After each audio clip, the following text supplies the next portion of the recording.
He saw Liam and Liza get washed away. Correct. The last time he saw Flick, she was just walking into the water and didn't come out. Yeah, you guys are really bringing up some trauma right now that you really shouldn't. All right. Well, we're going to start episode 21. But at least we now know where Flick gets her lack of fear from water. Yeah. Which is, well, no. Oh, never mind. Okay. Episode 21. Real quick recap. You guys went to the market, the farmer's market that Red Larch has once a month, I think it is. Yeah. And, you know, people from all over the countryside come there to sell their wares. It's more than just a farmer's market. It's kind of like a flea market. You're going to find all kinds of things. Um, and you guys did a little bit of shopping, found some really cool items, met some new friends, vendors. And then in the midst of it, you guys wound up discovering that there was a nefarious plot going on where the cult of the crushing wave had set aside a bomb of sorts in the middle of Red Larch. You with Nina and 3, I think it was, had originally interrogated the individual and gotten the information out of him. With some quick thinking from Flick, she was able to dispose of it using her bag of holding, which she destroyed in the process, however, saving Red Larch. In the meantime, you guys kept looking around. The crowds were starting to get a little panicked, and Rowan saw people off in the distance, very curiously standing there watching, and something about it didn't seem right, as she was still looking for possibly another destruction device. And lo and behold, as she was searching and the rest of you were searching, you all heard something go off in the distance before a giant wave rumbled into the town and just overswept Red Larch, crashing into buildings, people. Some people were hit so hard that they were knocked out. And after that, waters slowly started to rise. Well, I say slowly. It was pretty quickly, actually, if you consider floodwaters. So in the midst of this, you guys were trying to figure out where it was started from, and you were searching around. Flick, you were able to determine the location. 3, Liam and Nina had all kind of followed you out there, but you were the only one, Flick, that were able to get down into the actual blast zone, so to speak, where you, using your knowledge and such of arcane, you determined that this was some kind of device that takes some really heavy magic to dispel. Really only one thing that you've ever heard of. But in the midst of that, 3 was able to cross over from one side of this ridge to the other safely. But as he was turning to help his compatriots, Liam and Nina, they got swept away through the waters, which at this point had steadily grown up, risen. So they were being swept downstream and able to catch on a tree, which Liam was then able to, with quick thinking, used his rope, his newly acquired, very expensive rope, and grabbed onto this tree that was sticking out of the water, which he climbed up out of the water and then was able to pull Nina out of as well. Both of you were clinging to this as Rowan, who had split off from the group to try and help others and fight off what looked like an incursion of lizard folk or crushing wave cultists, found some friendly faces that were struggling, and she was there to help them, Getting hit pretty hard in the meantime, but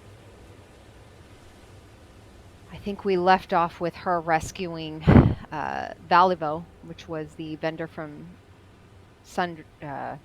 his shop, and him basically panicking and everything. So since she's not back yet, we'll actually start with Flick. You have slowly started to make your way back from, you're in the quarry. You are making your way out of it. Kind of, I think you said you kind of let yourself ball up and be carried backwards. Right, just to kind of go with the flow, to get away from the center of everything. Okay. You are flowing pretty quickly. It's hard to say where the current is coming from. It seems to almost be coming from the very walls of the quarry as it pushes you along. Fortunately, in the quarry itself, all you really have to contend with are rocks and such. But as the water spreads out, it's grasping at other like vegetation and things like that. As you start to go with the water, you come to an area where it narrows a bit as the slope of the quarry heads upwards. What do you want to do? I want to get to a point where the water is, well, where she could possibly stand up and have her head above the water. Okay. And need to make our way back into town to one of the two safe houses to try to direct people out, because this is a lost cause. Okay. The only land above water at this point that you're seeing out of the water are structures that are still standing. The chapel you can see in the distance, which is holding strong because it's made of all masonry and stone, and a couple other structures as well, several others actually. And then the cliffside, essentially where you came from, and then that wraps around where 3 is on top of actually at this moment. Other than that, as your head looks above the water, you're seeing a lot of just rushing water. So if you're looking for land, you would need to go towards like where 3 is, or if you want to kind of, there's a lot of vegetation, like you're going to see a lot of trees sticking out that you'd be able to try and grab onto. Well, we're not looking for lands per se, but we need to get back to the smithy ideally first, and then north to the church. Okay. So trying to head east and then to the main road to get back to the smithy where I can't remember her name, the mayor. Okay. Now I have a cat demanding attention too. Okay. So the mayor's it's the butcher. I can't find her card. And why have I suddenly forgotten her name? Not Kaylessa. I'll figure it out. Okay, so I mean, are you swimming? Or are you just letting yourself go with the current? Trying to go with the current to get until the current is no longer beneficial. Okay. Because we're aiming for the smithy first. Okay. Let's do this. Make an athletics check. I knew not being a physical-based character would bite me. That's a 3. Okay. So you try and kind of guide your way towards where you know from the basis of the cliffside towards town. The undertow of this water is dragging you downward, and so much so that every time you come up for air, you're facing a new way. It is really hard for you, particularly, to find direction at this point. As you are starting to tumble just down, it feels like you're headed a certain way, but you're not quite sure at this point. Can I spot the beacon for a point of reference? Yeah, let's make a... Those are roles I'm probably better at. Yeah, let's do a perception check. Perception. What's your passive? Passive is 14, Okay. which is also what I rolled. Yep. Yeah, so as in a brief moment where you're coming up through the water, you can see a blast of light. Because of the grayness of the day previously, and now that it's starting to get later in the day, and the storm that has overtaken all the rain happening, it's really hard to see, which makes a beam of light going through the air like a lighthouse, just a warm beacon that glints in your eye whenever you come up for breath. And you are able to start paddling towards that. Let's have you make another athletics check. And that's a nat 20. I'm definitely using that die for the rest of the night. The second your eye catches on to that beacon, it's almost like you know exactly where Spider Pot is, as if you can hear it. The gears as it turns, the light coming around, and you are able to just sense your way towards it. As you let the current somewhat take you, dodging logs floating in the river, vines that almost seem to try and reach out and grab you, and you come up from air just at the right moments, just making your way towards the chapel. 3, you are atop of the cliffside. What are you doing? The last thing you noticed was Liam and Nina being drafted away. I rolled through this last time because I was very conflicted on what to do. I unfortunately rolled a very appropriate roll.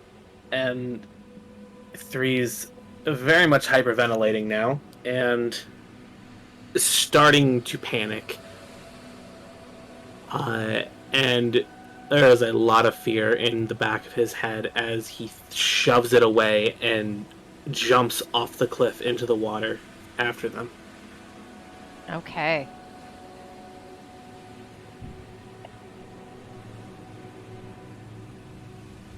I have no idea what I need to roll. I would also assume it's deep enough since, that's a lot of water. Yeah. Okay, let's have you do let's do acrobatics for this one. Thank God. That is a 23. Okay. You flip around, just dive right off the cliffside, and you splash into the water. Immediately, you feel it tug you, and you start to tumble. And you feel a vine almost catch your leg, but you're able to pull away from it. And as you grasp onto it to pull your foot out of it, your rest of your body gets drawn downwards. And you feel your feet touch against something solid as you're still holding onto this vine. And you kind of crouch, letting yourself slide down a bit as you feel along it, and you feel it's a log. You let go of the vine and grasp onto the log. What are you going to do? I'm going to use Primal Savagery in order to sharpen my fingernails to get a better grip onto it and get on top of it. Okay. You dig into the log, and start to climb your way up. You can tell it's definitely at an angle, and you come out of the water, your arm reaching out, and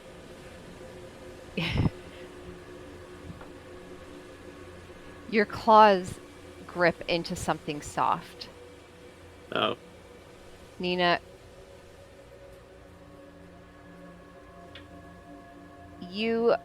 as you are there on the log, and Liam is trying to drag you upwards. You guys have both just sitting, like laying there on this log. Liam is sitting there, facing you, and you're just gripped onto this log, like gasping and not sure what to do. And all of a sudden, you just feel these piercing into your leg Oh in no. a couple different Oh, spots.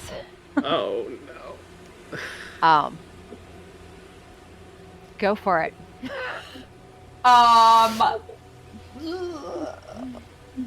Here's the thing. Primal Savagery also does 2d10 acid damage.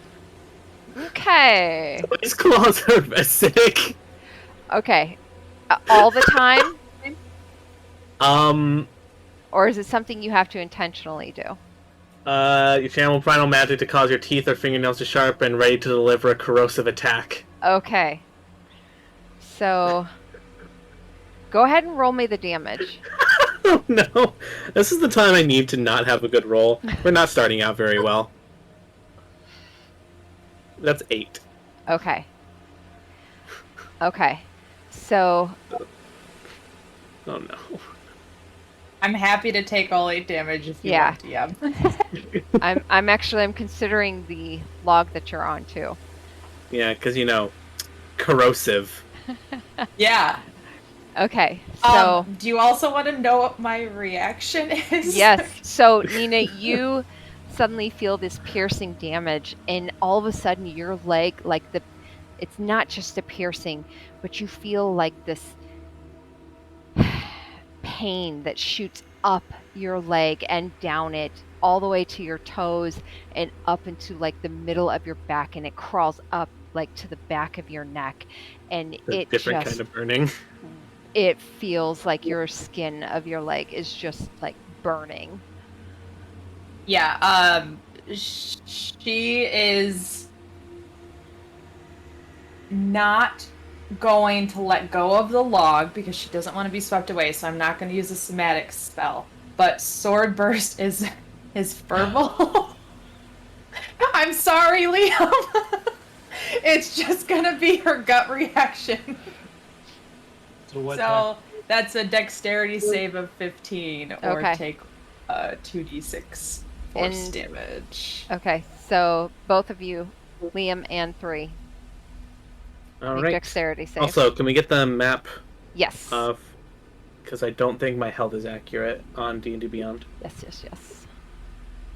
I was like debating, I was like, okay, so she would immediately go for fire, but that means she has to let go of this log, and she is like deathly afraid of being swept away, so she's not gonna let go. That's an 18 from me. Okay. That's not a high roll for me. That's 13. Okay. I do have Detect Magic up, so at any point in this, when I have a bearing on where they are, Oh, yeah, my claws, her fucking sword burst. Yeah. So six damage is what we would take then. Oh, no. What, Nina? Does he take a half damage? Liam doesn't take any. Nope, Any? none Okay. at all. Also, It's like a congratulations. momentary circle of like spectral blades that just like make a sweeping. So if you duck out of it, you just duck out of it. It's not. Congratulations. The first time I took damage is from Nia. All right. Nina. So, Liam, as you are sitting there, like legs bent, feet dug into this tree, and you have hold of the rope that's holding onto the tree and Nina, and you guys have just been breathing. All of a sudden, you see Nina cry out, and her eyes flash with this almost darkness, it looks like, and then fiery look, and then you feel this rush of air that like almost blows your hair back a bit, but it almost seems to go around you. And you You notice there is another individual then just past Nina on the tree. What did you roll? 3 on your dexterity? I rolled a 13. Okay. Okay. So we'll say on that same roll, you are still able to hold onto the tree for sure. And yeah, you have felt like this slicing almost, this invisible slicing, like a sharp pain that just cuts through you and pushes you. Oh, wait, does that push back? How many feet? It does not. Okay. Okay. You just feel that pain come through you as you quickly move your claw into the tree instead.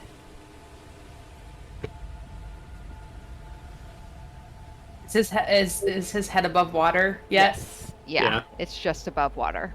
Did you just claw me? Did you just punch me? Can you guys stop moving? Sorry, I can't not laugh at the image of this. I say as I'm like trying to take one end of the rope and like tie it to the death dagger and slam it into the log so at least we don't lose the grip of the rope. Mm-hmm. Corrosive damage, is that consistent? Does that keep building? No. No. Okay. No, it's just acid damage, but it's flavored with like corrosion. Okay, So it it's would meant work for like again. armor and stuff like that, right? It's meant the reason it's corrosive and not just acid is because corrosion also works on flesh. Yeah. If it was acid, it would be flame. Right. Whatever, just get up here, and she's just gonna like kick at 3 a little bit, trying to like kick him, but also try and like lift him up closer to the log. I mean, he didn't give a fuck. You guys are safe. He's happy. Okay. So 3, you kind of claw your way up next to Nina. Oh. Are either of you hurt besides you? Just staring at the like wound that he left. I don't like that the end reaction that she just had. Nope, I'll be fine. Just I could be drier. Yeah. Well, I currently have no more healing because I used it all. Okay. As you guys are on this log, you notice the water has not stopped rising yet. At this point, kind of watching it as Nina and 3, you still feel it coming up and over the back of your legs. At this point, it's probably to your upper thighs. The tree itself, you feel it shift a bit. And all of you jar a little bit, but you've had good grips on it. You're not quite sure how long you have to remain on this. It's a plan, guys. We gotta go. This isn't gonna last. Still feel like playing hero? I don't like water. I'm not. No. Just stare at Liam. There's a time to be the hero, and then there's a time to live. Which is it gonna be?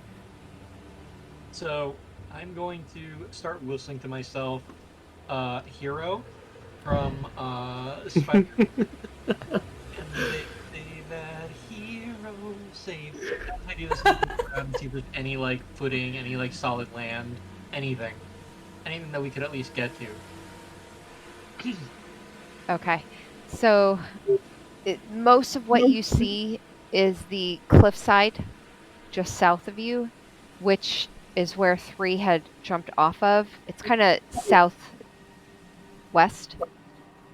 And then as it goes past you, it's a steep like slope downwards. So where you're at, the water is already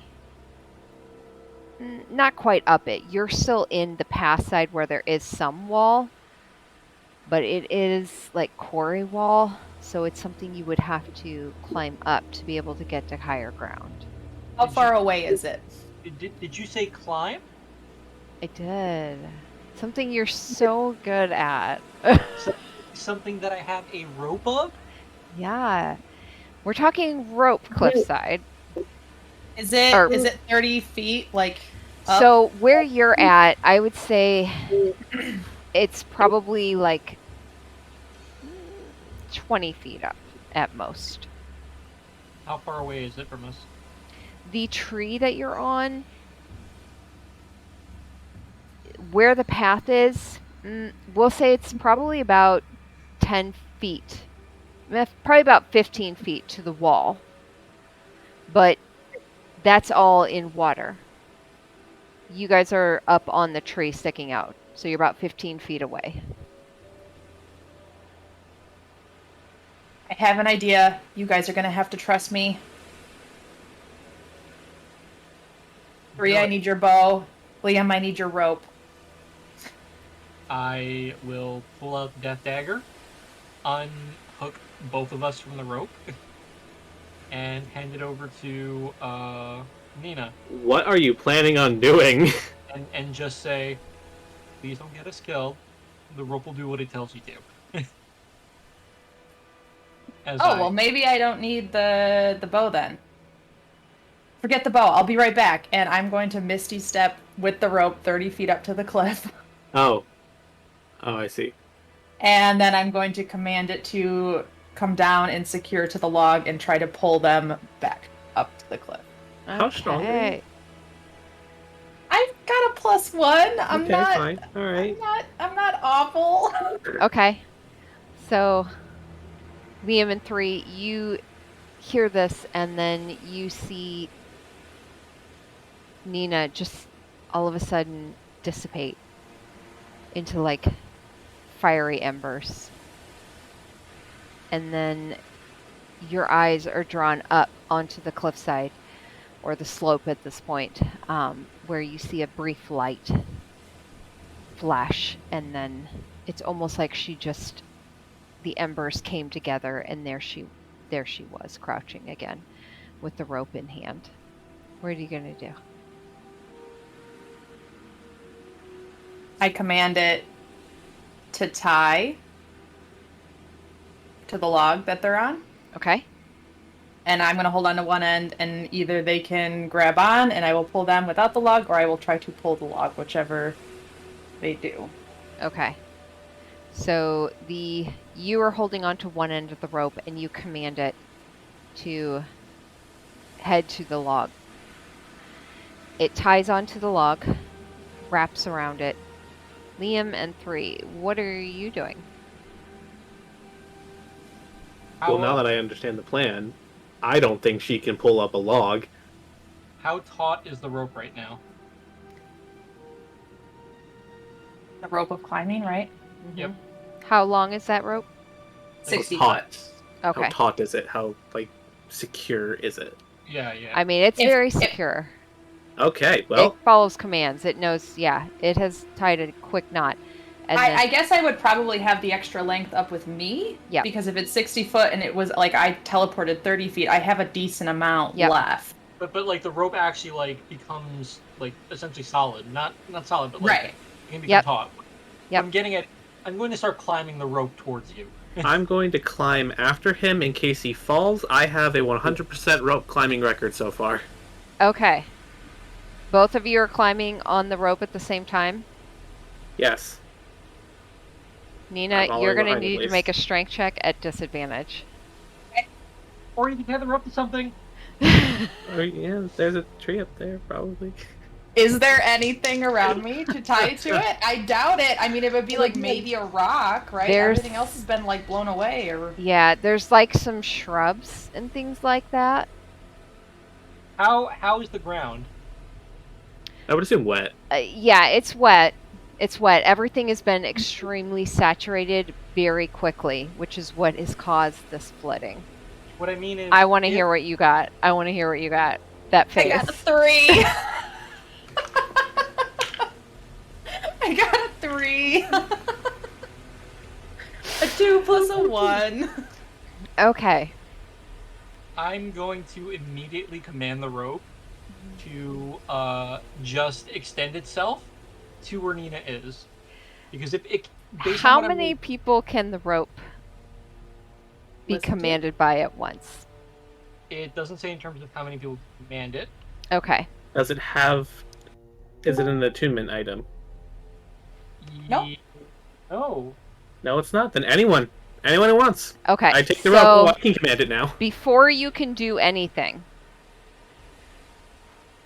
you both start climbing up the rope. Liam, you start shuffling up it.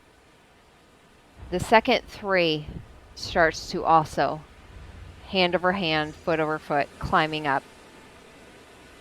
Nina, you feel your feet slide in the mud as the grass, just the roots give way, and you come to the edge of the cliff. I am going to throw Talon up there, and I'm going to aim at like her feet. I'm hoping to lodge it into the ground, like into the rock. That's why I was asking how solid is the ground, Okay. so that at least we can get the rope tied onto Talon. Okay.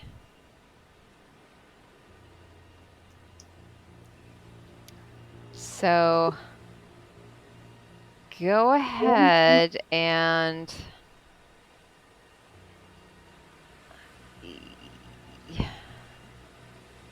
okay, make a how do I want to do this? All the times I wish I had luck. I know. Hold on one second. Let me take Welcome, a look. Rowan, to the shit show. Oh no. Yeah. No. Don't forget, Talon is secure. Talon can come back. We just got a lot of dumb ideas one after another. Mm. Okay. Discussion. Make an attack roll for me. Ooh. I attack the cliff.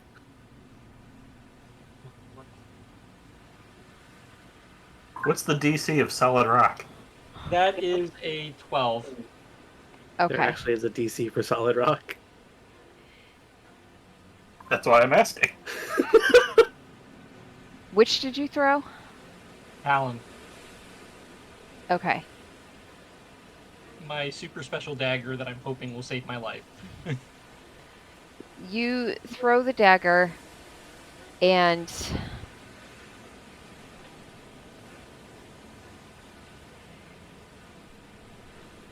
make a perception check as well. At disadvantage. Killing me, you're killing me. It's raining hard. Oh, we're still in the rain. Still in Yes. the rain. That's a 6. Okay. You throw the dagger and you feel like off in the distance you might have heard a slight thwack. But you're not entirely sure. You cannot see it whatsoever. All you can see in front of you really is the rope. Out of character, I would like to remind, because it's been a long time since this happened, Flick did tie fishing line to Talon and give it to Liam. So he could check it with that. Oh yeah. I keep So- track of my quote-unquote invention. Also, the rope of climbing doesn't actually need to be fastened to anything. Right. Yeah.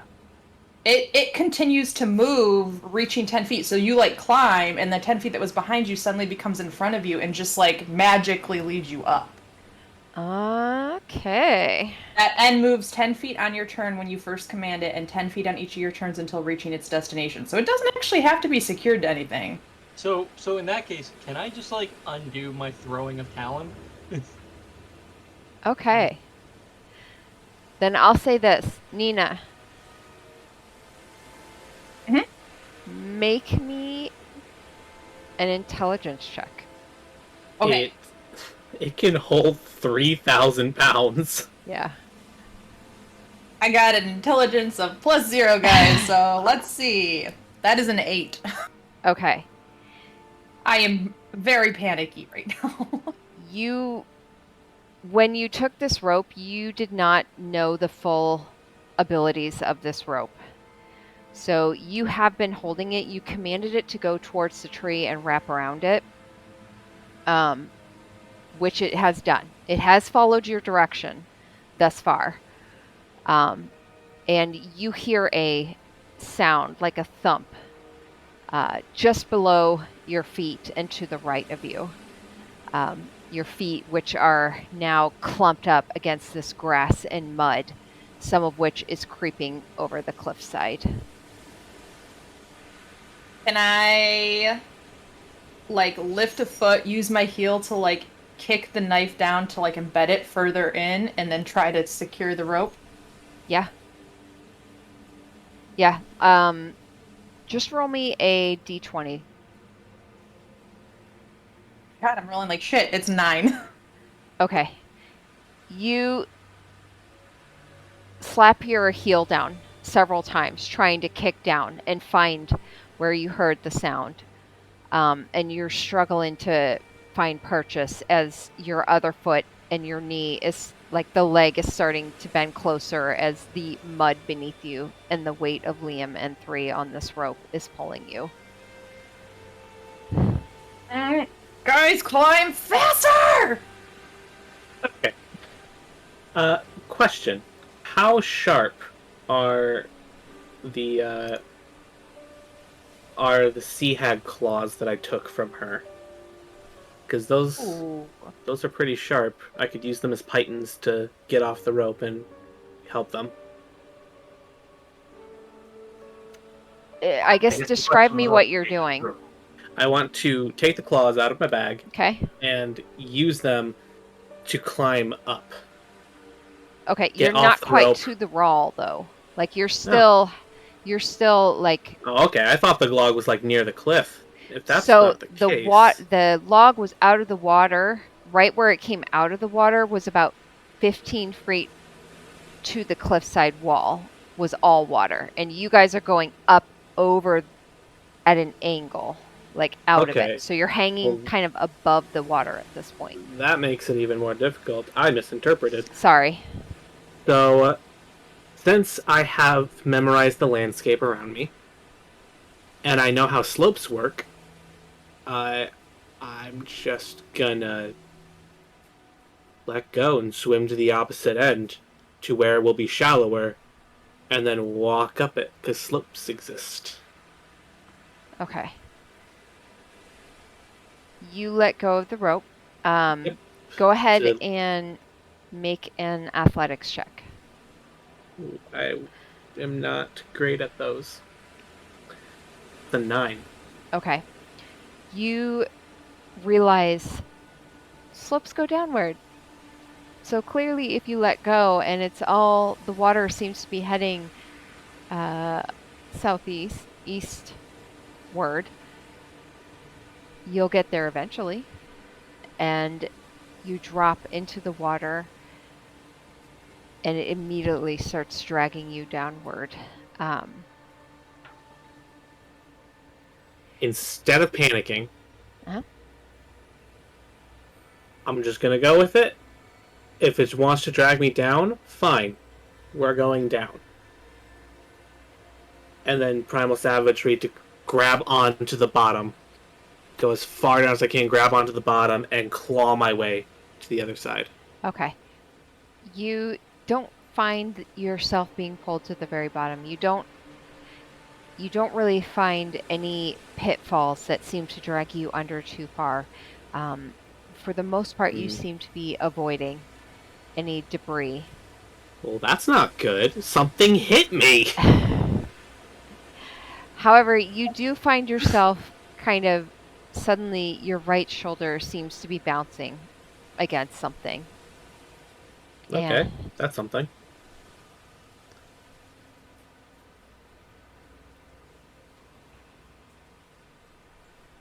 I can hold my breath for 2 minutes. okay. So I'm gonna try to go down deeper Okay. to find the bottom where, because currents, I believe this is how currents work. They're less so aggressive the farther down you get. I'm moral nature. I don't know about that. I, I think that's more I mean, the water is oceans. only so deep. Yeah, it is. It's not terribly deep. You kind of swim your way downward. You see nothing down here, and you're scrabbling around until eventually you do grip into it feels like the dirt path. It's all mud at this point, overly saturated. Um, which way are you going to head? Forward, back, Um, right, or left? I'm going to head forward, checking a spell. That's only somatics, not verbal. That's good. Can you do somatic underwater? Yeah. Can't do verbal underwater because you can't speak. Oh, I got it mixed up. You're right. Okay, what did you say you were doing?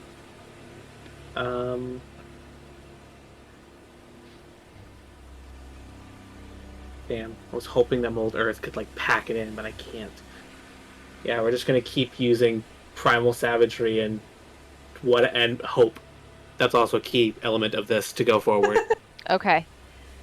Roll me a... Man, I'm just polluting this water with acid. Roll me a d4. Oh boy. That's a 3. Okay. You find yourself tumbling as you grip into that mud and you start to pull yourself, not having any clue which way you're going, other than the water pushing against your back.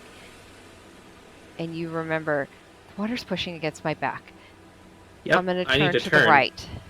You turn and you start to crawl. The water's starting to push your legs, and you grip your feet into the ground as well. And you find the edge of a wall. As you start to climb upwards, you're able to scale it very quickly. Okay, we are somewhere. I cannot wait to find where I am. Oh yay, it worked out! Yeah. You are able to pull yourself up out of the water. Cool. I didn't just go kill myself, guys. It's fine. Okay. I'm sorry. Nina and Liam. Liam, make me a acrobatics check. Ooh. Ooh.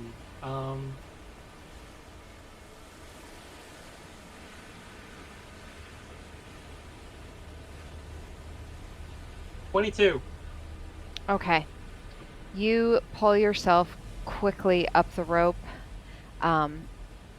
You feel it starting to, like you're not getting anywhere at this point. You climb what feels like a foot or so, and then it feels like it gives a little bit. What Do do you you want to mean? do anything? What do you mean? What do you You mean? feel like you climb about a foot, and then the rope goes backwards some, as if whoever's holding it is sliding downwards. I am. Ooh. What am I doing?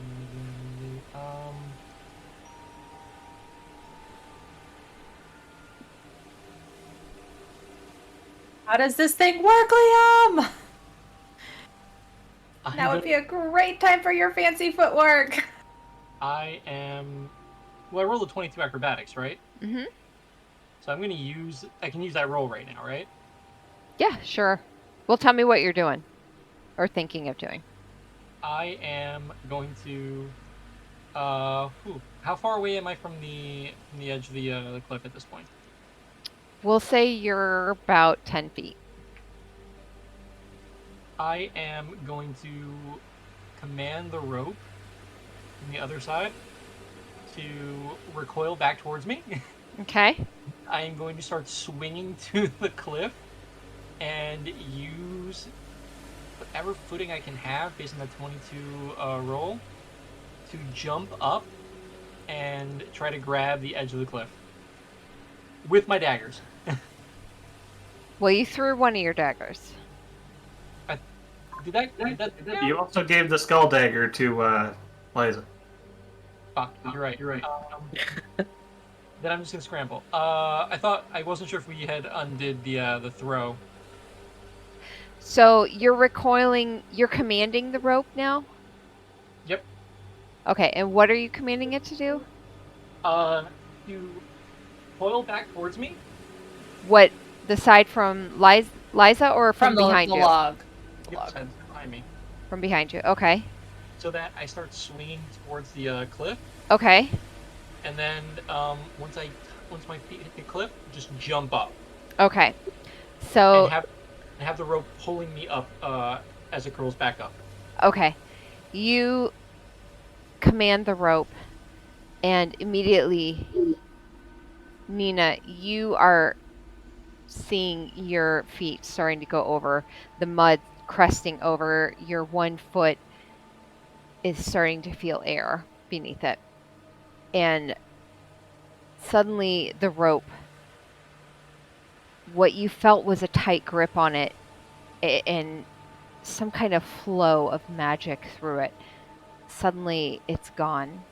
You still have the rope in hand, but there's some kind of control that just feels like it's been lost.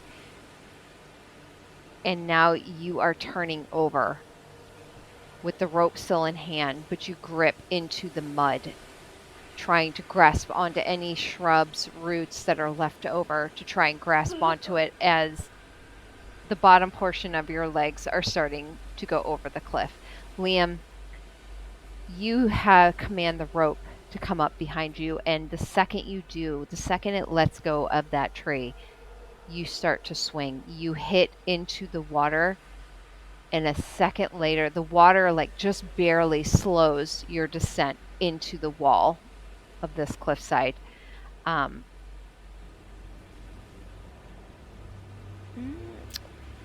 roll me a d4. I don't like this. I don't like this. I don't like this. My d4s are usually only used for my sneak attack. Okay.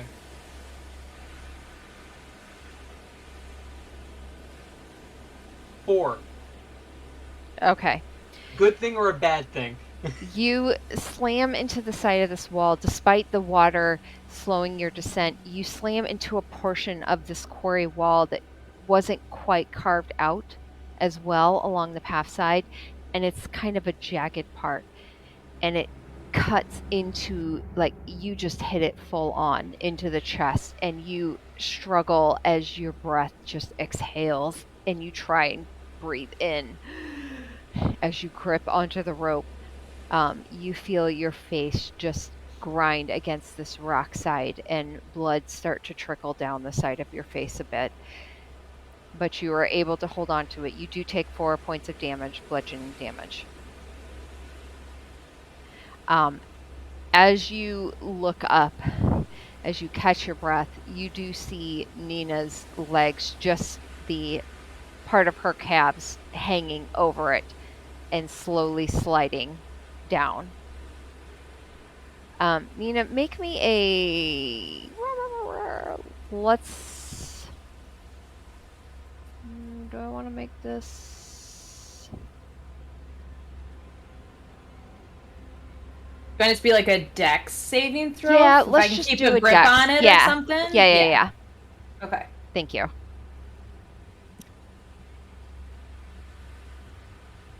That's a 6.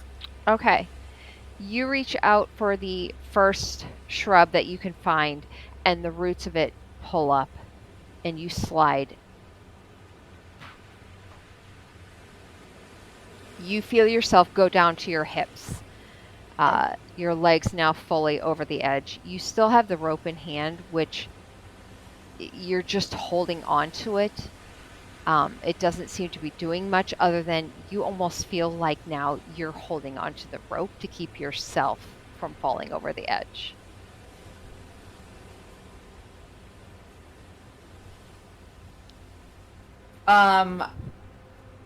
Since the the roots of the grass and everything like that kind of gave out. I'm gonna try to do the same thing with that dagger. I'll pull one of mine out and try to like stab it behind me. So I've got one up here as I'm like holding onto the rope this way, just trying to keep a grip. But yeah, Okay. Okay.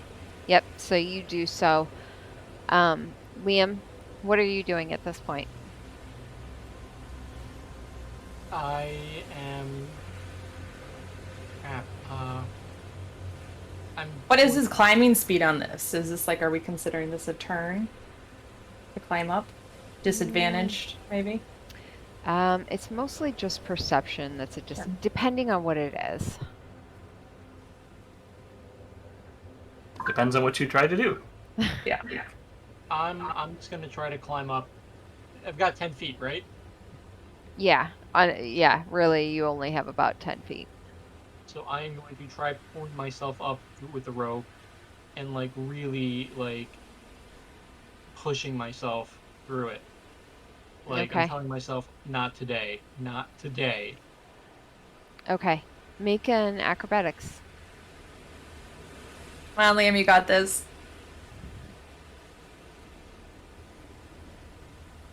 That is a dirty 20. All right.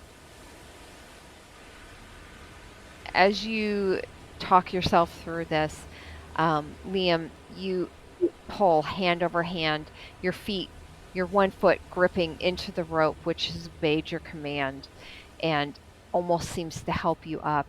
And you climb up, and as you get to where Nina's legs are hanging over, um, you pull yourself up and over, gripping over the rope right on the other side of where she's kind of laying, and pull yourself up and over the side of the cliff. As you do, you see your death dagger there in the side of the cliff, and I'm assuming you're going to pull it out. Of course. Okay. And can I use the fishing wire to try to like pull on Talon?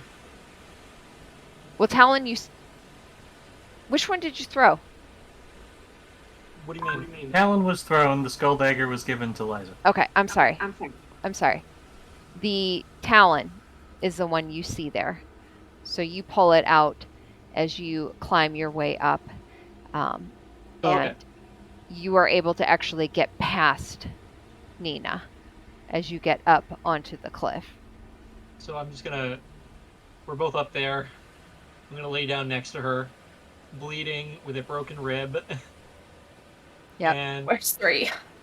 as we're up there, I'm just gonna go. I'm gonna keep going, and they say that a hero. Where is 3? Dead. So, feeling that there's no longer any weight on the end of the rope, I'm gonna like scoot back and kind of like push myself up to seated position and just look around for 3. I don't see him anywhere, right? He's underwater. You can make a perception check at disadvantage. Okay. Okay. I will do that. Damn it. I have rolled 2 nat 20s, but they've both been at disadvantage, and I got a 4 on this one, so... You look out, and all you see is now and then a brief glint of light in the distance, just to the northeast. Other than that, you're really struggling to see through the downpour of rain. Fucking ridiculous. I hate water. 3. As you grab your arm up and over the Be side, right back. you pull up and gasp in air, and you're at a place that you could pull yourself up and over. It's just Cool. cresting above the water. We're gonna do exactly that. Nothing complicated. I need out of this water, and I'm gonna go up this goddamn hill Okay. to find those 2. And if they fell back in, I'm gonna be very disappointed. All right. So you drag yourself up out of the water and make your way up this hillside. It's muddy. The grass is just sliding beneath you. A couple times you've slipped, but you make your way up and you see the two, Liam and Nina, collapsed on the ground, just gasping for air.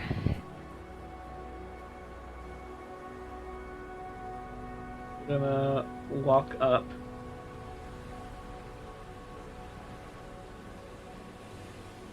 Just gonna walk up to them and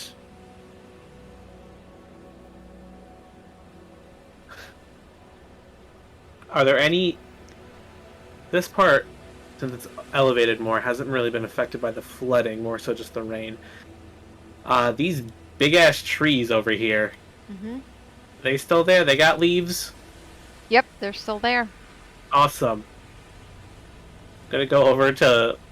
Who has the rope right now? Liam? Liam. Yep. Gonna crouch over him, like, hey, bud, what's that rope do? It lengthens. We can climb. Does As it I- pull things? Theoretically, That's all I needed. And how long is the rope? it is 60 feet. 60. Time to use a handy dandy measuring tool. Oh, would you look at that? Gonna tie part of the rope onto Liam's arm, another part onto Nina's arm, and walk over to the tree and have the rope pull them once I attach it to the tree, because I doubt with muddy grass there's gonna be a lot of friction. Gonna Okay. get them somewhat sheltered away from the rain. There's not a lot of shelter from the rain, but it's something. Okay. Make me an intelligence check. Oh boy.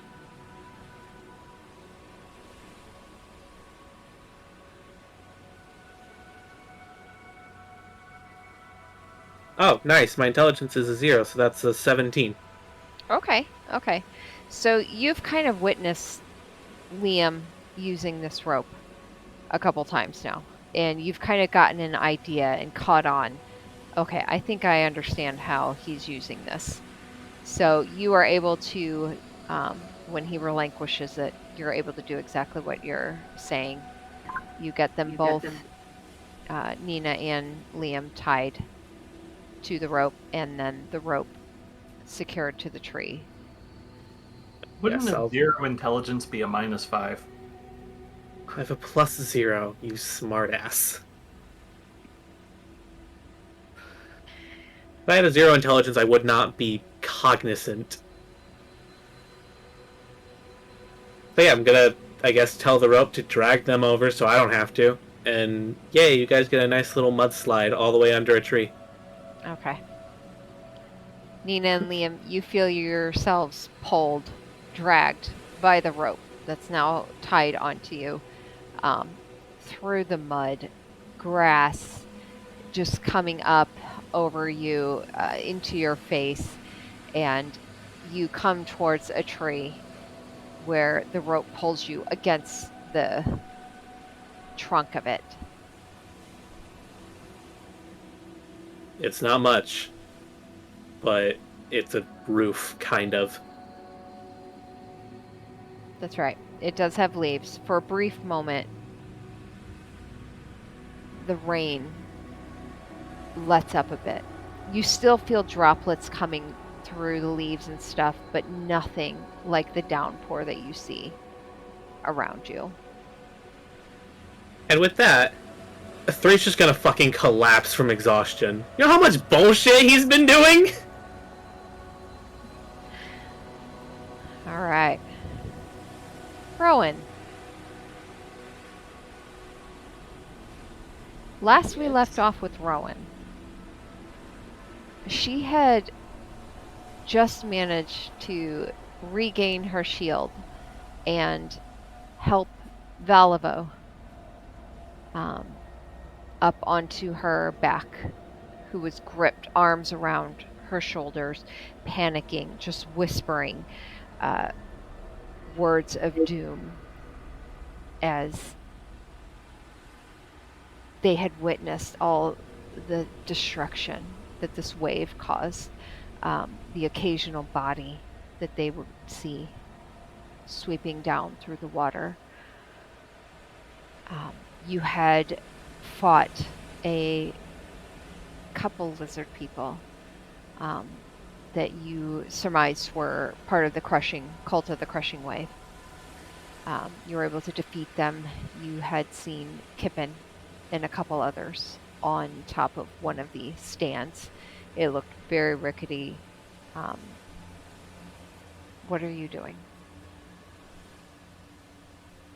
I would make my way back over to where Kippen's at. Okay. Kippen and two others. One looks like a human. The other one looks vaguely humanish for the most part. And one is gripped onto a pole of the very, at this point, ramshackle stand that is slowly twisting. And each time a draft of water hits it a little too hard, it shifts a little more. You make your way to the side of it, and you see one of the individuals kind of draped over the slanted roof of this ramshackle divide thing. And they just look at you with these wide green eyes. Just completely uncertain of what to do. How high is the water here? Is it at like waist level? It's at Even waist deeper, level for or- you. Yeah. Okay. I'll look at them. Was it? Can I tell if it's a sir or madam? It would be a guy. Yeah, it would be a sir. Blondish curly hair. The other individual has dark brownish hair pulled back in a short little ponytail. Both of them are sirs. And then you see just the top of Kippen's little green ponytail hair, one of her pigtails peeking over the slant of this. Or walk up with Valivo on my shoulders, like, sir, are you okay up there? It's not gonna last long. Are you guys able to maybe try to get down and I can help you find a better location? He kind of looks down at the water. Can you swim? I can. I don't know about the little one, but I can swim. You hear some mumbling as they turn over and speak to the other one. This ain't gonna be like swimming in normal water, so. No, not at all, but I think if we work together, link arms or something, we might be able to try to get you to a better location. Okay. And you see him turn to the other and speak some words to him. You see the other man, the darker, brown-haired man with the short little ponytail, shake his head and look panicked as the roof of it shifts again. But you see the green hair and Kippen suddenly poke up over. No, you've got to go. You've just got to go.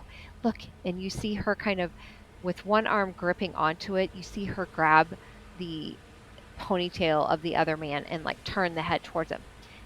You are going to get off at this roof and you're going to follow direction of this mighty warrior's woman over here. And if you don't, I'm going to stab you. I'm going to poke you in the eye with my finger. And don't think I won't. I'll do it. You know, you've seen me do it before. And she scurries over, like still having hold of the man's hair. And the man's head just kind of turns and she's like, no, I don't want to.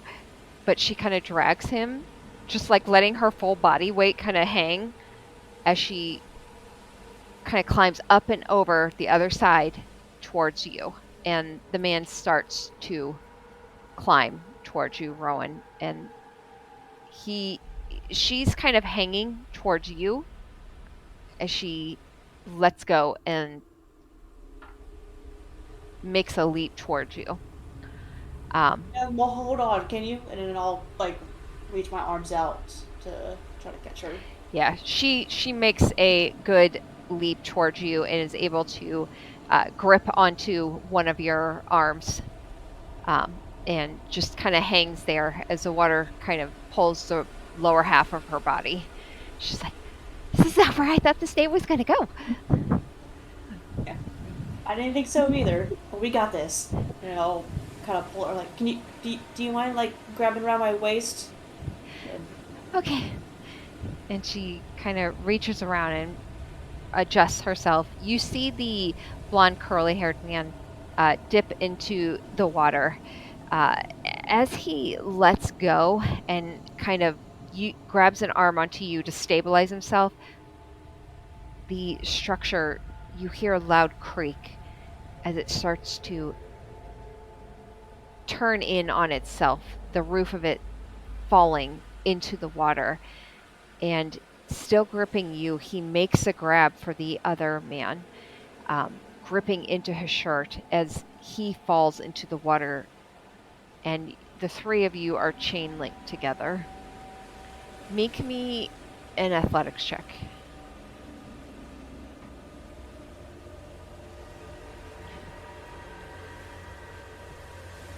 natural 1. First roll. First roll. Wait. Welcome to the shit show that is tonight, Rowan. Wait, can I? Have I already used my? Damn it! I already used it. Natural 1.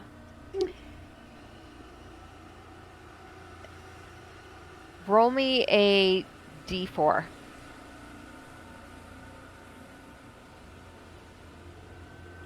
Four. Okay. You feel the curly-haired, blonde-haired man grip onto you, and he rolled very high. He does not let go, and he's able to still grip onto the other.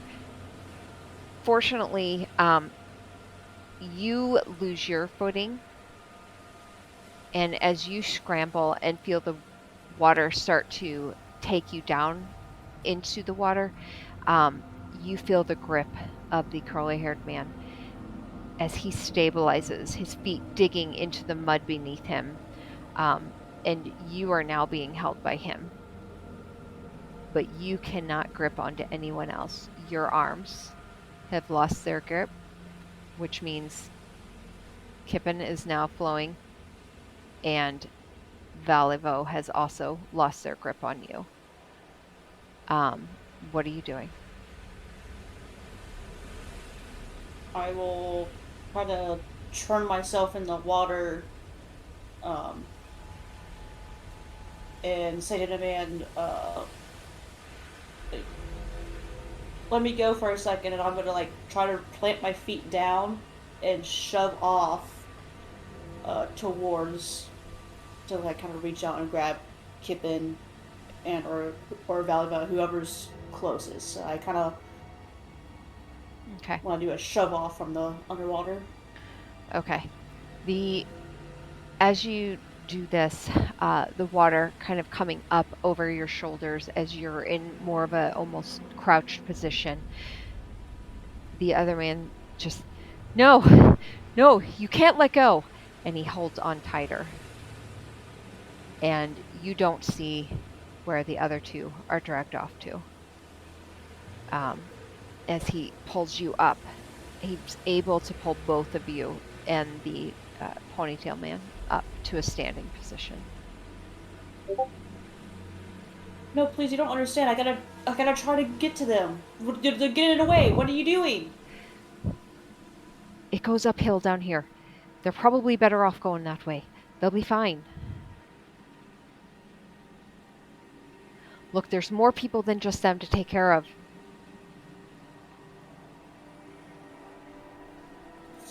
Shake my head and I look. I look ahead. Do I see them floating away? Make a perception check.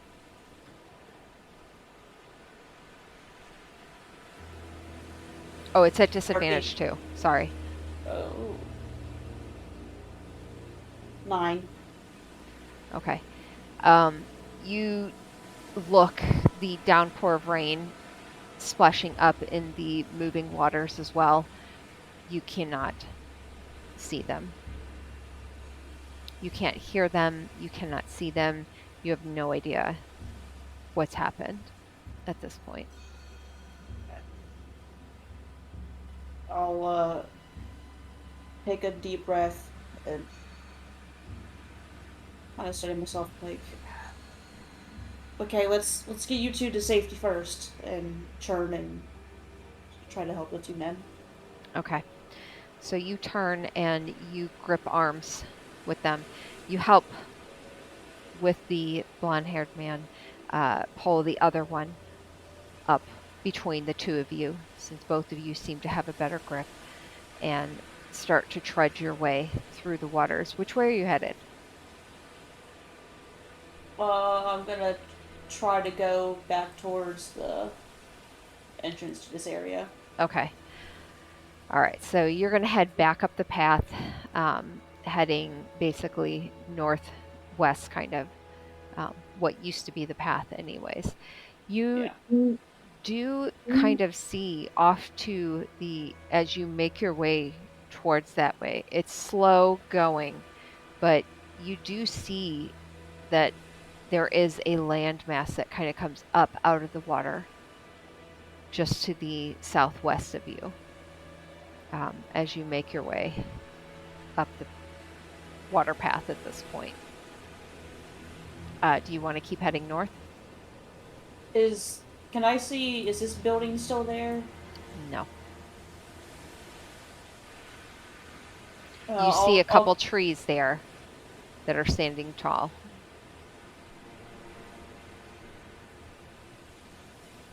When I get further up ahead, do I see any buildings, rooftops, or anything, or just the a hill, the landmass that you mentioned that's sticking up? Make another perception check. Disadvantage.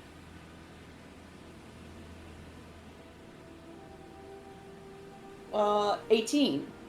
Okay. You notice still that area where the ground kind of goes upwards, and you remember, hey, the quarry's this way. There's where the hillside goes up. You do notice before you, it seems like a lot of water. You do see a couple of the buildings that are still standing off in the distance. You definitely see the flash of light every few seconds.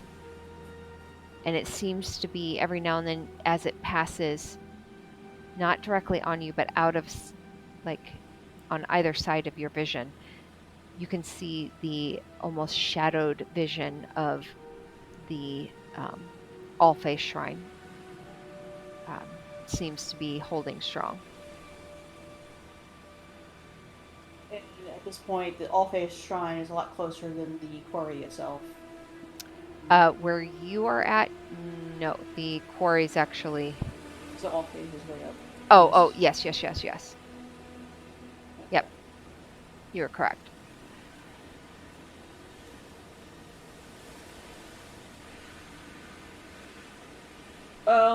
Considering how far it is and how difficult this water and the trudging is, Can I look at the trees that are near me that are sticking out out of the water? Do they seem to be how much of it's sticking out? They seem to be holding strong, even though there's water against them. Yeah, those right there where you're kind of at, they do seem to be they don't seem to be shaken. The wave seems to mostly have hit like around that area, but they seem to have been deeply rooted, which is the what red larch is known for is the red larch trees, and you can almost equate them to like redwoods. They're tall, they're strong, roots go deep. These trees in particular have rooted deep, so they're in it to win it. I'm gonna turn to the men like, considering this journey that we're on, do you think you might be able to hold fast to these trees for a while?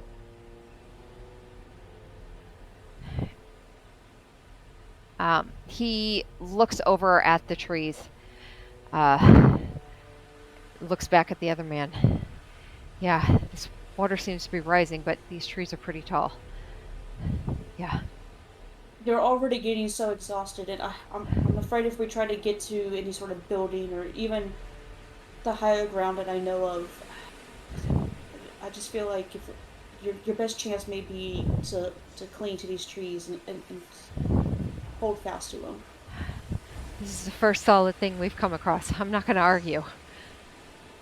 And he helps pull the other one over to it as they kind of grip into it and shimmy up a bit. The blonde, curly-haired man kind of brings you close to and asks if kind of guiding you to help lift him up a ways to a branch that's up out of the water that looks pretty solid. And then, yeah, he reaches down and offers an arm to the other man. And together with your help, you help shimmy them up into the branches where they just grip on. And then the curly haired man just looks at you. Sure you don't want to come up?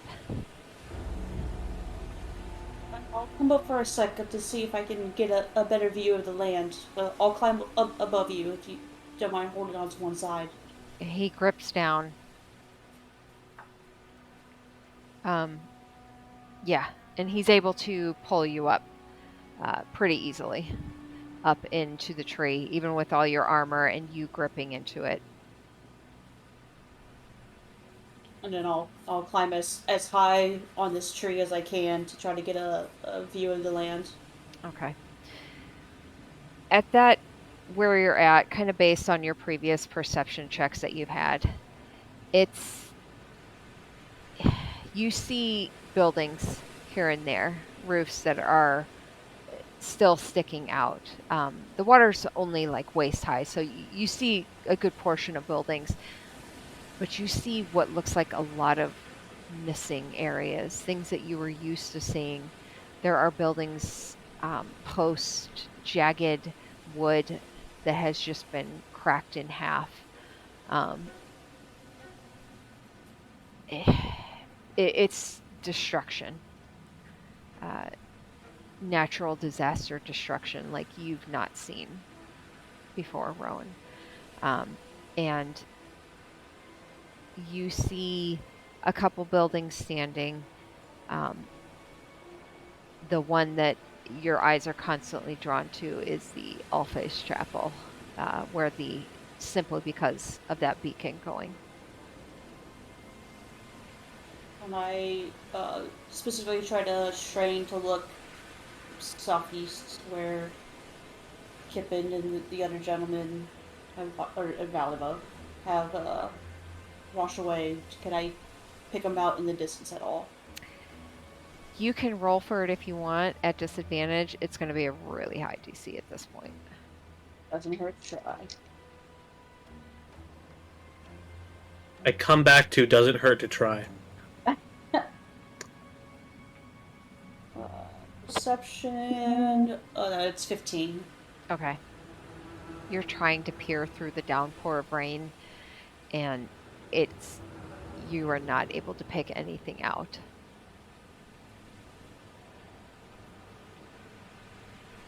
I'm going to, while grabbing this tree, grab my holy symbol and think about the things that the fisherman had said to me. What's his name? Durgan. Durgan. And have a flash to having lost Kendra and do a quick prayer to Heronius to help me.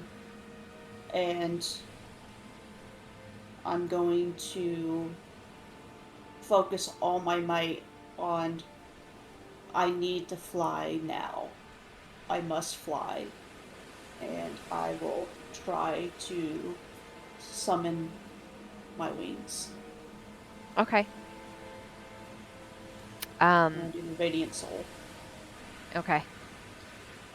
I don't think you roll for that. You can just do it, can't you? I just do it. I'm just Yeah. adding flavor. Yep, of, yep. All right, so you grip onto your amulet, and even though you're gripping your amulet, you feel a heavy weight at your side where your hammer rests. And, you know, over the past weeks, you have felt that weight grow stronger.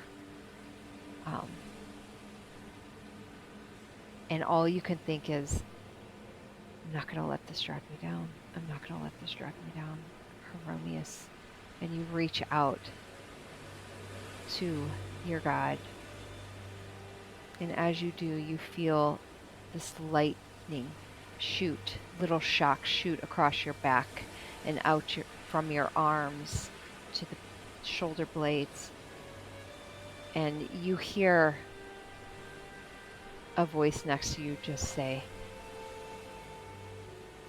"Are you a fucking bird? Are you able to fly us out of here?"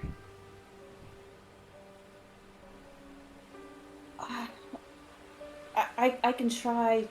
That's just. I can maybe drop you to higher ground, but I also want to try to find people we've already lost. And you see the blonde-haired man kind of reach up and a shaky hand just kind of gently touch the feathers, and as he does, it's not even like feathers, it's almost like a spectral lights, like little lightning bolts. And he feels a slight tingle and pulls his fingers back.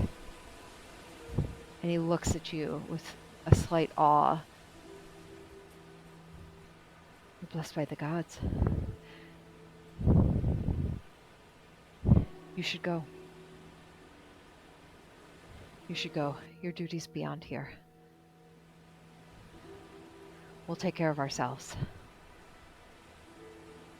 And I'll reach out and place my hand on his shoulder. He immediately grips onto it and gives you a nod. I'm saying, please stay safe. Help each other.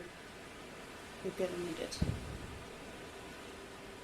He gives a nod and kind of, with that, reaches back towards the other man and makes sure he's strongly gripped into the branch as well.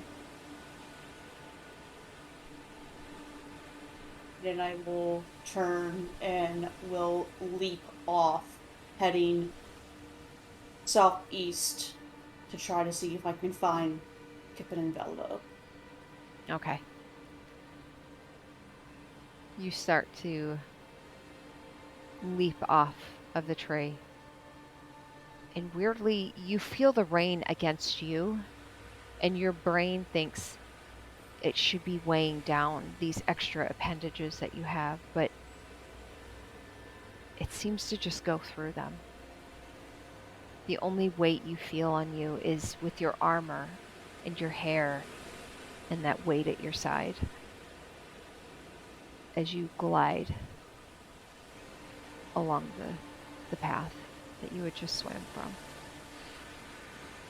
3. Yeah. I'm sorry. I'm still, Flick. Sorry. I am still here. All right. Flick. I don't know where Flick would be because when you didn't switch to the map until Mm-hmm. Nope, you're the three good. stooges on the log.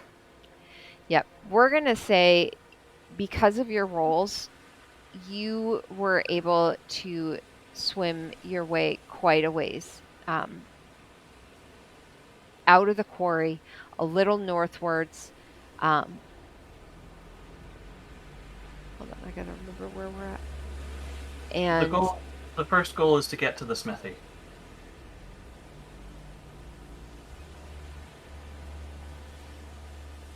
Which I feel like Flick would still have a pretty good idea of where that is based on where the beacon is and just having been in town for a while.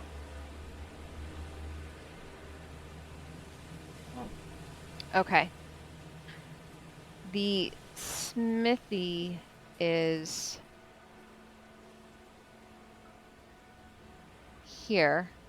This one, where we left the other smithy. Where we left the mayor and the other people. Okay. That is the... Oh, I'm sorry. That's Ironhead Arms. Okay. That's the one. Got it. Okay. Where we left the mayor and everybody we could get in off the streets. Okay. So... Let me put this up so everyone can see. Okay.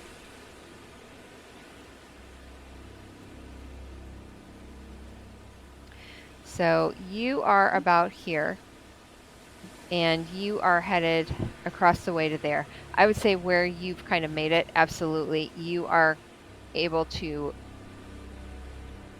swim your way across, especially with your roll that you had previously. You notice the water is... How tall are you? Flick is like 5'3" or 2. She's very small. Okay. So the water for you is at chest. For you to stand up in the water is like with running water, you are really struggling. But you come to a point in the road where it seems like there's a little bit of a hump. And you're able to climb it a bit. And this would be where 3 had pulled the earth together. At that point, we're going to set off another signal. We're going to use the magic missile wand to do a quick burst of 3 shots straight into the air of 3 bright casts. And a second shot to do 3 casts that are up at an angle but going northward in a direction. Okay.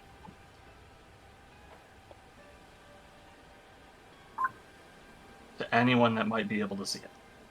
Okay. You shoot these off. What do they look like to you? They're bright bluish balls of magical energy. Okay.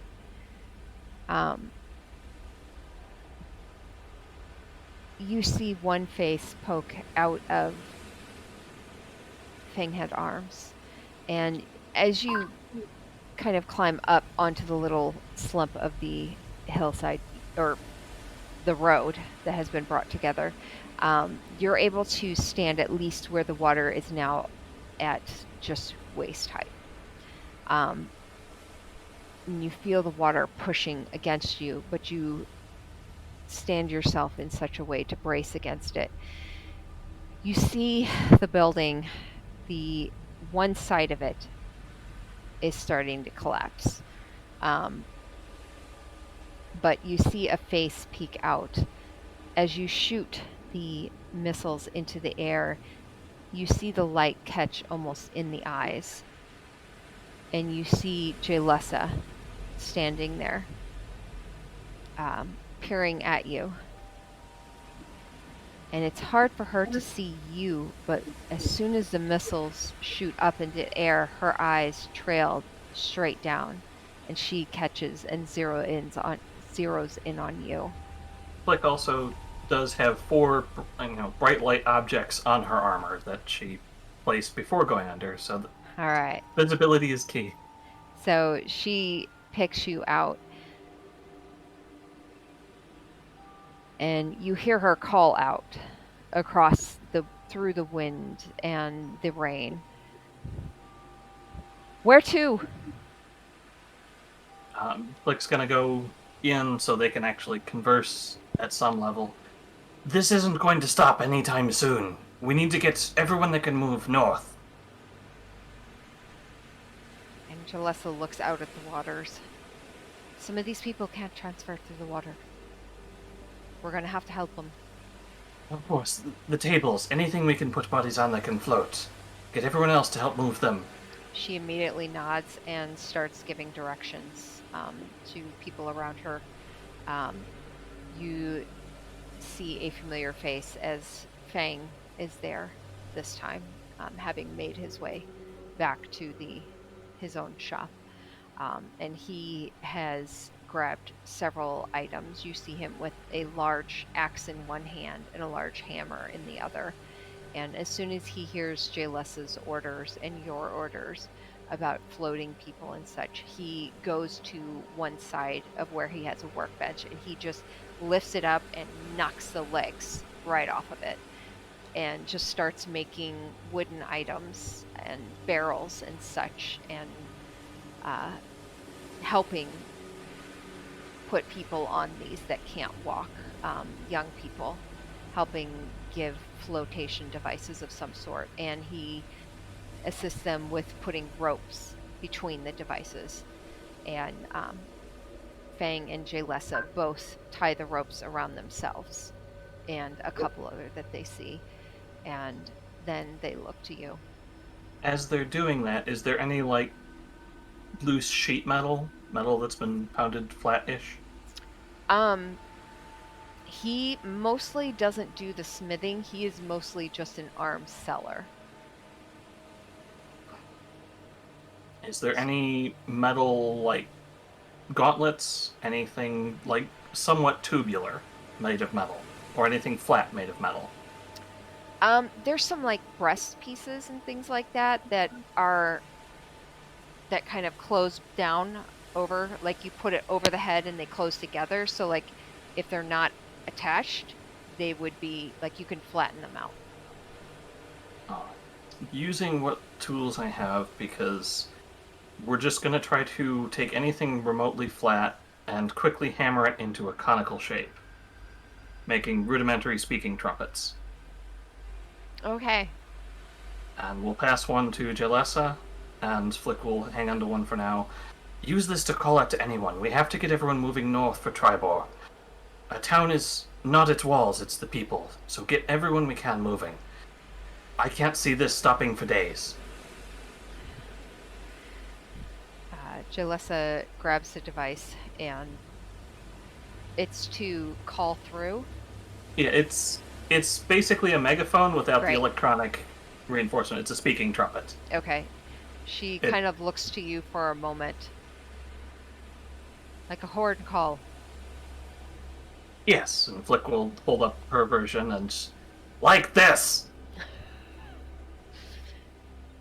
She gives a nod, and turns to look at everyone and puts it to her mouth. Everyone grab onto something. If you don't have something, just grab onto the rope. Fang and I are going to move us out. If you have strength with you, help pull others. We're all in this together. We're heading north. Anyone that you see floating around, anyone that needs help, call out. No one is to leave the rope. No one is to leave the chain. We get through this together. And you just hear some crying and weeping, but for the most part, those that are others kind of step in and grip around them and help. And the people come together. And Jalessa and Fang both look to you. You lead the way. You'll have to lead the way. Get the people you can at the All Faiths Church. There's more there. Where are you headed? I have more people I need to find. My companions. I haven't seen them for, far too long at this point. Get who you can at the All Faiths Church. Please grab my chest there. It has useful supplies that everyone will need. And Jalessa just holds an arm out to you. And grips your arm and just gives you a nod. Blessings Flick to you. will- Of course, we will see you soon on the other side of this. She nods. And then Flick is going to try to go back out and head to the last place she saw anyone from the party, which is back towards the storm. okay. This time, just full focusing on, she's going to use Three's dirt mound to go as far south as that'll take her, and then just try to head back in that direction, looking for any sign through detect magic or anything else going off that she can find. Okay. While using the speaking trumpet to call out, just anyone who can hear me, head north. Make your way north along the road. As you do so, here and there, you hear a slight call out, some voices, confirmation, and you get a sense that people that have been barely holding on are hearing you. And as they, every now and then you hear like a blessings to you, thank you, as they start to head northwards. Towards where you direct them, which is the beaconed area.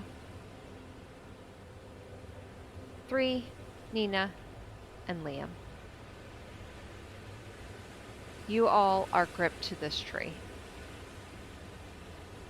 Kind of. I'm fairly certain I've passed out at this point. Nina and Liam, you are gripped to this tree with 3 passed out next to you. How are we secured to this tree? So you had tied the rope of climbing around. I tied them to your arms just to get you guys to the tree. After that, I just kind of passed out from exhaustion because a lot has happened. Okay. So are you hanging in like the branches over? Absolutely top not. of us? I am on the ground. So you guys are out of the water. You're in the mud and grass. So Yep, out of the got it. water, Got on it, grass, got it. on a tall hill. I am just on the ground, dead to the world. Got it. Okay. Any chance they can see the beacons? I Do it. probably were elevated. Yeah, I mean, at one point you guys did. You can make perception checks at disadvantage if you want to look for it again. All Yeah, right, you guys. did have me on my last one saying that I could see the light. Yeah. Wanting to know if they could see the magic missile beacons. No, don't go towards the light. No.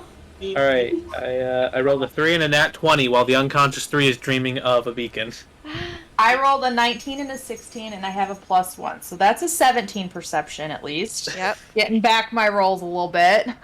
Meanwhile, Liam is saying, and someone told me love would all save us, but how can that be? Look what love gave us. My gosh. Nina, you have one passed out next to you, one singing, half mumbling, half singing to themselves. With a As broken you, record. yeah, as you Out there. see flashes of light, and you look out and you see 3 missiles in the distance, straight up in the air, and a moment later, 3 more, but shooting northward. So, do I get the impression that they're pointing me northward? If they're shooting northward? Yes. Okay. I'm going to look to passed out 3, and then to mumbling Liam, who's kind of singing, and just be like, oh my god, Ben. And then kind of try to like push to my feet. And trying to like grip the front of 3's tunic, shirt, whatever it is he's wearing, and kind of like try and pull him standing. I get that he's like, are you taking a point of exhaustion, or are you like passed out exhausted? I am not. I don't have exhaustion until the DM says so. I'm just saying I You're have gone up unconscious. against the current 3 times. Right. Right. He's so tired. Alright. Nina's gonna grab 3 by his tunic, pull him up to a sitting position, and just slap him. God damn it! Come on. We gotta get there. I need you on your feet. I can't carry you. I think that was obvious. Why do you insist on hitting me? You clawed me with your acid claws! And you punched me with a spectral sword! Come on. We gotta make this. Can't carry you. Fine. She'll keep a hand on 3 as she's like helping him all the way to his feet. And then she's gonna turn to Liam and offer her hand and be like, come on! You're not a bard. You're not a bard. I'll reach out and just say, I'll hold on to the wings of the eagles and watch them. I'll fly. Alright, so 3's gonna pick you up now. 3 just reaches out and punches you. No, just kidding. At this point, it's our love language. I fly over and see you all. No, you just got like the 3 snarky ones now. Okay. Anyway, okay, so I think that like Nina's like they're all kind of supporting each other. They're all exhausted from fighting the current. I think they're trying to kind of stumble north. At least that's where she would be leading them, being like, I just saw fucking missile something. Think it's would I recognize it as Flick's magic? I've seen her use magic missile before, I think. Okay. Usually to blow the fuck up. Right. Yeah. Right. If there's something magical happening, and I just wasn't getting sure if everyone's you were attention.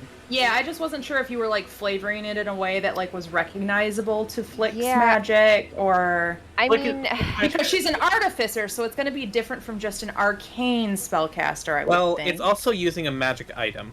Yeah, Oh. the magic missile Flick is using is from a wand, so it would just be right. more Right. arcane. Okay. But Okay. she's also used it to blow things up rather violently before. Right. Okay. I'm not like jokey. Liam's just gonna make sure that the rope of climbing is like recoiled back by his waist. Currently I have to command it to coil itself for carrying. So okay. I'm gonna ask Nina, so where are we going, and why are we going? Missiles. I think it's Flick north. I can't Point. really point because I can't. Where Like, did you see leaning- the lights? I'll like withdraw my arm from around Liam or whatever I was using to support Liam too, and just like point towards where I saw the missiles going north. Okay. 3 is going to take out Whistle Arrow, which no one has seen, but I feel like Flick can put 2 and 2 together. Going to fire a 3-shot volley in that direction.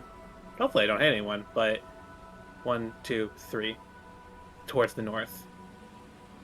And then now we can go. Okay.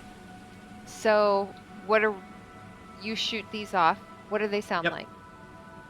So Whistle Arrows, they have a hole carved out into the center. It's like a rectangle at the end of the arrowhead, and there's a hole carved out into the center, and if you, depending on how big the hole is, if you leave some spots open, it can play different notes. His are just, you ever heard of flare gun? Sounds like that. Okay. Okay. I So, figured it was like one of those deer whistles you put on your car. No, it's a fun history fact. The Mongols used this to command their armies, because how are you going to tell hundreds of thousands of soldiers on horses what to do? all right. So, Nina and Liam, you see 3 shoot these 3 volleys off, and shortly after you hear as they just shoot past through the air, disappearing. It's gonna give away our location to everyone. Well, we're not going to be here for them to find us.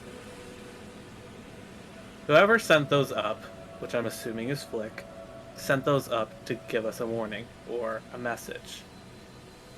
Best let her know that we received it. Hey, good point. Let's just get the fuck out of here before we get swept away by another goddamn wave. Alright, how do you feel about swimming? Do you really need to ask that? So, your options. are to go north and climb back down either the cliffside, kind of the slope into the water, or to head east down the slope of the hill and into the water. Oh, so we're at these trees down underneath this like lake thing down here. Yeah, so this is all cliffside. Like this is Yep, all we the are top elevated of upwards. the cliff. Got it. Yeah. Got it. You're also right So- next to the apex of the storm. That is correct, but also the highest point in a little bit. So, once I'm just gonna ask them this plan before I do anything. I got 2 more bursts of speed in me. I can try to use it to swim us farther. If you guys just want to hang on, or we can save it for later.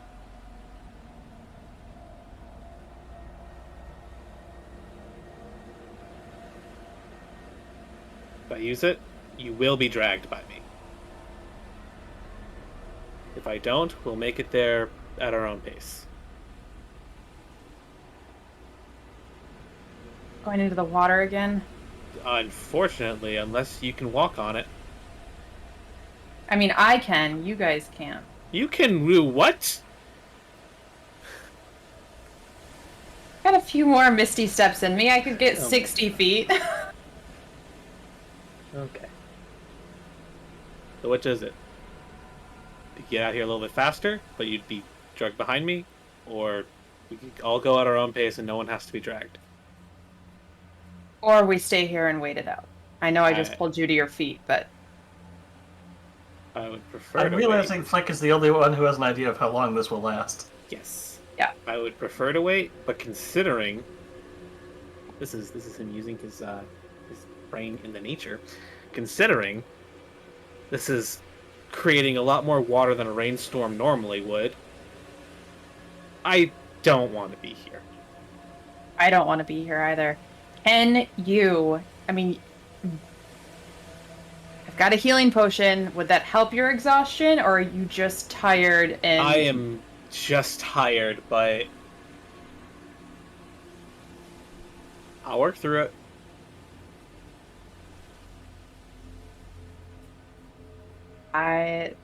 Just gotta Okay. think of a goal at the end. It helps to have a prize at the end. Survival is a nice prize.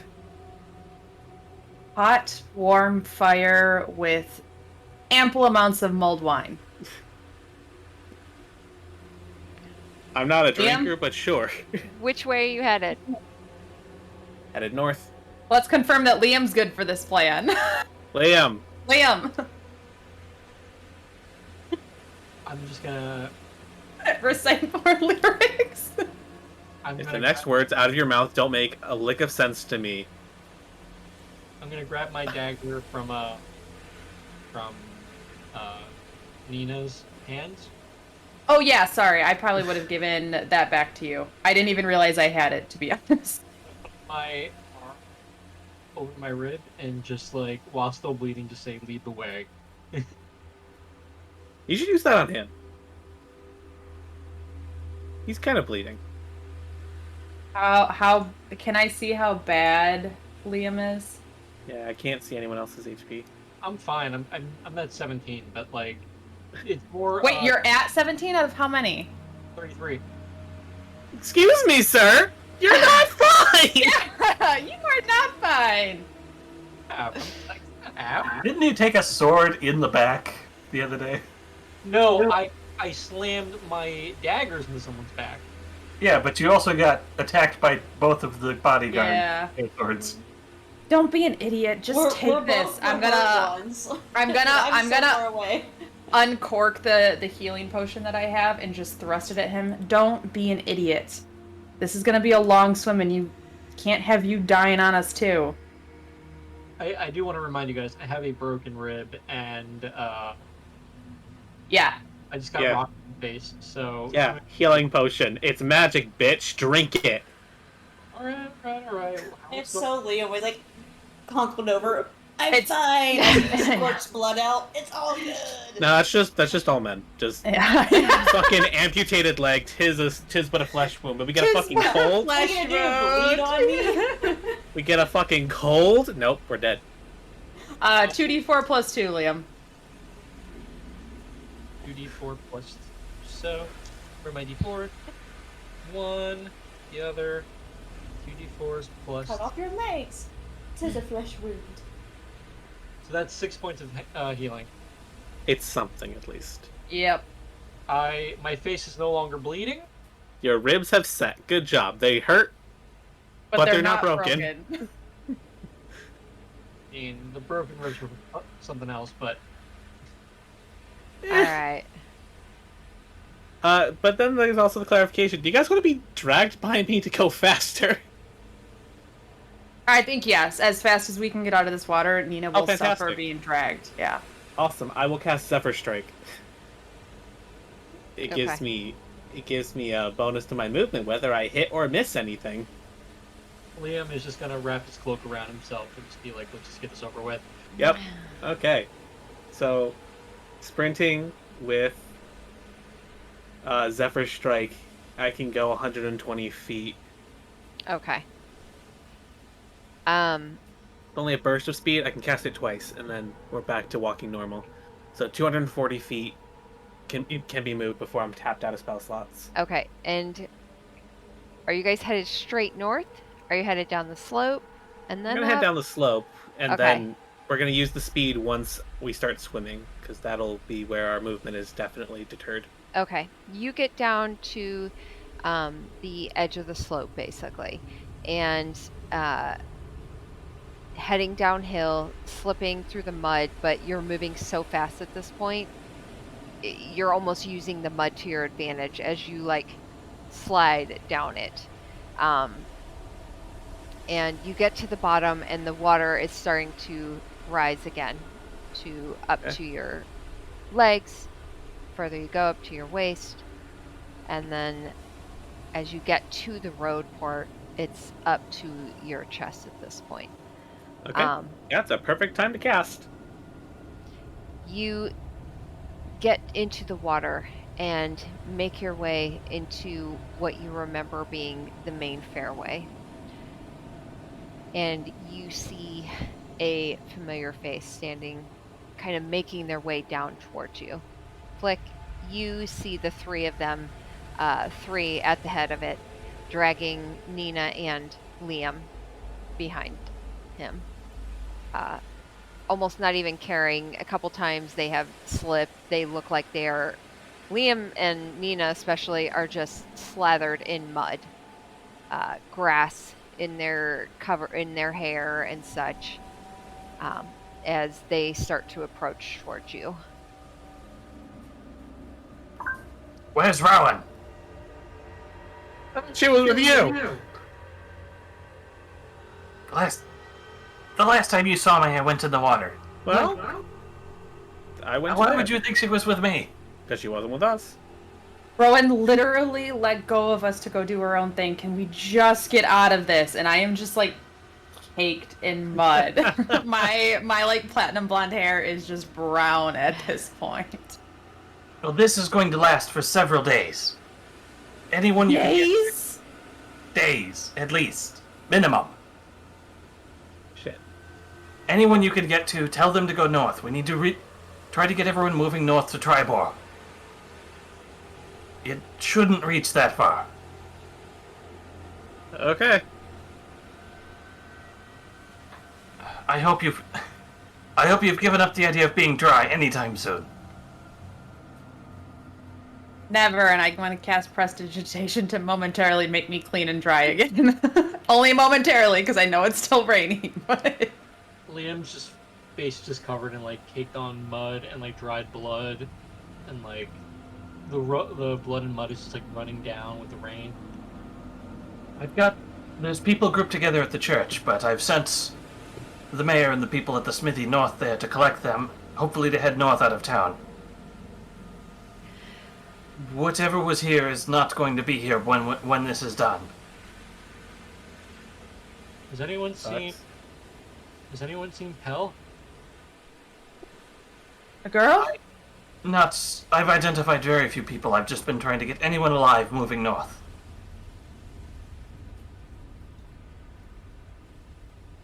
Everyone roll perception checks. Don't you fucking dare. Disadvantage? Yes. As this is happening, just turn to Limp. Don't you fucking dare. 10. 12. Is that a disadvantage? Yep. 14. 9. Rowan. That one. Glad we're getting them out of the way for you. All right. Everyone else, other than Rowan, as you guys are having this discussion, you hear what sounds like a rumble off in the distance. Flick, you're the first one. Your ears perk up, and your head turns slightly.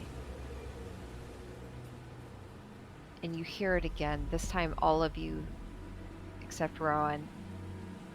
And it sounds like a distant roar. And you hear what sounds like a You're not doing this to us in right the now. air. It's Rowan.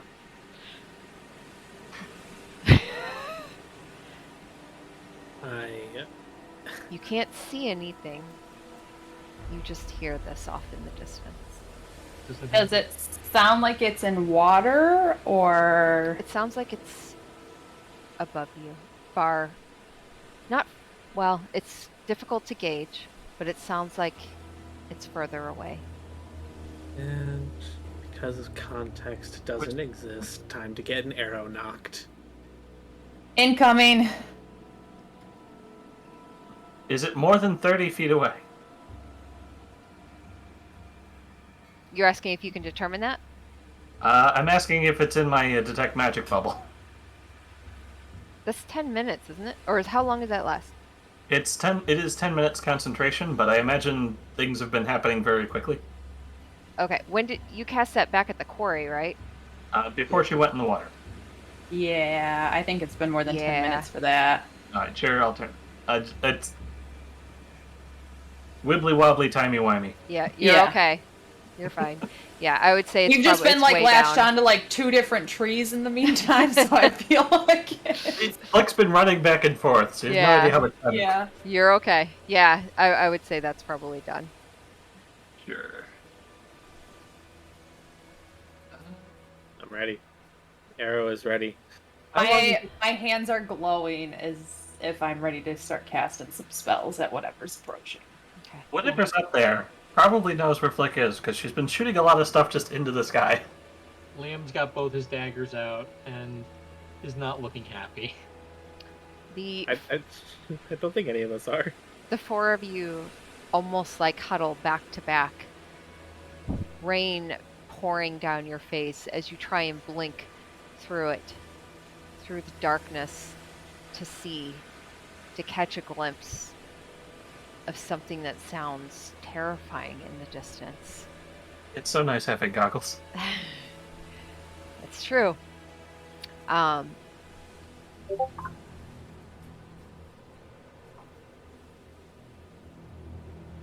You hear it again.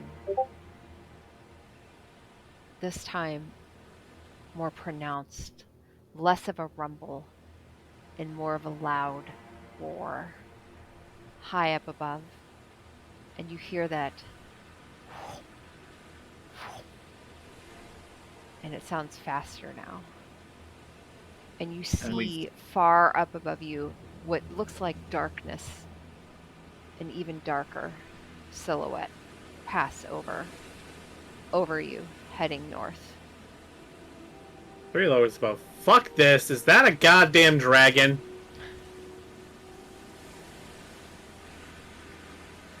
I'm sorry, did we see what it was or just a shadow? It looked like just a dark silhouette that flew overhead, heading You north. said it was big, so my first thought Yeah. is dragon. As Big. it gets closer, so like we perceived the sound before, now that it's overhead, can we try to get a closer look at disadvantage? Yeah, Is go that for right? it. Yeah, if you all want to. Never Sure. mind. I got a 5. Rowan, you can too from your advantage if you're. I have good news, everyone. That's a 17. I got another 12. That was a natural 1. Okay. I don't even- Bad news, everyone. We're still rolling ones. Liam's looking for Pal, that's all. I didn't even need to roll a second time. I was just like, okay, that's the 1. What'd you I get, got a Rowan? 12. We can't You're hear muted. you. You're muted.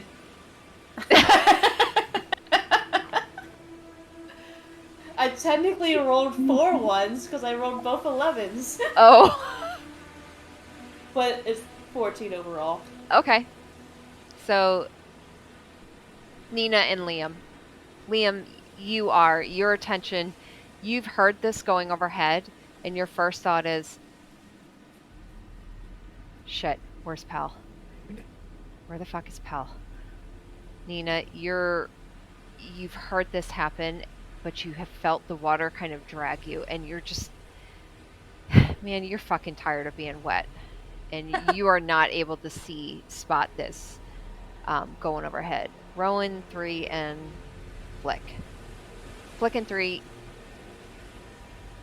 as this silhouette passes over you, you see the beacon of light to the north from the chapel suddenly head towards you. And you see it pass over that silhouette. And you see a flash of gold against this silhouette. And that's it. Rowan, Nature. you also see this from your point of you trying to drag. Or no, I'm sorry. You're in the air, headed south. You heard this roar suddenly and turned and looked, and at that moment, you hadn't been able to find it, but you see the beacon of light suddenly catch onto a large creature, and it looks gold for just a flash. And you're pretty fucking sure this is something you've seen before. Perhaps not the same, but similar. Yeah. May I roll nature to try to identify it from what I saw? The same roll. Sure. Because if it is a dragon, I speak Draconic. I can read and write and speak all that shit. Do you really want to draw attention to us? Well, if it's a gold dragon, it's lawful good, so it will help us. I got a 26 nature. Damn, bro. I got a 21. I have a +7 to nature. I have a +3. Yeah, well, I have a plus not in the sleight of hand. Yes, you both have correctly surmised at the same time. Both of you saw that brief light hit it, and you both turned and looked at each other, and at the same time, Gold it's a dragon. fucking gold dragon. Is the draconic sword, the dragon blood sword, glowing? That's a fantastic point. Mm-hmm. I mean, you're Oh, always It's been kind of glowing around this me, entire so it's always, time. yeah, Yeah. it's always kind of glowing, but is it glowing more extraordinary now? The minute that shape passed over, it also grew in light. And as it passed over, it still stayed bright. That's Almost. a dragon. That's a fucking dragon. Is it That was a gonna gold drop dragon. a rock on us like that place where the necromancer was? What? Oh yeah, 3 wasn't here for that. The fucking what? Do I? Okay, so 3 said that's a dragon. It's a fucking dragon. That's a gold dragon. And we can see her flying north now that he's pointed her out. You can just barely make her silhouette out as the dark silhouette. Every now and then you see that beacon of light kind of hit it. And it Okay. heads towards the chapel. And you see the chapel, the light, the beacon disappear suddenly as that silhouette and shadow almost overtakes the building. And then the silhouette disappears. The church. We've got to get to the church. Come on. It's not like there's much we can do about that now. Three's fucking thrilled. Hell yeah. No, so's Nina. Nina knows who this is. There's an extra pep in my step now. Flick doesn't remember what it feels like to be asleep. She's just moving north to the church. Okay, so you guys are heading north to the church chapel? Yeah. Yeah. Okay. Somewhere Rowan, there, yeah. what are you doing? Oh, let's see if this works. I need a counter for how many times we've said that. Can you hear that? Yeah, I'm gonna fly like an eagle. All right, you've Anyway, now- you've spent too much time with Liam. Okay. I'm flying like an eagle to the sea. Let's go. Where- Actually, so when I looked up and saw that silhouette in a glimpse, my heart starts beating very fast, and my hands get a little sweaty. I almost lose focus for a sec on what I've been doing. And I try to churn back and muster up my courage of where my focus was is and try to say like, don't worry about it. I have a different goal. Maybe you didn't see me. Find Kippen and Volvo. But now there's this new heaviness. All right. So you're headed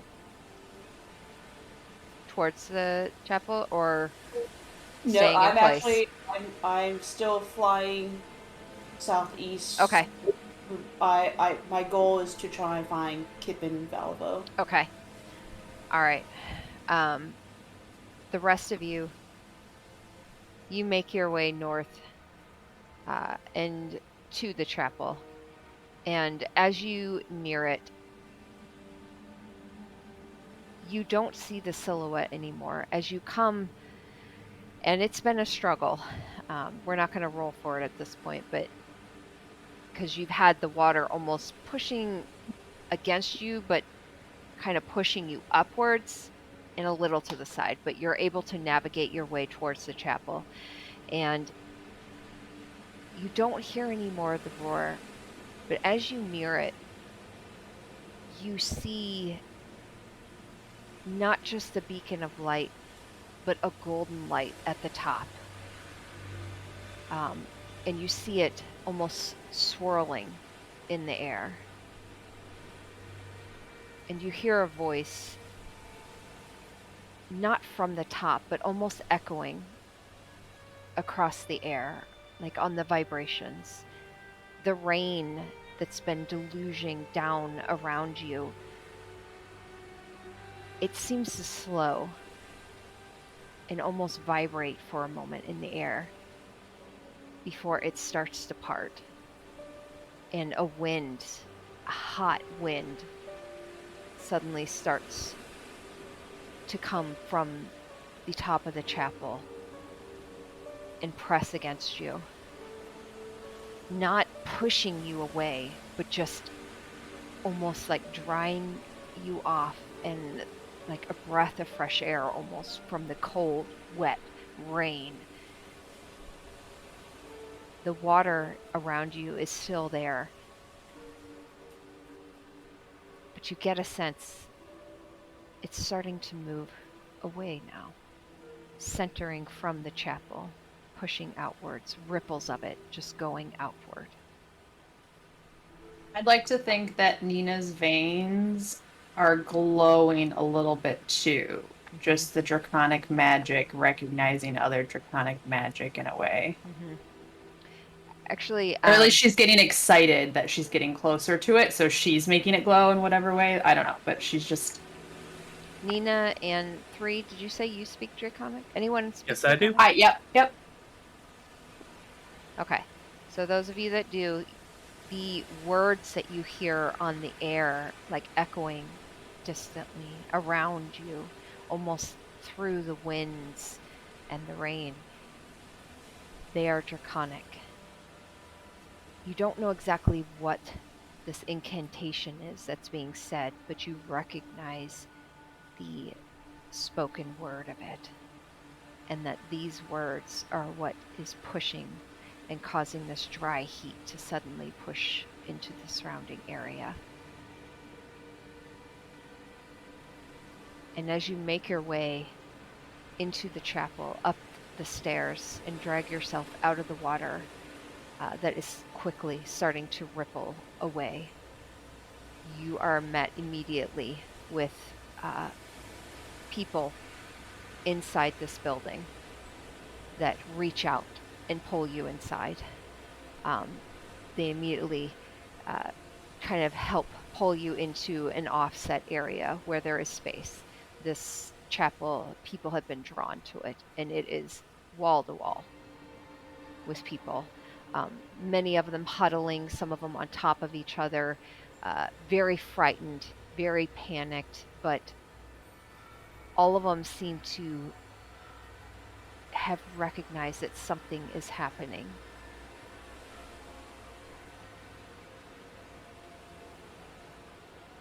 What are you doing?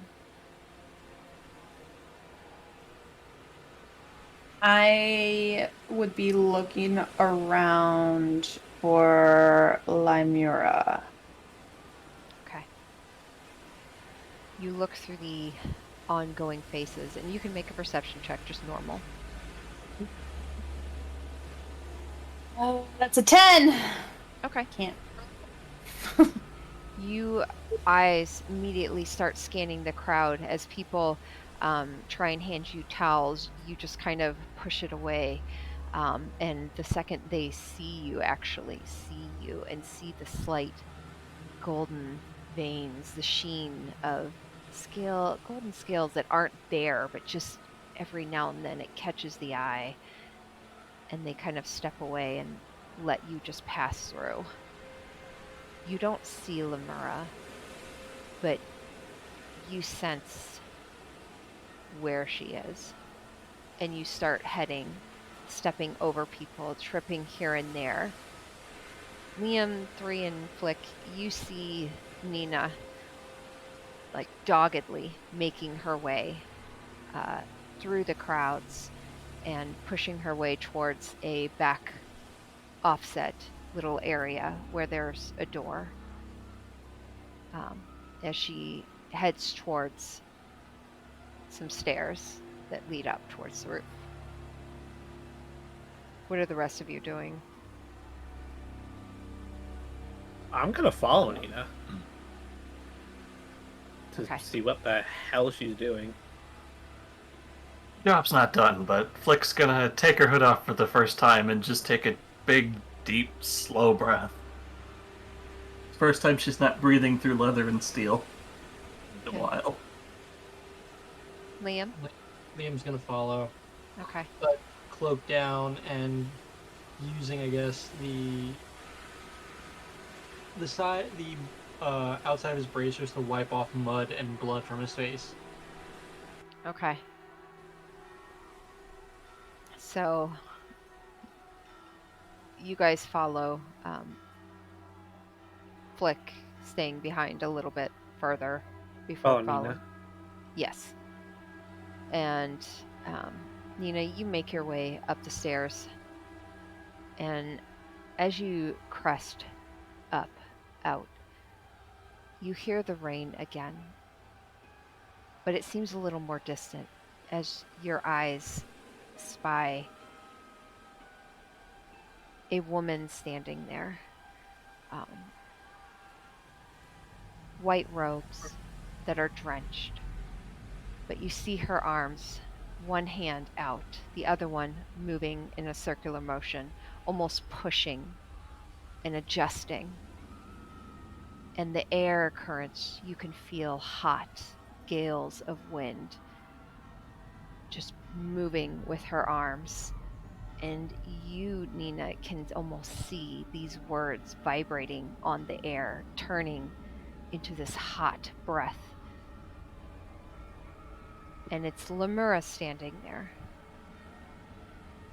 as this, you see her casting this spell that is pushing the rain out, and the clouds above her, swirling, start to disperse a bit, pushing outwards as this hot air mixes in with the cold and presses outward.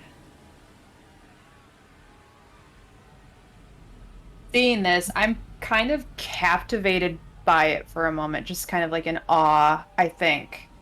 But after a second, if I can hear 3 and Liam kind of coming up the stairs behind me, I'll kind of like shake it off and turn around and just be like, no, they need their space, and try to force the 2 back downstairs so that they don't see her. Okay. I was like one track mind, and then I was like, oops, nope, gotta keep that secret. So, on the note of that, is this on the roof? Mm-hmm. Where Spider-Pod is also spinning a beacon and sharing information with Flick? Mm-hmm. Yeah, Spider-Pod's on top of the very tip of the chapel top, which is above where Lemura is on the actual rooftop, but they do see what's happening. Flick What? has some idea of what's going on, so she's just going to stay in the main chapel area. Okay. Job's not done. People need tending to. What the hell is going on, Nina? Hey, out of curiosity, this is like kind of like an outside character moment. Didn't we leave Sora around here? Yeah. Yeah, Sora was left with Amira. Mhm. Amira. Okay, just because I realize all this is going on, none of us have asked about Sora. We don't talk about so. Well, Rowan had looked for her earlier, but she had been supposedly out with Priestess Lemura. No, okay. Back in character.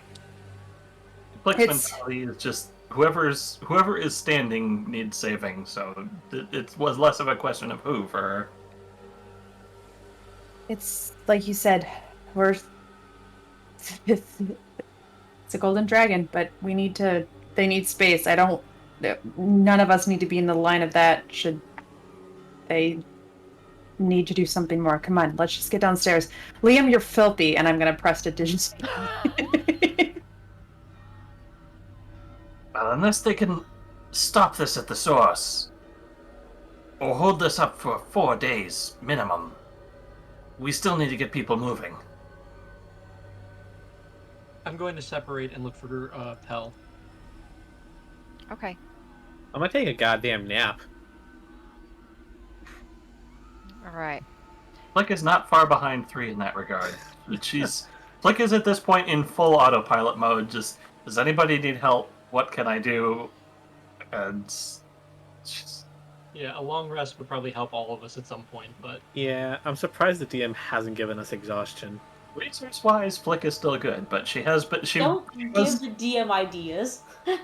Flick was What's wrong standing with at you? grab 0 for a few seconds.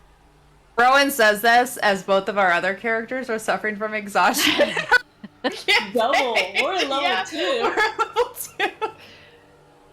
Rowan, you are flying down the path. You have ignored whatever is happening up north to go in search of those that you had seen swept away. Do your wings last for how long? It's only for a minute. Okay. You soar down. Make me a perception check at disadvantage.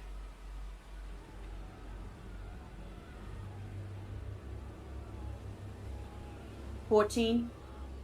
Okay. You get further down.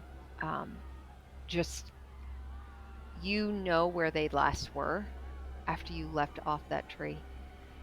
The brief moment of seeing the shimmer of gold, and you just shot down south and southeast, and you don't see anything. You don't see them, but you do see a clump where the land, it seems like, raised a little bit, and the water seems to be thinning out. You've gone far enough to where the water seems to be kind of not risen as much, hasn't quite reached it, as you feel your wings, you feel the magic starting to dissipate. Do you want to keep going? Do you want to land? I'll aim to land on the hill or the Okay. patch of grass that's visible.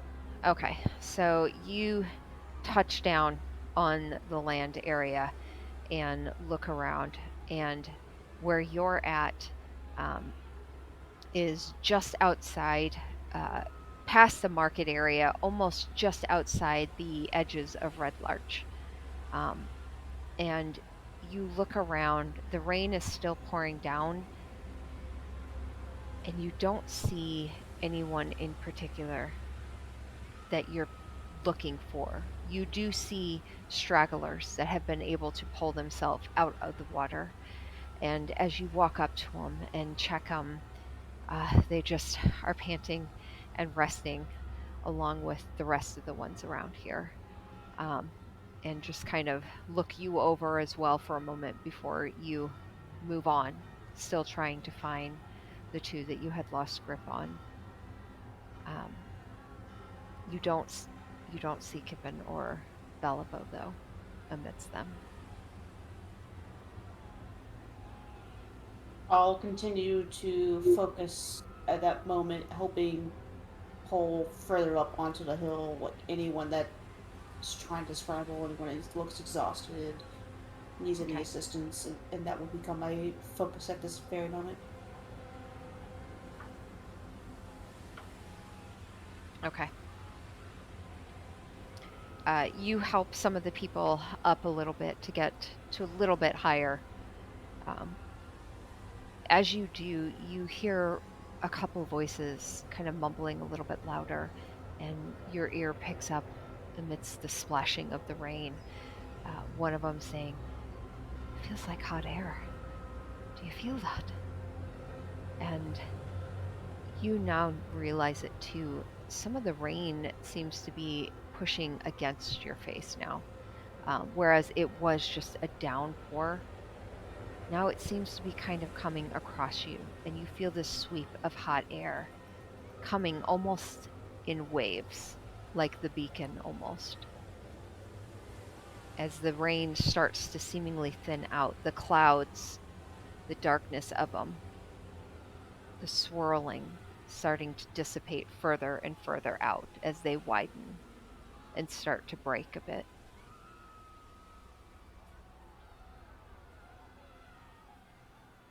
And I'll walk around amongst people and just continue to check for any injuries or anything, and then just start telling words of like, please just work together, help each other.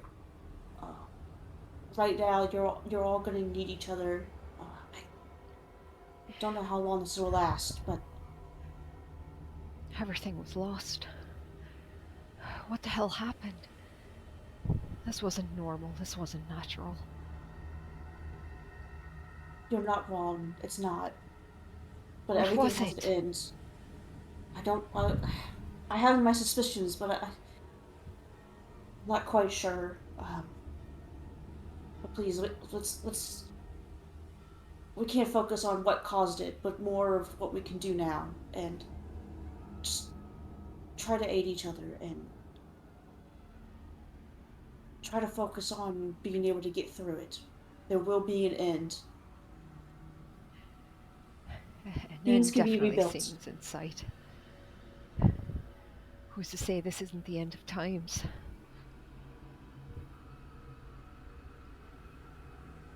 I mean, every day could have been our end.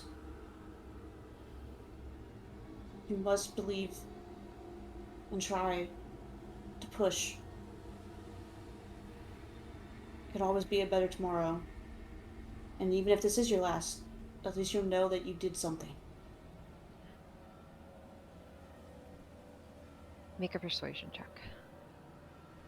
Is that just straight or is that with disadvantage? Just straight.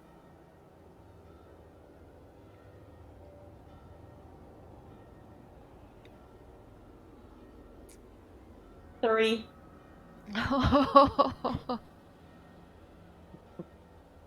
Doing a great job. God, I just.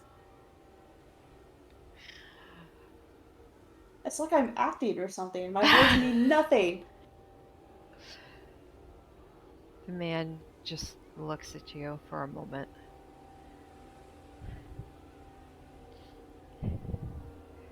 Fuck this. Fuck all of this. I'm not even from this place. Someone needs to tell the main guard. Someone else needs to take care of this. Where are the gods in all this? He stands up, like pulling his arm from whoever had gripped it earlier.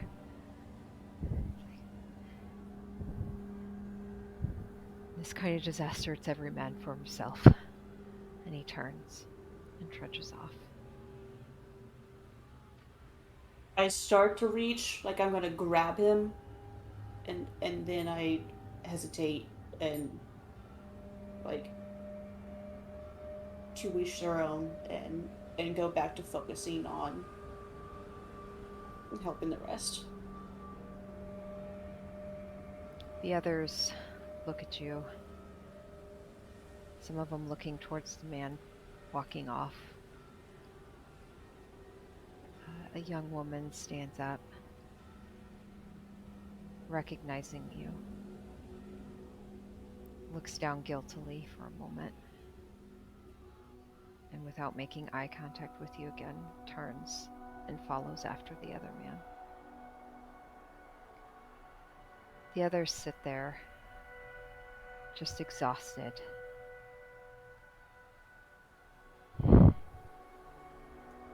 You see one sigh deeply as they push off their knees to their standing. They give you a nod and then go to stand behind you and looks to the others. Whether you're out of town or whether you're with Red Larch, no one survives things like this except together. And he looks to you, Rowan. I'll stand with you. What do we do?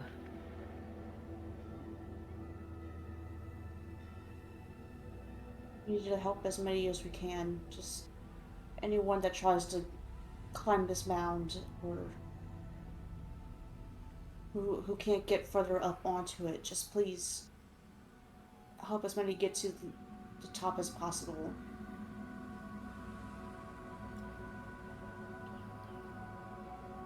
This is a time to rely on each other and whatever comes next. Here, maybe this will be of use to you, and I'll hand the gentleman the spear that I had picked up, kind of been attached to my back. And He takes it in hands and grips it. Kind of snorts for a moment as he looks it over. It's not exactly a sew, but thank you. think of it as a lifeline. One end can defend, the other can reach out a hand. Someone's swimming by, they can't reach the edge. Maybe reaching out with this can help. You hear a voice.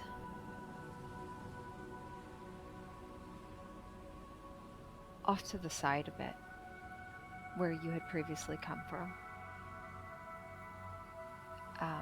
And as you turn to look, make me a perception check. Now, just straight perception.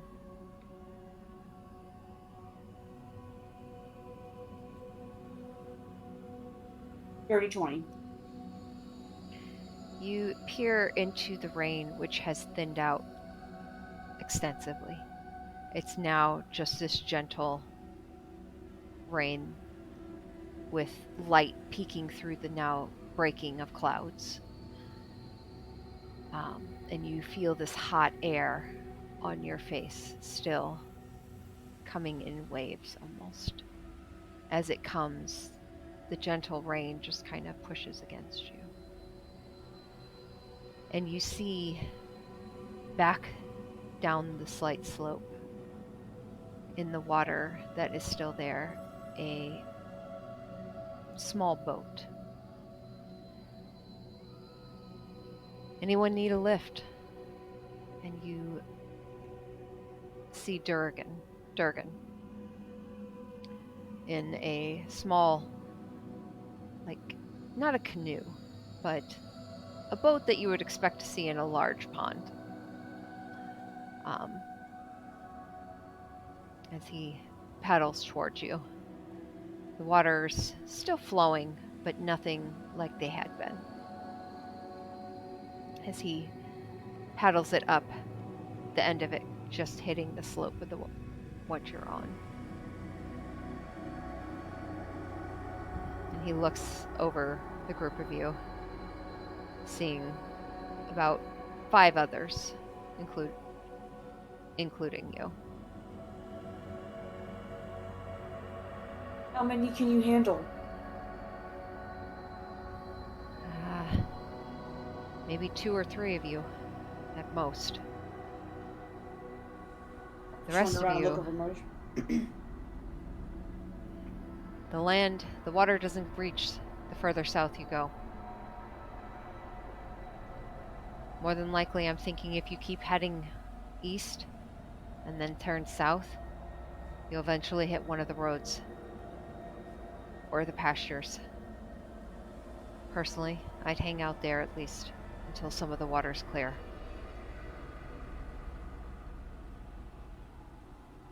I'll turn and look over my shoulder and find the 3 most injured, most exhausted, versus women, children, and those are the 3 that I'm gonna choose. Like, please come. This man, I believe he can help you get to a better location, and help them get into the boat. Okay. Yeah, you see one younger individual, maybe like a teenage boy, maybe 13 or 14, who looks pretty banged up, completely waterlogged, being supported by an older woman.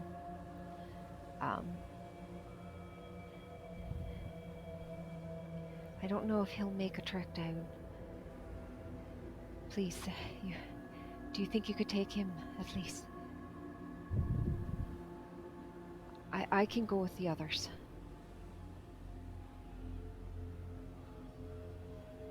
I can do that, and I'll reach down and gently get my arms underneath his legs and back and pick him up. Kind of cries out a little bit, a little unsteady, seemingly pretty confused at the moment as you gently hand them over to Durgan, who easily grasps and helps you set them into the boat. And he turns When back. I go to do the handoff to Durgan, I'm gonna look him directly into the eyes. What do I see in those eyes?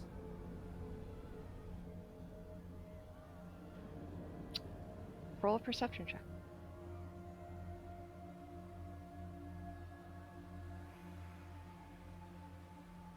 Ten. You see him take the boy as, like, you guys are mid passing off, and he pauses when he realizes you're staring at him. And you see him kind of settle a moment, meeting your gaze.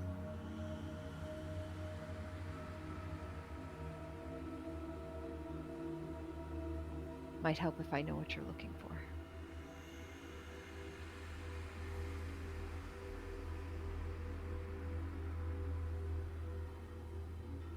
You know Kippen and Valivo.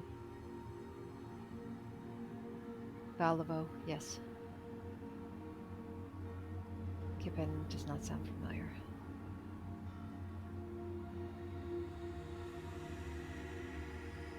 They party. Did you lose them? What? I had a grasp on them a little ways back in the market during before the marketplace got destroyed. Kippen was one of the stands, and obviously you know Valivo, but they tried to shelter on top of a roof that was starting to collapse, and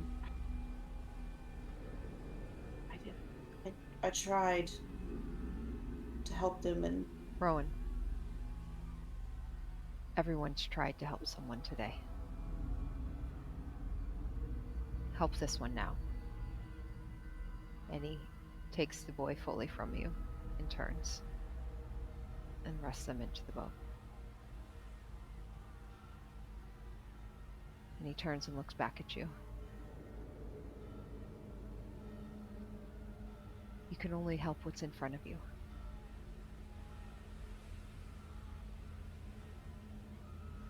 And he turns and looks at the rest of them. The rest of you that can walk, head on down the slope. Head towards the pastures. I've been sending others down that way. Meet up with them there. We'll take this lad over to the chapel. I've heard they set up a camp there. the chapel's okay. It's fortified. The thing was built pretty solid. I heard a lot of people were heading towards that way, and I think I heard some other things going on over there too. What path are you taking? I'll look over my shoulder at the rest of the people. Look back at the boat.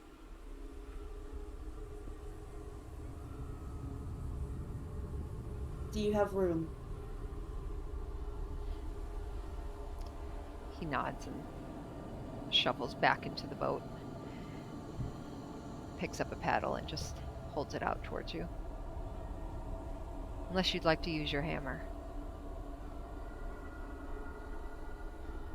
At the rate it's been helping me, it's probably better as a paddle, to be honest. But I'll do my best. I'll turn back and look at everyone. Will you all be okay? Take care of him, please. The old woman gives a wave before one of the others kind of takes her by the shoulders and guides her as they start to head down the slope. We'll take him to the All-Faith Chapel. When the time is right, that's where you can find him.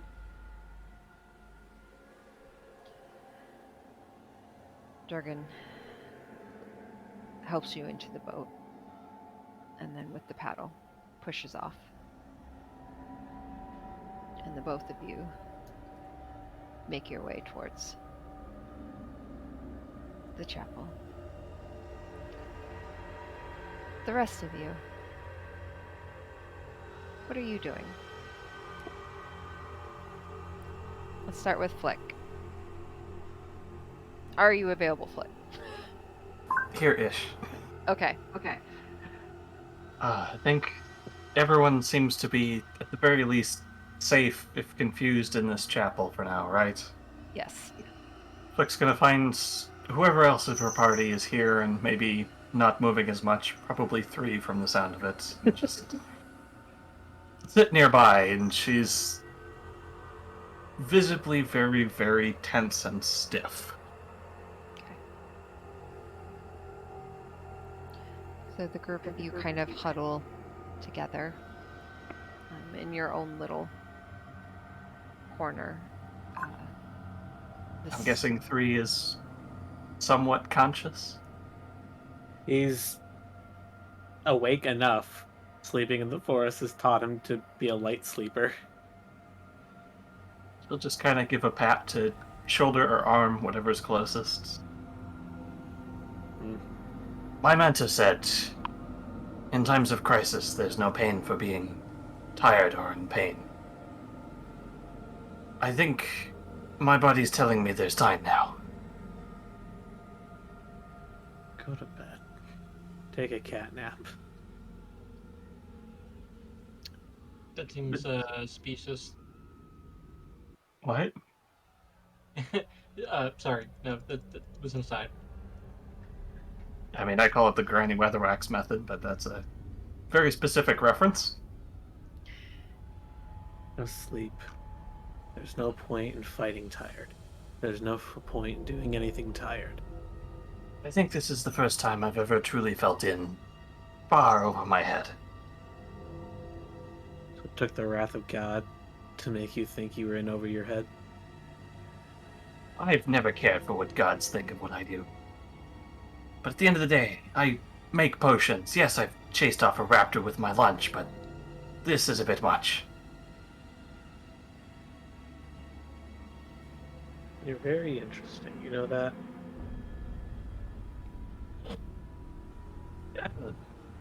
Chult is a interesting place to learn to live. You guys are doing an awful lot of talking for people who are supposed to be sleeping. Talking is the only thing keeping the pain at bay. It's fine. Ignore us, princess. Get your beauty sleep.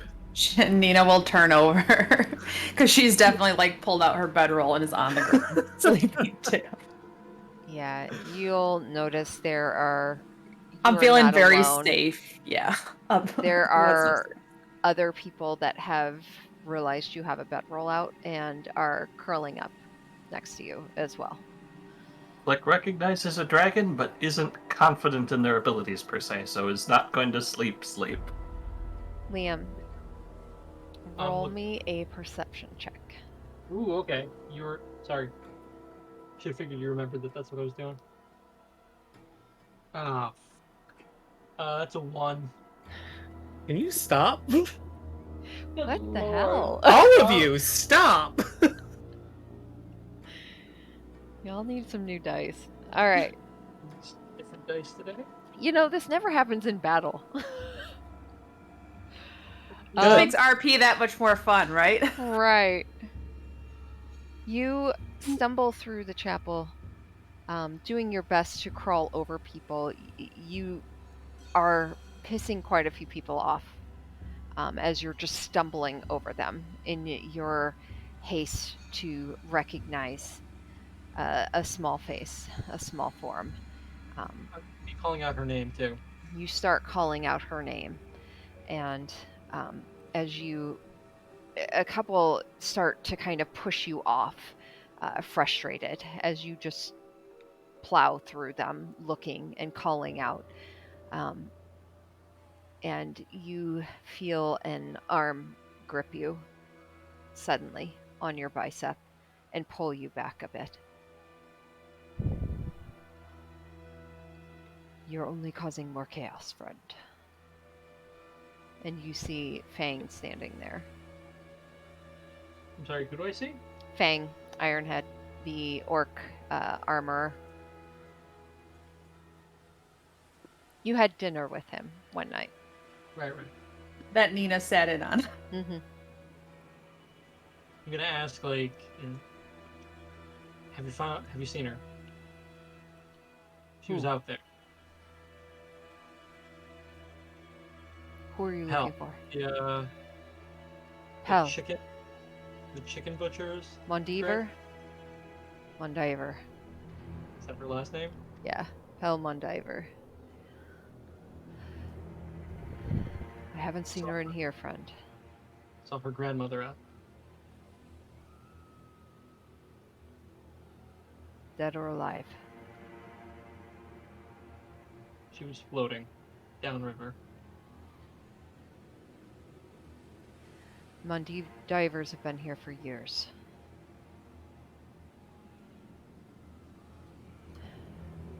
Poor old Granny, she was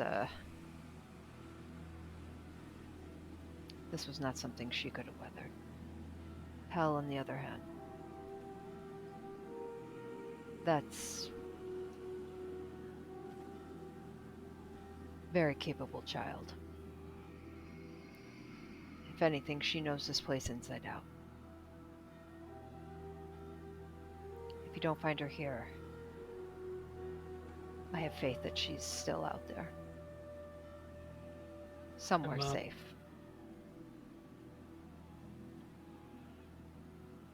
I'm gonna try to break away, keep looking, but as I do, I'm going to collapse from exhaustion and just pass out. You start to break away, and Fang kind of lets you go for a moment, and you get about 2 steps before you pause a moment, and your eyes kind of roll, and you drift to the side. And as you start to fall, you feel Fang stumble towards you and grip you, and just hold you as he lowers you to the ground. It's okay. Such big, strong arms. You need to rest. And he leans down next to you. Worry not. I'll find her. And as your vision fades out, you just see him stand and walk off.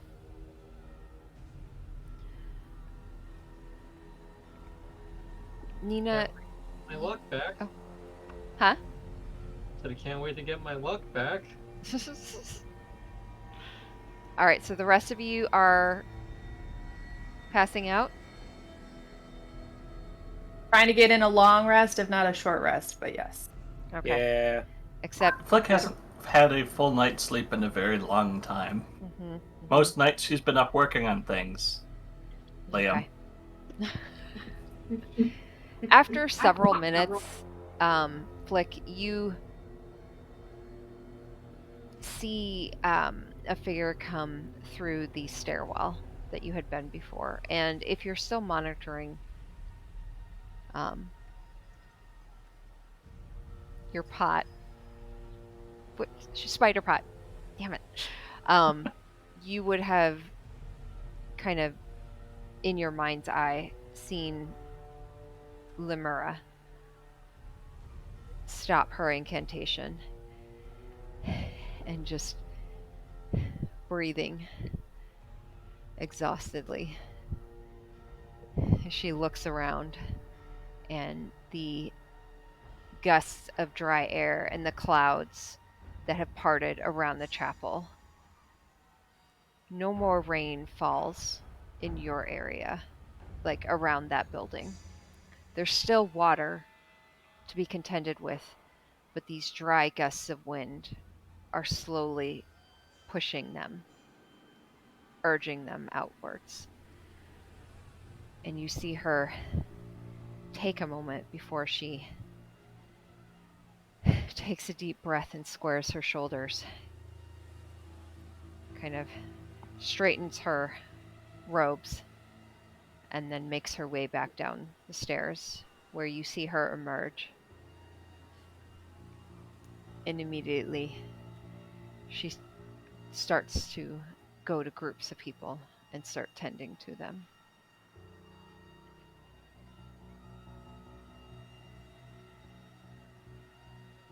Do you continue to watch, or do you want to join your friends in resting? Well, seems to be the safest time to get some rest, so that's what she'll do. Okay. So you take a rest with Nina and 3, just kind of laying down yourself. Everyone is piled in here. There's no way you're not leaning on someone else. So everyone's just kind of resting together, some sitting and passed out back to back.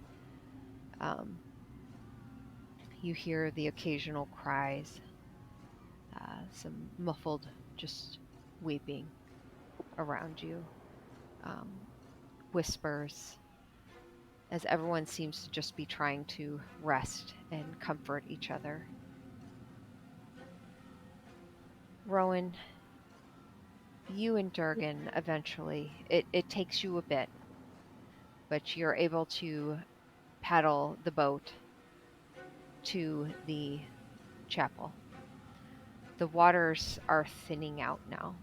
They're still flowing, but as you get towards the chapel, you're able to jump out of the boat, and the water is to just below your hips at this point. So they're on your thighs once more. And you, along with Durgan, pull the boat up onto the steps, where he just finds a little area to kind of tie it off just in case. And he reaches back into the boat and lifts the boy. And he looks to you. Lead the way.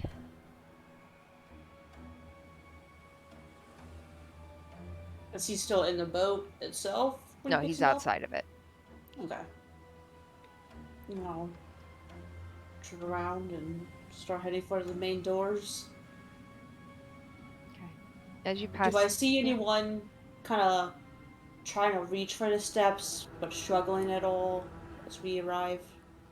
No, you do see a couple people on the steps, just huddled there, as the hot air now just kind of sweeps around them. And they're just kind of watching. You see them huddled together, whispering to each other, eyes just hollowed and traumatized as they whisper and just kind of converse. And they briefly glance at you unemotionally before they just look back out at what was once their town. Do you need help inside? They just give a small shake of their head, not looking at you again. I get down on one knee in front of the closest one and just kind of... Are you okay? After a moment, the head turns and looks to you. And it's a middle-aged woman. Scraggly brown hair. It's just fallen out of whatever bun they had had. And she just looks at you. No. No. I'm not okay.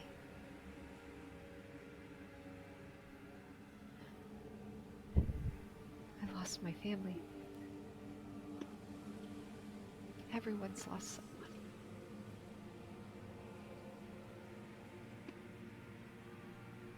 I reach a hand out to clasp one of hers.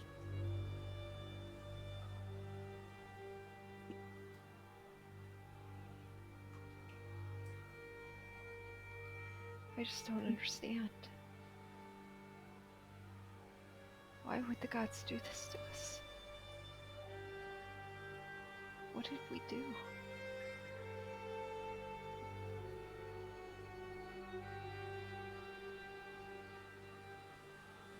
She just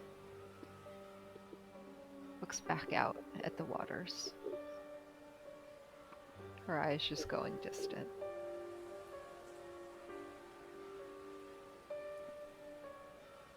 You feel a hand rest on your shoulder. And you look back and you see Durgan standing there above you. The boy no longer in his arms. He just gives you a nod backwards.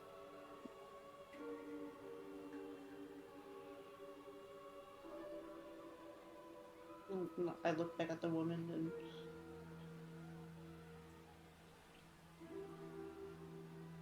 I will pray for you and your family. I'm sorry for your loss. if you prefer to stay here, I understand. If you need some assistance being carried in, I can do that too. She just continues to stare out at the water and doesn't react.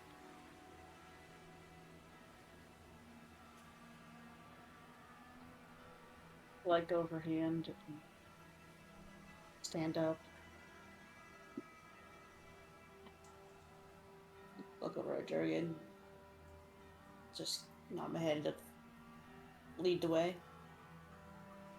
He nods back and turns and heads through the chapel doors, which are open.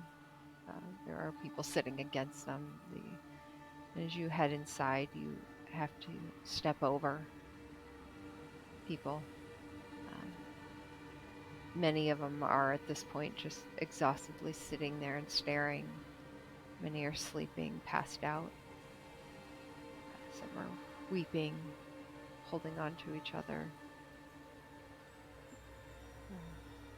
It's pretty quiet in here, other than just the small echoes of some crying, whispers,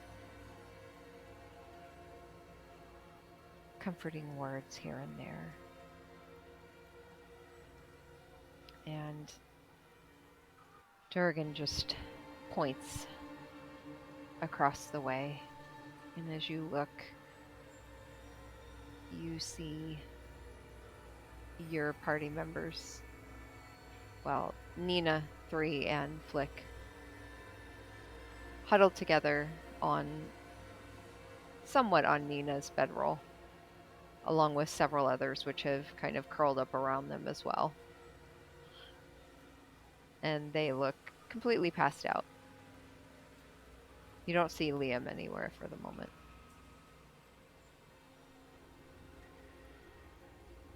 After seeing them, catching the glimpse, I will immediately start scoping the rest of the crowd to see if I do see Liam. Yeah, go ahead and make a perception check. Just straight? Yep. For the love of God. 8. It takes you a bit. It takes you a long time. But you eventually see a form of someone on their side, not moving. You have a brief moment where your heart catches and your breath catches, as if you are taken back in time to another moment like this. And you find yourself stumbling towards the form quickly as you pull Liam over, roll him towards you, and you quickly realize he's alive. He's alive. And a little banged up, a little worse for wear, but he's there, passed out.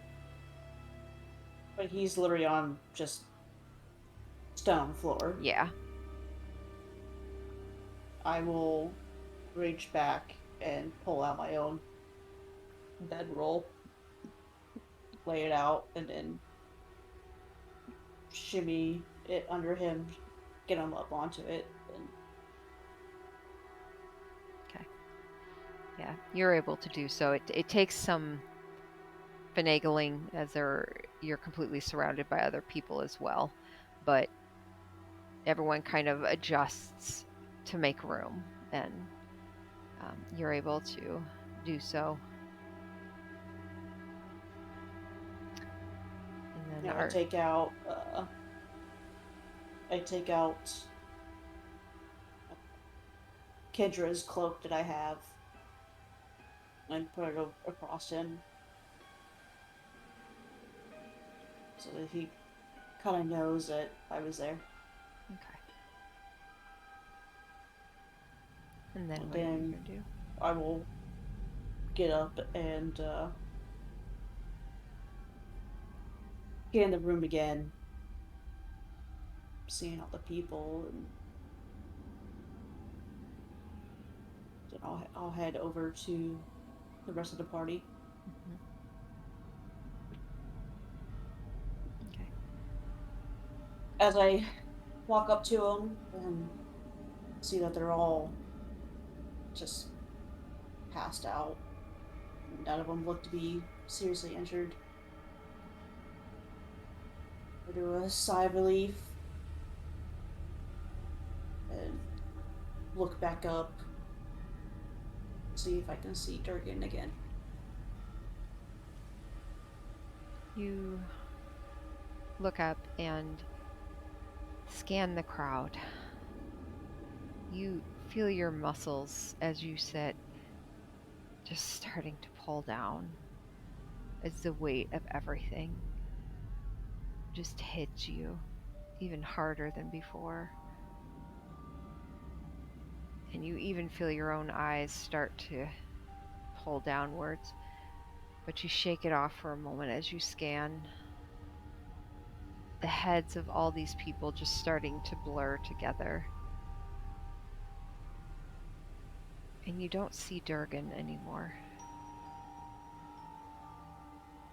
And you kind of lean forward a bit to look out the doors of the chapel. And you don't see the boat anymore either.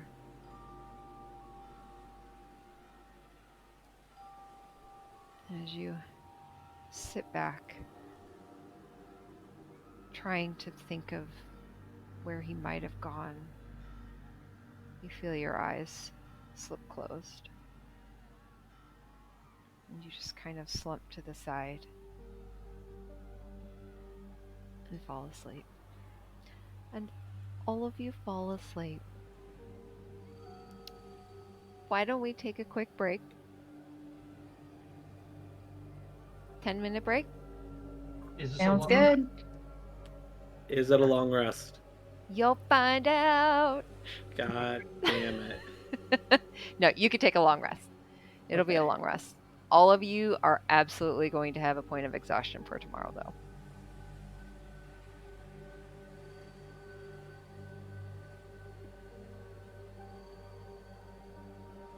There it is. I can never remember where it's at in D&D Beyond. Under conditions. Yeah. We love that constant I disadvantage. know. Job's not done. All right. 10-minute break. I'm gonna go take care of the Yep. doggos. I'll be back.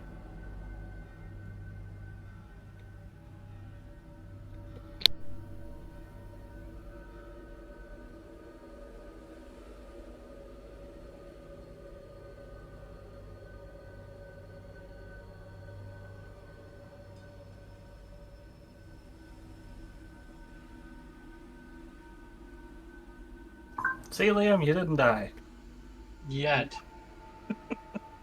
I actually didn't take any damage through any of that. Lucky, lucky, lucky.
might come to regret this later, but I'm having a shot of espresso at 6:45 at night.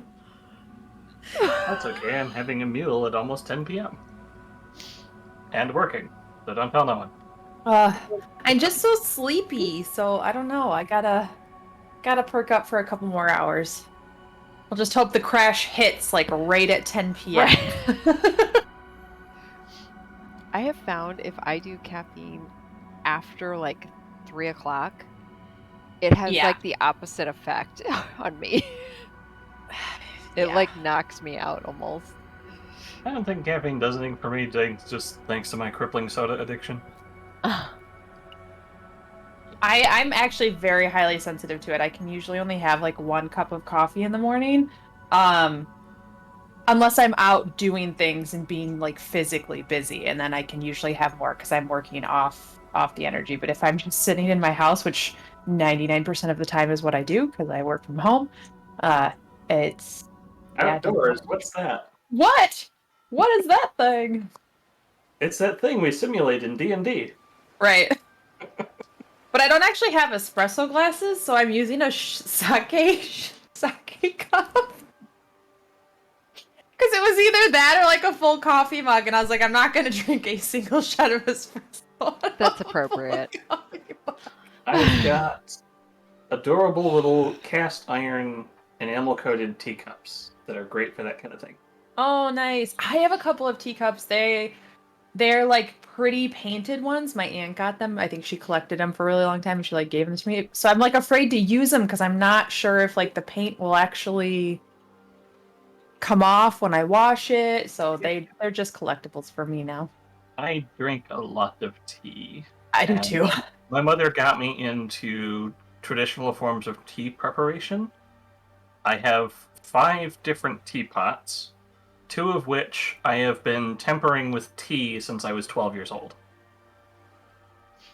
You know, when you see like old movies and they show pouring tea over the pot, that's the Yeah. very specific type of teapot you use, and you only use one kind of tea in that pot, and that's tempering the pot. It's kind of like a cask where you ferment ale, Right. absorbs the flavors. That it's the same idea, but with tea. Nice. I have one of those. I got it from Tijuana like years ago, but it's one of the it starts with like a K, isn't it? Like Cuse? No, not Cuse. Whatever. I know exactly what you're talking about. The type of clay that they use, like the volcanic clay. It's like slightly porous. Yeah, and it actually absorbs it. I love that thing. I love that tea set. They're so great. Yeah. I've got one that I use for really dark black teas, and one that I use mostly for green teas. I'm not a big green tea fan, but there's certain ones I really like. I'm not a fan of teas, period. Unless they're really fruity, and I've put a lot of the rock sugars in it.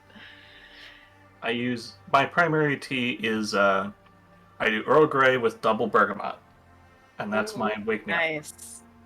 And I That's a good wake up. So I make my own Earl Grey by taking black tea leaves and applying bergamot to the leaves, and then I also add bergamot to the tea once it's done for the double bergamot flavor. And that's what gets me up in the morning. Along with cats who want attention. Right. That's what Yixing clay. That's what it's called. Or however you pronounce that. Yixing. For everything else, I've got this adorable little cast iron pot that's like painted red with like Chinese style flowers on the outside. My grandmother got it for me for Christmas one year. Nice. I'm a coffee fiend. I'm here, My by the way, entire family is. folding some laundry, so here, just don't want you guys to see me folding laundry. Don't want to see your delicates?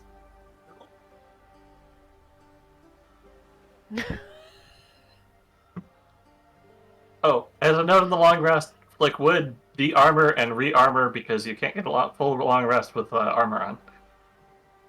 But it's only an action for Flick. Yay, class features that don't come up much. Okay. So the rest of you, first thing, Rowan, roll me a Constitution. Straight Constitution. Yeah.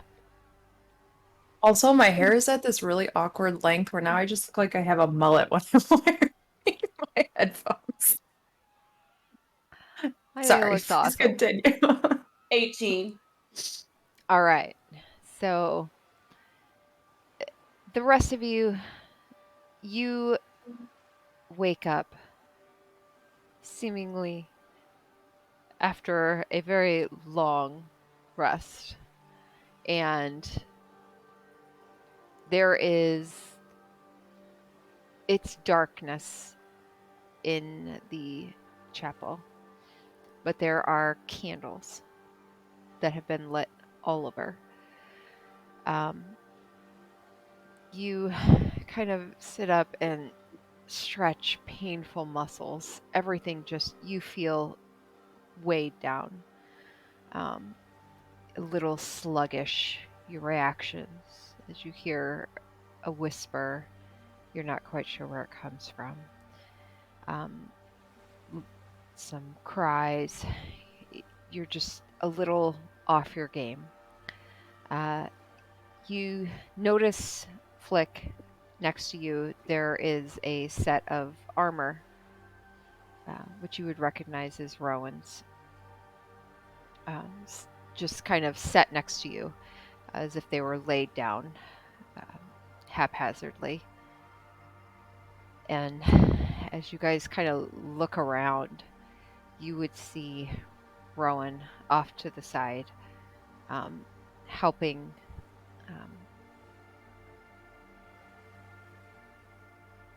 Imdar,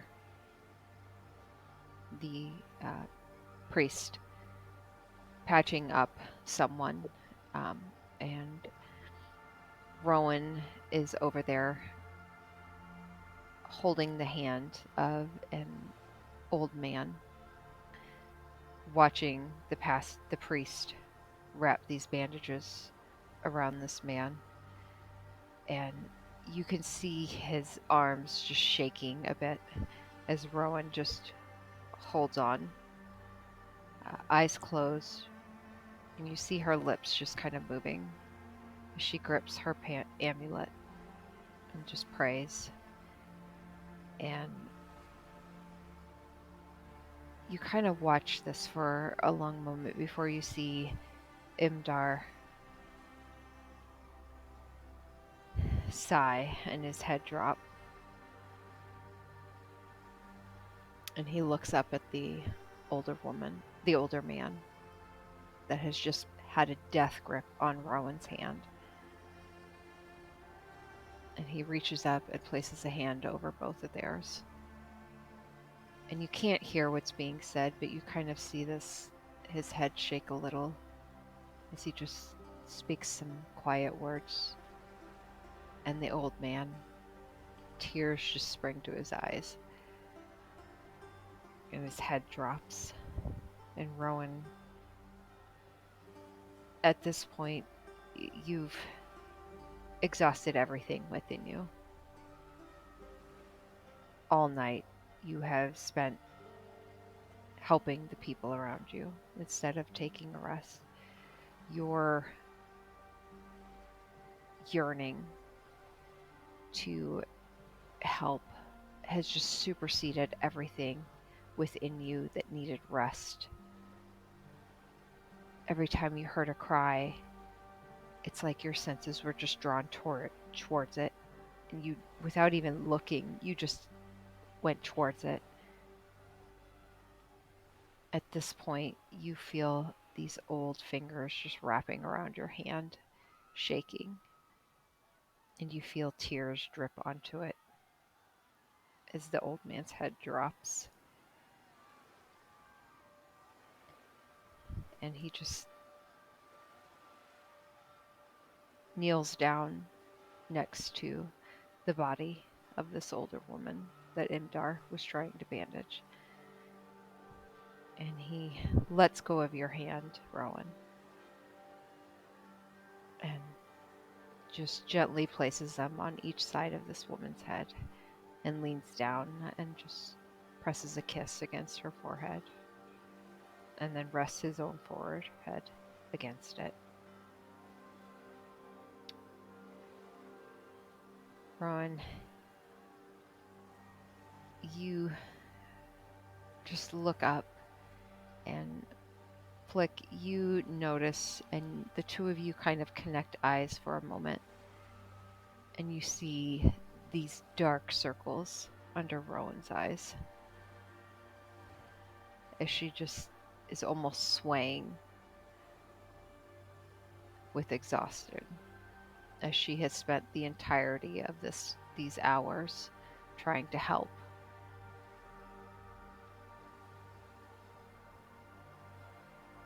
Anything you guys want to do? Any of you? Job's not done. Flick will give a nod to Rowan and just kind of give them a steadying hand on Rowan's shoulder. You do need to sit for a time at least yourself, dear. You can only help people if you can stay on your feet. It wouldn't do to fall on top of them after all.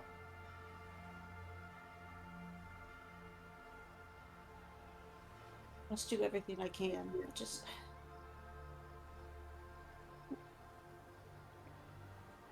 sleep is for those who have time and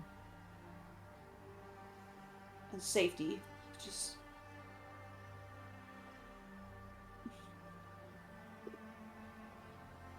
I don't want to fail these people, Flick. I know. But safety is something you need as well. Let me take a shift. There are things I can do that fresh eyes might have a better chance at.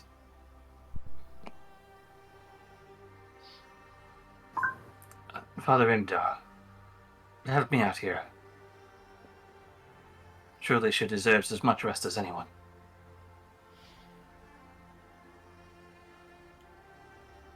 Everyone here needs rest. And he looks to you, Rowan. You can do no more, child. Take your rest. And he just rests a hand on the old man's back.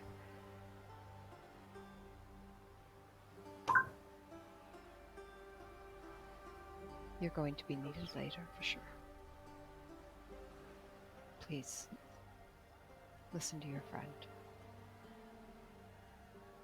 At the very least, sit until I can get something hot for you. That's something at least I can do.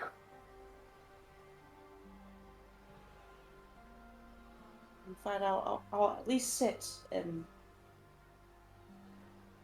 walk over and kind of slump against a wall and slide down with full intention to try to stay awake, but probably epically fail. Imdar, what's it like outside now?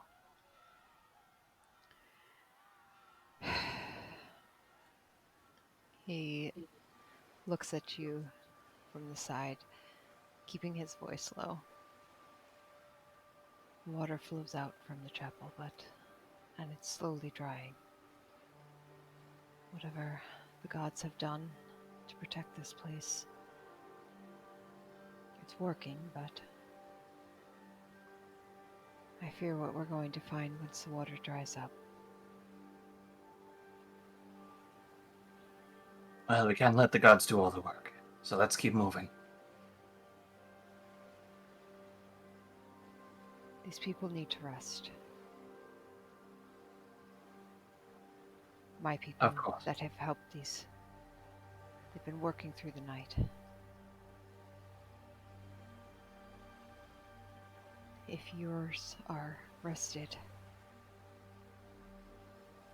perhaps seeing if you can find buildings where others have congregated, make sure they're okay.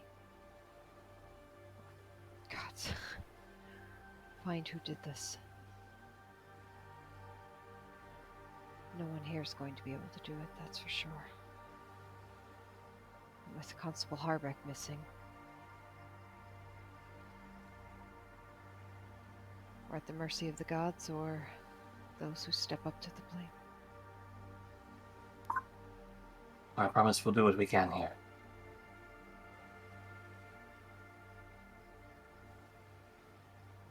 Liam, 3.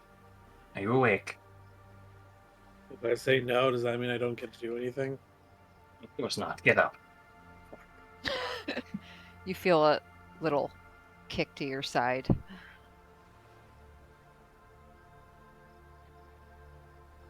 Things are calming a bit. If you can be careful about it, but see if there's any other buildings nearby that might have anyone in them.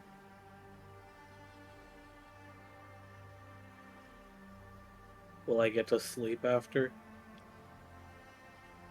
We'll find out afterwards. Alright. Meanwhile, where the devil is my chest?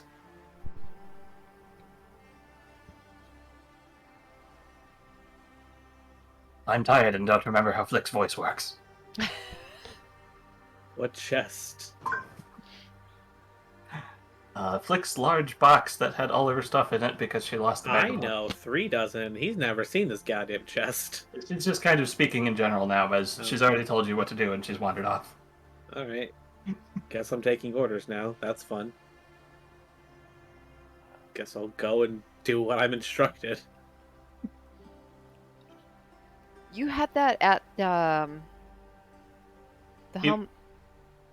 You It brought was- the chest to the church. It was initially at the inn, but Yep. Flick went to the inn and recovered it with the help of the little girl. That's right. Okay, and you brought it to the chapel. Correct. Okay. Yeah, you would find it off to the side.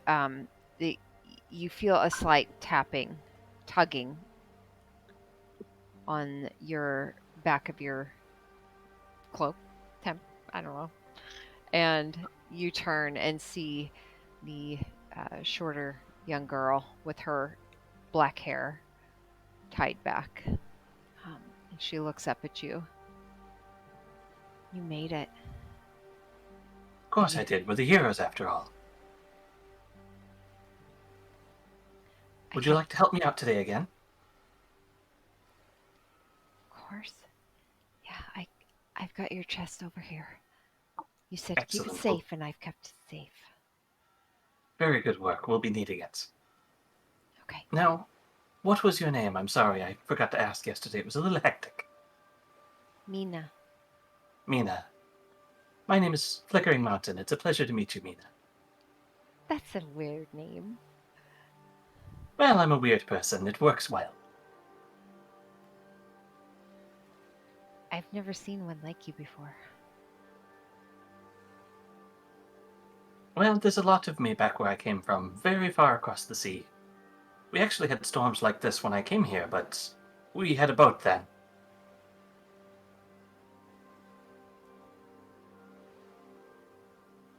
Everything's changed, hasn't it? Her eyes kind of look over the crowds. Not everything's changed. You're still here, and all these people are still here. The sun will come out again, and the plants will grow. Bad things happen, but we have to remember that there's always something to come afterwards. Good or bad? Well, that's the excitement. We never really know. You see her What? ponder that for a moment. If you knew everything that was going to happen, you'd never get to have any surprises.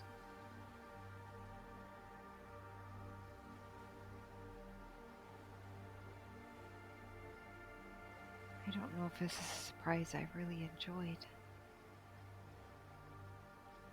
Well, were you surprised when I showed up yesterday?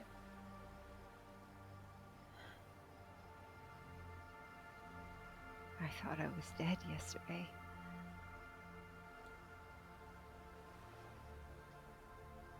Well, we're both still here, so there's still things we can do. Whatever may happen, we can always look back on this moment and realize we're both strong enough to get to this. You see her smile a bit.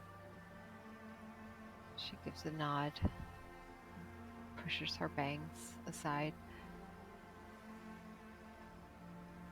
Now hold this for just a moment, and Flick will hand her a very, very large wooden spoon. She'll hold on to it. She's about, like, you would say maybe 15. She grips it. So Flick is going to... so the drift globe only lasts so long, at which point Spiderpot would have come back down, and is going to get use out of the pot part of its name, instead of just the spider. As Flick's going to just kind of begin making breakfast. She's using Yes! a large stockpile of flour in her chest, supplies of meats. It's not going to be a filling meal, but she's going to be producing a very large amount of kind of, it's gruel. It's flour and water and meat and whatever else is on hand baked into a stew. But it is hot, and it will quickly begin to give a smell of cooked meat.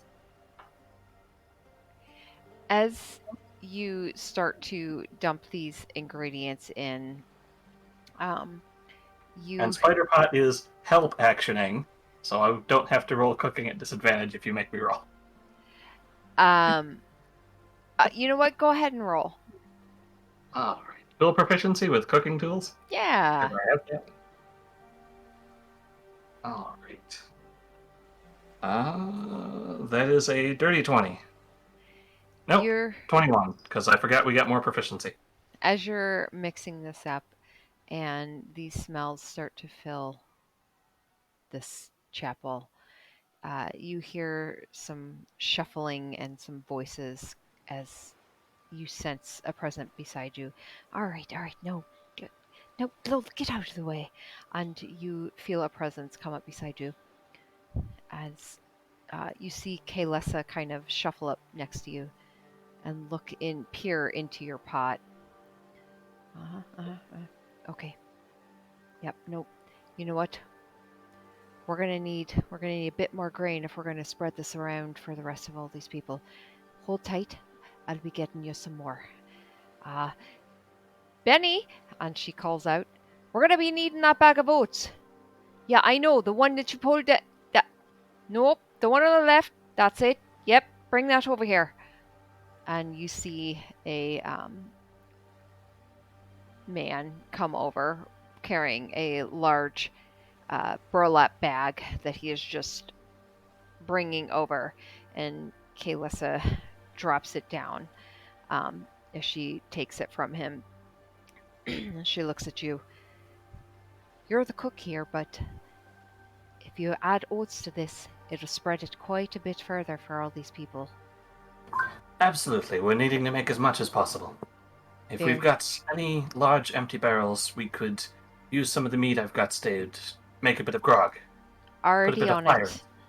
And she snaps her fingers at some people near the back, and they nod and start getting a few things together. And she turns back to you, Flick, and pats you on the back. I've never been so happy to see a patron. I'm so glad you made it through this, love. As she just kind of gives your cheek a pinch. You're the patron today. Eat to your heart's fill.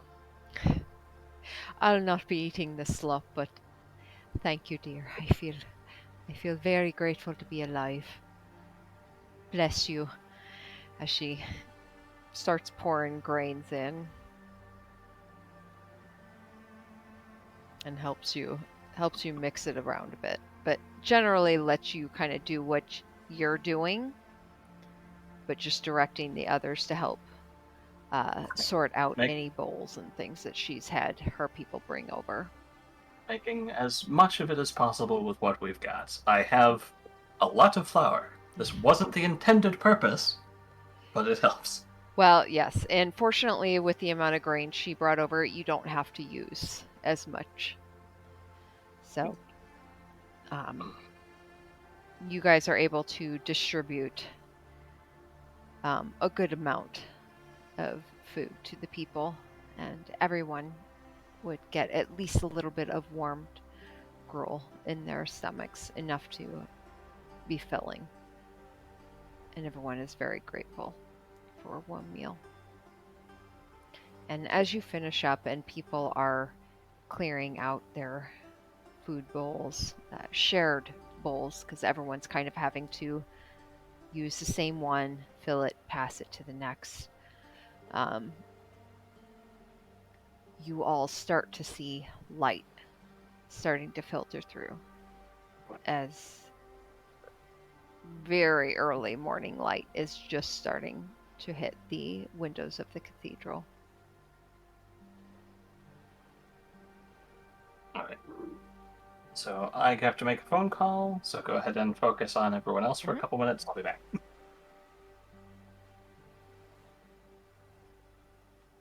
Nina is probably still passed out until somebody wakes her up. Nina and Rowan are passed out. 3 and Liam, what are you doing? Guess I'm gonna have to go check other houses now. Technically still folding laundry, but in game, I am I'm looking around the place for Pell, but also going out and going to check the houses to try to find Pell. Okay. So you both step outside the doors that are still wide open, and you see several more people congregated out on the steps as well as into the road, where there's still water, but at this point it's just above ankle deep. So it's easily traversable. You see people have kind of spread out. There are people walking about, some almost zombie-ishly, just not quite realizing what's actually happening as they just are looking at their town, trying to figure out what's happening. Where is everything that they've grown up with? Even the paths that you're on, like everything is so massively changed. Buildings have been torn up. Trees have been ripped from their roots. There's very little grass and just road. Everything just kind of looks like mud and ankle deep water. But you find quite a few buildings that are standing but dilapidated. Some that are just completely caved in. Some are just spokes of lumber. Are you headed in the same direction? Or are you headed in separate? Well, we were both told to go do this, so I'm just gonna assume Liam's going to do it and head the opposite direction as him. Yep, I'm gonna go my own way. Okay. It's easier for me to search on my own without being held Oh my back. god, I can shift again. Oh, this is so great. I'm The party again, no big deal. We just all got back together. It's fine. Immediately split apart. Yeah. Well, we seem safe. Liam puts up his cloak covering his head and grabs his daggers and just starts searching. Okay. Liam, Just do you head north, south, east, or west? Yes. Okay.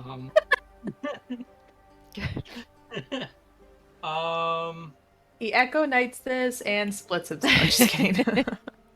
I'm gonna go. I know that's not how that works, but I'm gonna go north. Wait, Hell's farm. That's north, south, east, or west? South. South? Then that's the first direction I'll go. okay.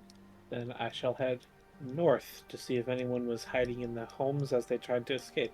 Okay. Also to check this fucking giant hole off to the left. Because that must be filled by now. I'm also, as I'm looking, going to be looking for any sort of supplies, food, anything. Maybe, I am a rogue. Treasure.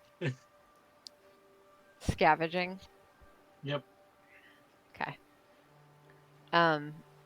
Okay, Liam, you make your way down the what you remember being the main road.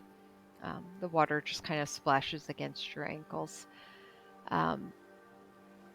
You pass people here and there.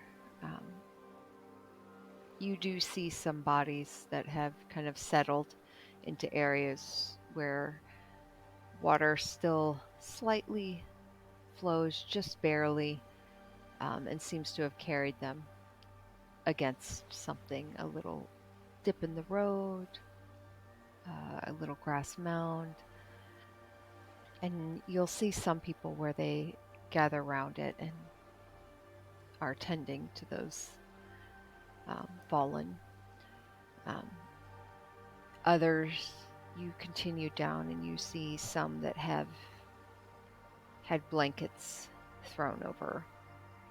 And you don't necessarily see a body, but you see a forms beneath it.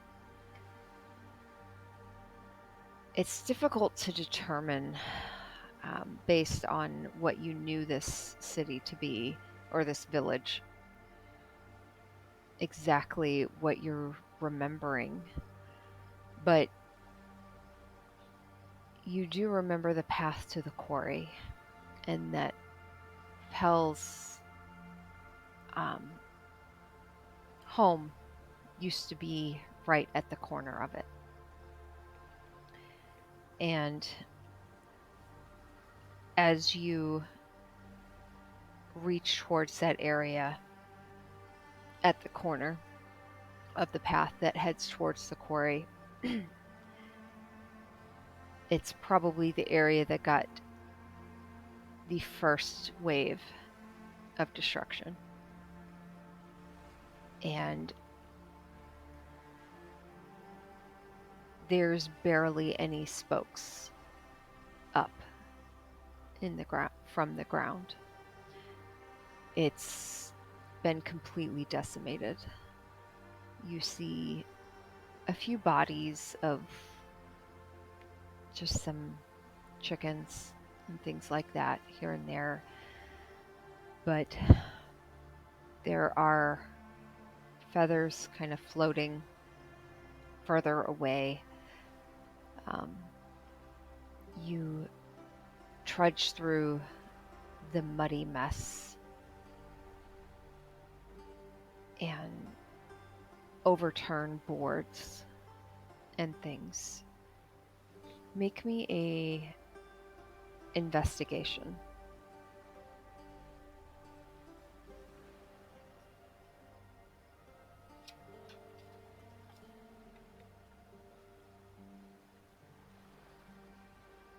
Okay. My modifier is +4, so that's a 19.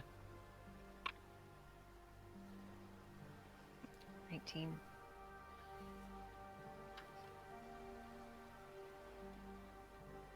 You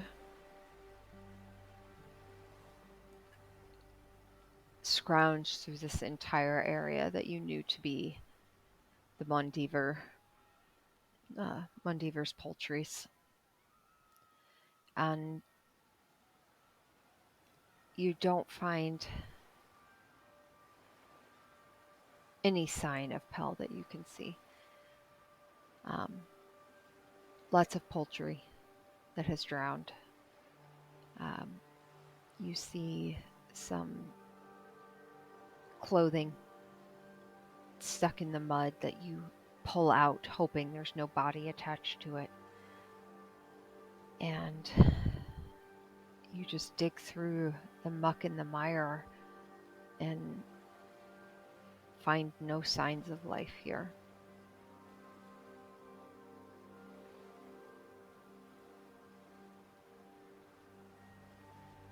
What else do you want to do?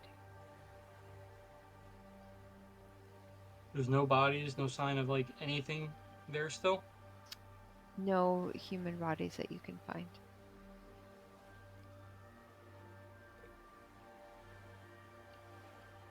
Can I look around for Razor or any of the stuff I gave her as like, I don't know, cash or something? Mhm. With Yeah. the gems?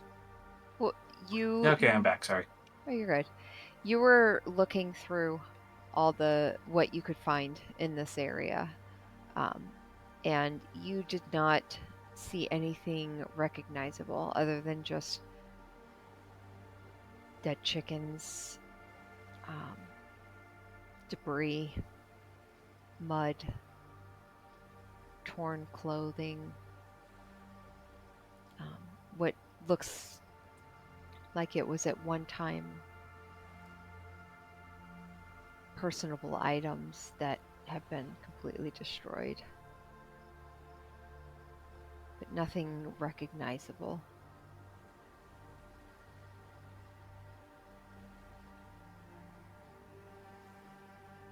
Okay. Then the last thing I'll do before I walk away from here and try to look somewhere else is I'll try to find any sort of supplies. I mean, that's not a dead chicken.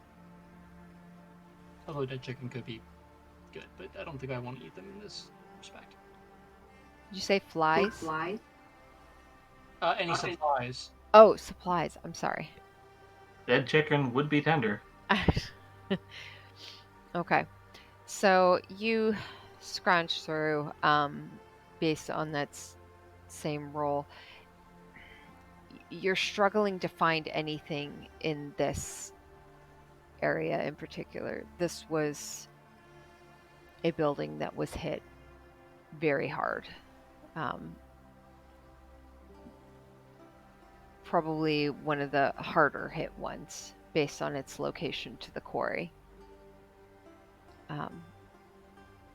That's what you have found thus far is about all you're going to find here. Okay. Then I will leave and keep searching down the road for any other buildings that might have anything. Okay. 3. Yeah. You are headed north. Anywhere in particular? I'm going to be checking the buildings going north from the church, but my end destination is to see how this area has turned out with all the rain. Okay. Roll me an investigation. Investigate.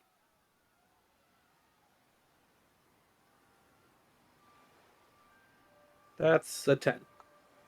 Okay. You're able to find some general supplies. You find some food rations here and there, or things that could at least be used.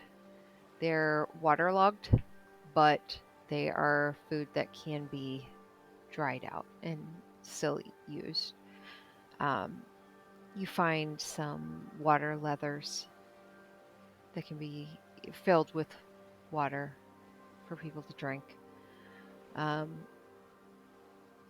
some blankets. They are soaked, but should you put them in the sun, they could dry out easily. Or put Nina to work and she could dry them. Set them on fire, sure. um, you head northward, kind of packing your bag up and draping these things, tying some of these blankets around you to keep them, and then you turn the corner. More of the buildings up north here are standing.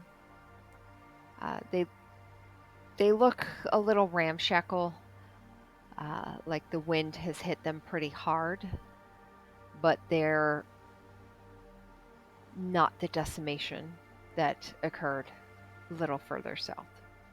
Okay, so these buildings are pretty intact, and at the current rate everything's going, should probably withstand the rest of it. This is good information that I can bring back so that way we can get more people out of the church. Yep. A little cramped. Someone's about to start a plague. You make your way between two of the houses, where you know the path turns just a ways down, and cut through there. And you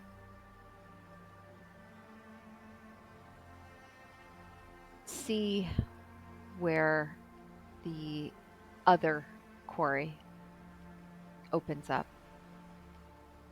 And even though this area didn't get hit as hard, the water did go somewhere.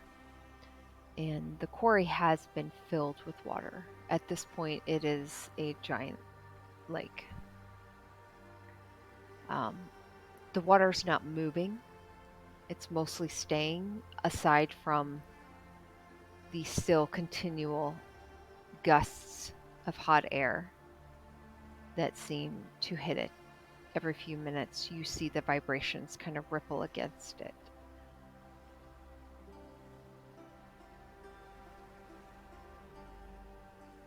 But sunlight is starting to peek up over the horizon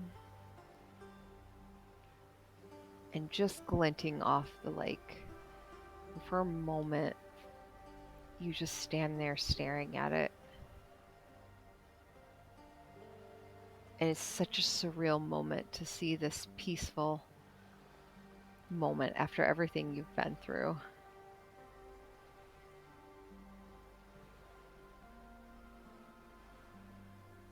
What are you going to do? I'm gonna stand there and stare at it and then ask myself, what the hell am I doing here? Ran away, found some people to watch because I was bored, and now I'm here. Are you still bored?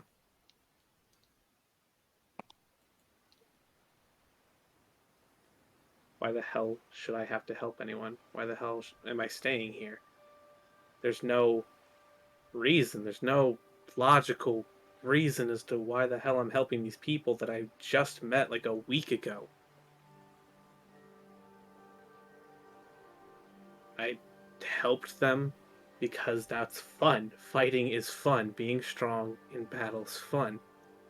I come back to help them. They have a funeral for someone I've never met.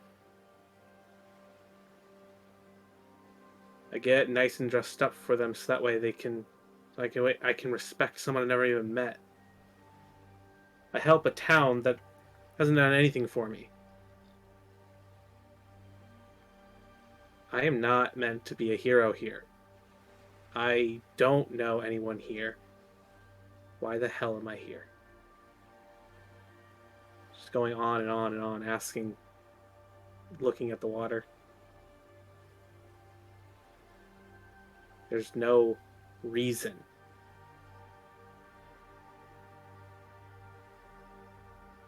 And maybe there doesn't have to be.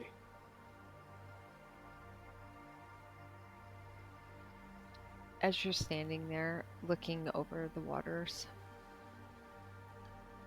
the sun glinting off of it, the destruction behind you, every now and then these warm drafts of air breezing past you, you feel the weight of your backpack on you. The supplies that you've recently found resting in there. The wet blankets draped around you and tied onto it. And you remember a moment, almost like muscle memory, when you were climbing, weighed down. And every instinct was just, why are you doing this? What's the point of this? But you kept climbing. And you remember the moment you crested.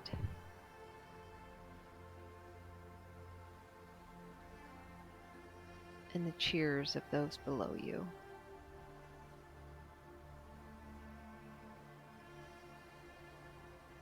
And there's no cheers now, but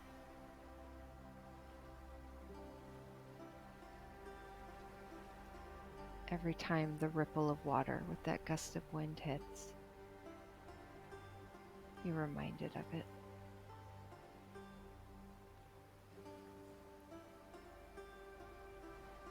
I might not be a hero,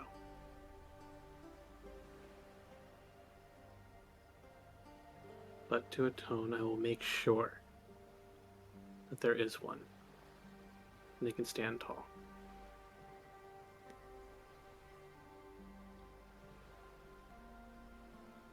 Alright. How the hell am I talking to myself?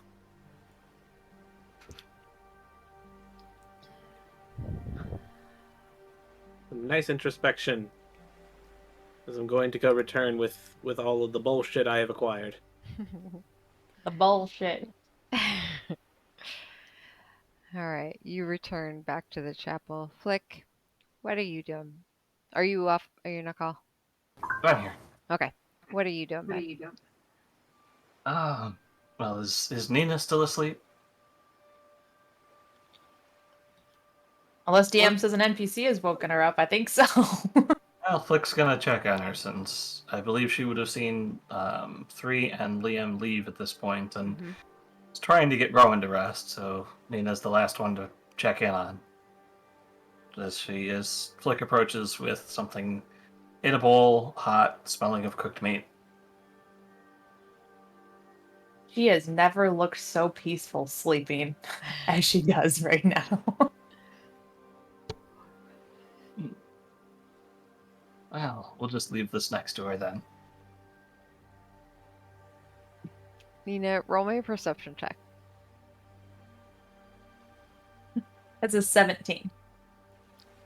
As you're just drifting, sleeping, completely blank, you start to smell something amazing and wonderful. And it just fills every sense of you. And you take a deep breath, and your eyes open up. And you look down at this bowl and blink the blurriness out. And you're severely disappointed by the muck that you see in this bowl. It smells so good, but there's not enough. Sorry, that was just a bit of a delivery. But you know what? You're fucking starving. I see Flick walking away. Flick's walking away, but she's keeping an eye on you. Thanks. And she'll just dive in. How's everything?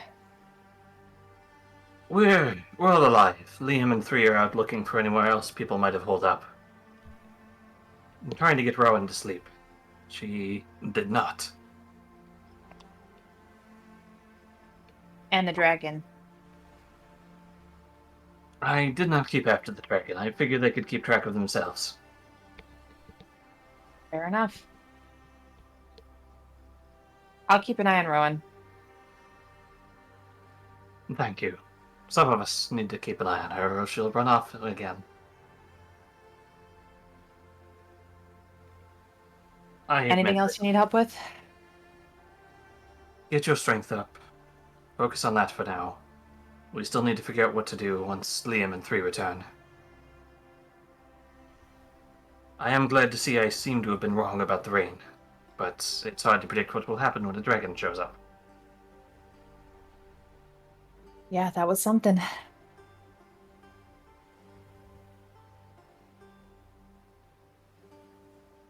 I just realized that perception check should have been at disadvantage because we were all taking that point of exhaustion. Oh, But- that's right.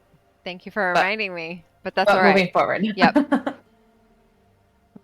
Flick gives a last odd look to Nina before going back to handing out food. There's a very specific distrust of sorcerers. Thanks to a certain someone.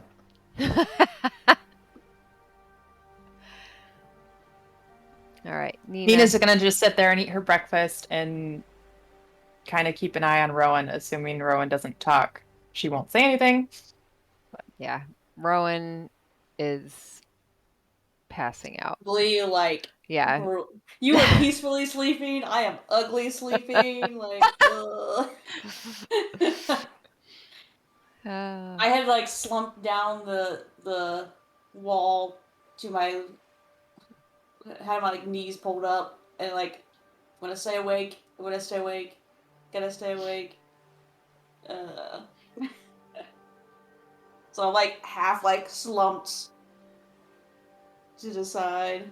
Like, man, if someone doesn't move me, I'm gonna wake up with the worst freaking neck ache ever. Just like off to the side. Flick's a cat. She doesn't understand sleeping in uncomfortable positions. Okay. Liam, Yes. what are you doing at this point? Still going down the road. South? Do I see any buildings that are even remotely still together? Anything that could like provide shelter for people? Where you're at, most of them have been decimated. Do I see any piles of rubble or anything? Yeah, I mean, all over the place there. Wherever there are slight slopes in the land or humps in the dirt is where rubble has kind of drifted together. There's quite a bit of it. I will take a look around different ones. See if I can find any bodies, anyone alive, anyone dead, anything. Okay.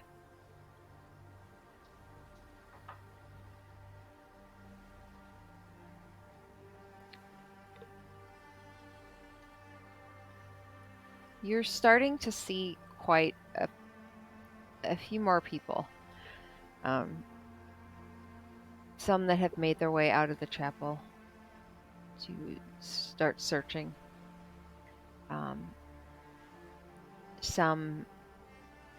A few here and there come up beside you, seeing what you're doing, digging, and just wordlessly, they reach in and start to help pull boards out.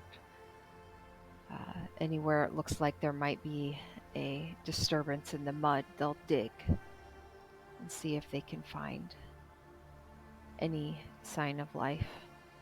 I did just have another idea, but we'll wait till it comes back around.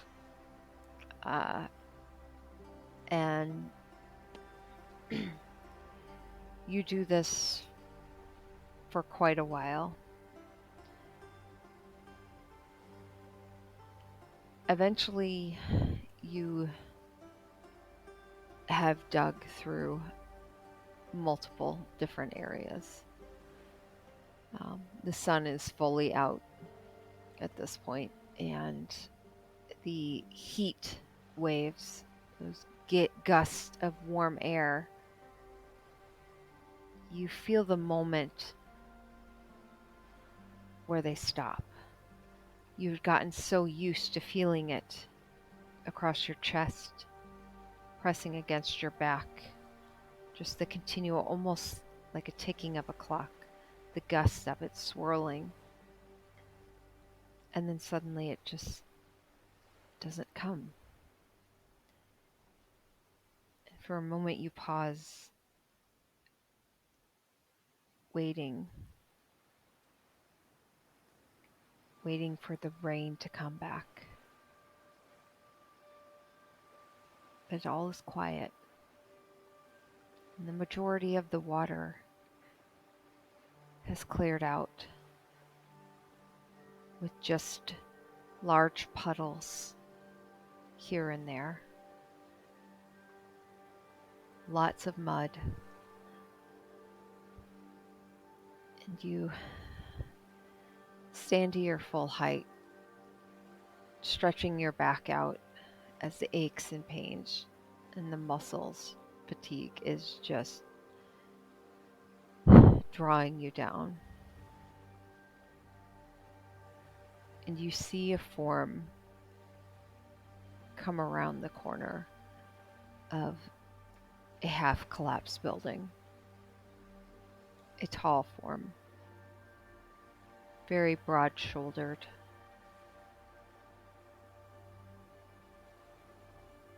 And you would recognize as they come towards you, just slowly trudging back and forth, the half-orc, Grund.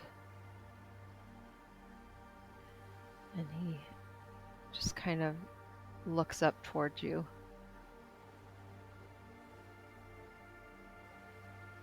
And gives you a little nod. And kind of makes this sad little face.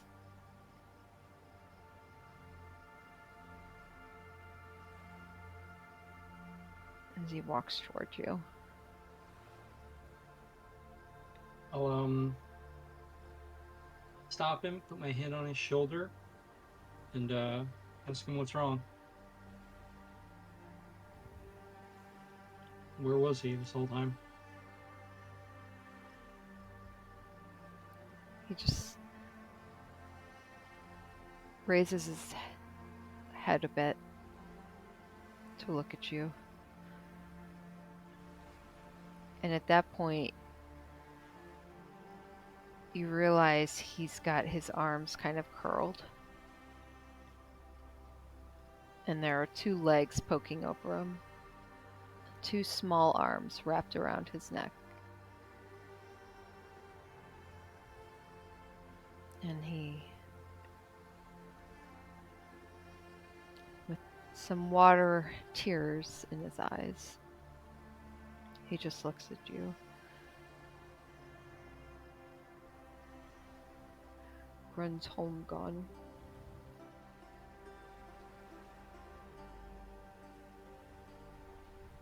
Could only save some friends.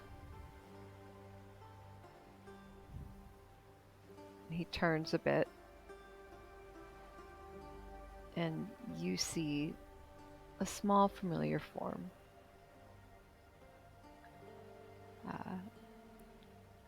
Short, straight blonde hair. Passed out on their back. Like head just rested against it, eyes closed. And it's Pal.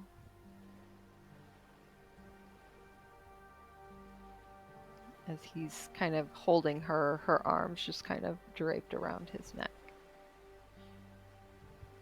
Is she breathing? Yes. Okay. Liam's just gonna, be very grateful. Very, very, I don't even know what's the word, just relieved. Paul's fine, especially after seeing her grandmother. Look at go up to Grung in the, it's Grung, right? Grund. Mm-hmm. Grund, okay. Give him a hug. So Pel's kind of like sandwiched between us. Just like say to him, thank you so much. Then I'll direct him towards the chapel. As you hug around, Pel, she kind of blinks her eyes open a bit, groggily, and turns her head and sees you. And she doesn't say anything for a long moment. And you just see her like lips turn down. And some tears come to her eyes.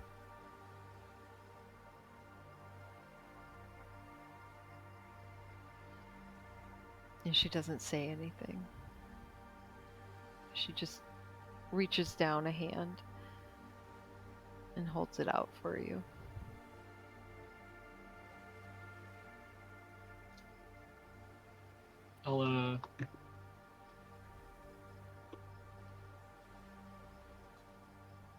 I'll take her from Brund and carry her myself to the church. She immediately like monkeys her legs around you and just grips on.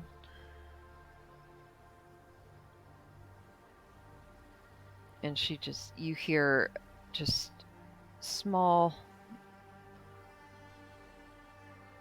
little whimpering cries.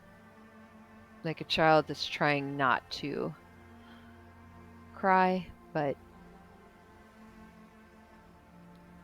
can't stop it. I'll without breaking like my stare down the road as I'm trying to keep an eye for anything else that might be around. I'll tell Pell, you know, it's okay to let it out. That's what adventurers do. In the meantime, Liam is having vague feelings of familiarity in this situation. Pell being alone, the ruined hometown, the barely alive but found by someone. Liam is just struck by how he's found himself in the situation, how familiar it looks. And he's even more determined to keep Pell safe. You make your way back towards the chapel. And Grun just kind of stands there for a moment as you walk away, looking down at his feet. I'll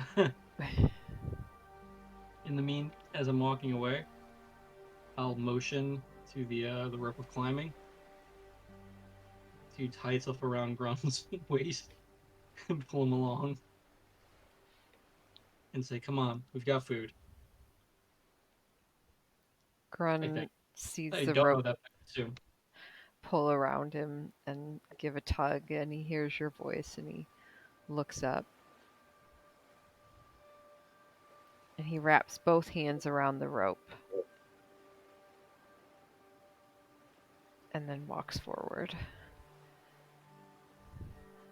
Side note, I'm gonna get so much usage out of this rope. You better fucking. Just don't And- use it. Just don't use it around specific people that might notice it's missing. I mean, I'll also try not to use it around people who might be into that. Oh, sorry.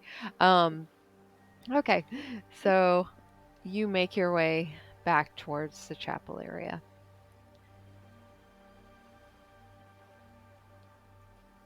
Three. After a long introspective moment, what are you going to do? Are you headed back? I am headed back with what I have found, Mm-hmm. to just drop it off, and then since going north I hit all those houses, I'm gonna go north again, but this time go off to the right Mm-hmm. and just keep going until I systematically have the entire north done. Okay. We'll say you are able to find and locate quite a few buildings that have survived.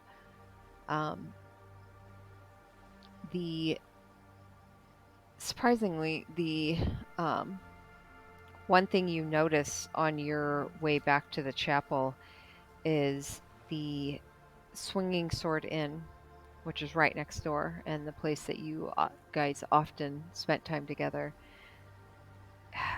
is collapsed in on itself and nearly unrecognizable.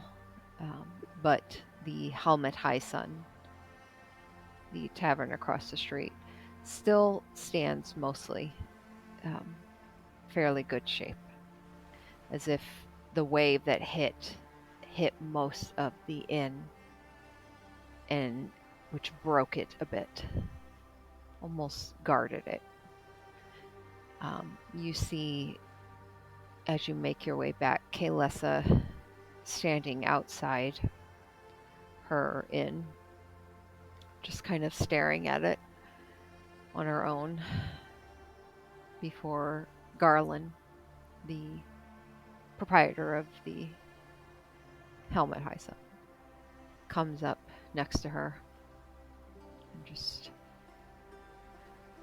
rests an arm over her shoulder and kind of tugs her in a bit. You see her wipe some tears away from her face. She shakes her head. You hear them just briefly. I never thought it would be like this. Who would have thought my place would fall to the ground when yours still stand? You hear Garland chuckle a bit as you pass by. All thanks to you, Kaylessa. Don't you worry. We'll rebuild that monstrosity soon. Gotta have a place for all my patrons to go, right? Spend the night. You continue to walk past and head back towards the chapel, where you see Flick and Nina, and then you see Liam just starting to come back with a familiar child in his arms and tugging someone towboat style behind him. Buddy system, like in kindergarten. Yep. Coming back, I go just right up to Flick. Say, got some blankets, some food. It's waterlogged, but it's food. Thank you for the help, 3. Were you able to find anything for yourself? Yeah, but I didn't want it. That's not quite what I meant, but we all need to pitch in to do what we can. I know this is probably not what you intended to follow us for, but I am grateful for your help. Mm-hmm. Did you want some breakfast? No. Make sure everyone else eats first. I'm fine. I can make food to feed 5 times as many people. I don't know if you're bragging or lying. I would never lie about my skills. Okay. Then I will eat and then head out again. And Flick will hand him what is basically a large empty potion flask that has been filled up with meat gruel. She's using what she's got. Mm-hmm. It's food. The potion of full stomach. And you said that Nina's there as well? Yeah. 3's just gonna throw down the blankets. I saw you dry yourself. Can you do it to this? Yes, and she will prestidigitate as many times as she needs to. 1 square foot at a time. Mm-hmm. Great. And since the food is in a bottle, I'm just gonna drink it while I go back. Just drink my food. The sludge just kind of falls into your mouth like a Like really thick, chunky smoothie. But Flick it made tastes it, so hopefully good. it tastes good. It Okay, good. tastes It tastes good. good. It's fine. It tastes amazing. As well as I actually have a different thing that I need to do now. Where the hell is it?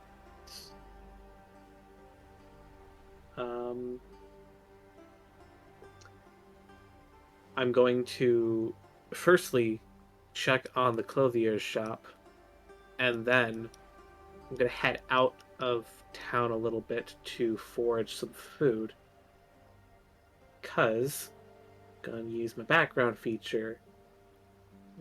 I can remember maps, but I can also find food and fresh water for yourself up to 5 people each day, provided the land will provide. And considering the land was just flooded, I doubt a lot of small game made it.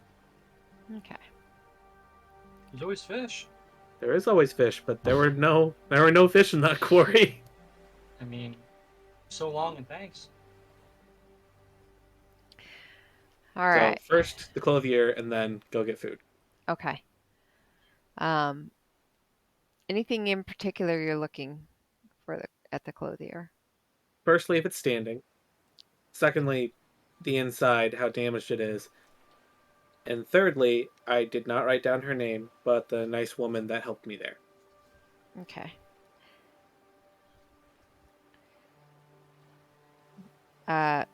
Megla. Gonna write that down now.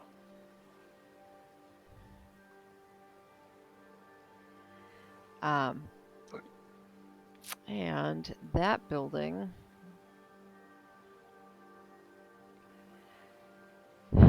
The front side of the building has collapsed inward. It's actually almost directly across. I'm sorry. Yeah, it's almost directly across from the chapel. The front portion has collapsed inward. However, the backside still stands. The roof, the front portion, has jutted inwards, but the remains of it still stand strong. Okay. Everything inside of it has been waterlogged. There are mud piles that have swept in there. And you would see Megla and Helver, the 2 proprietors, in there, picking through.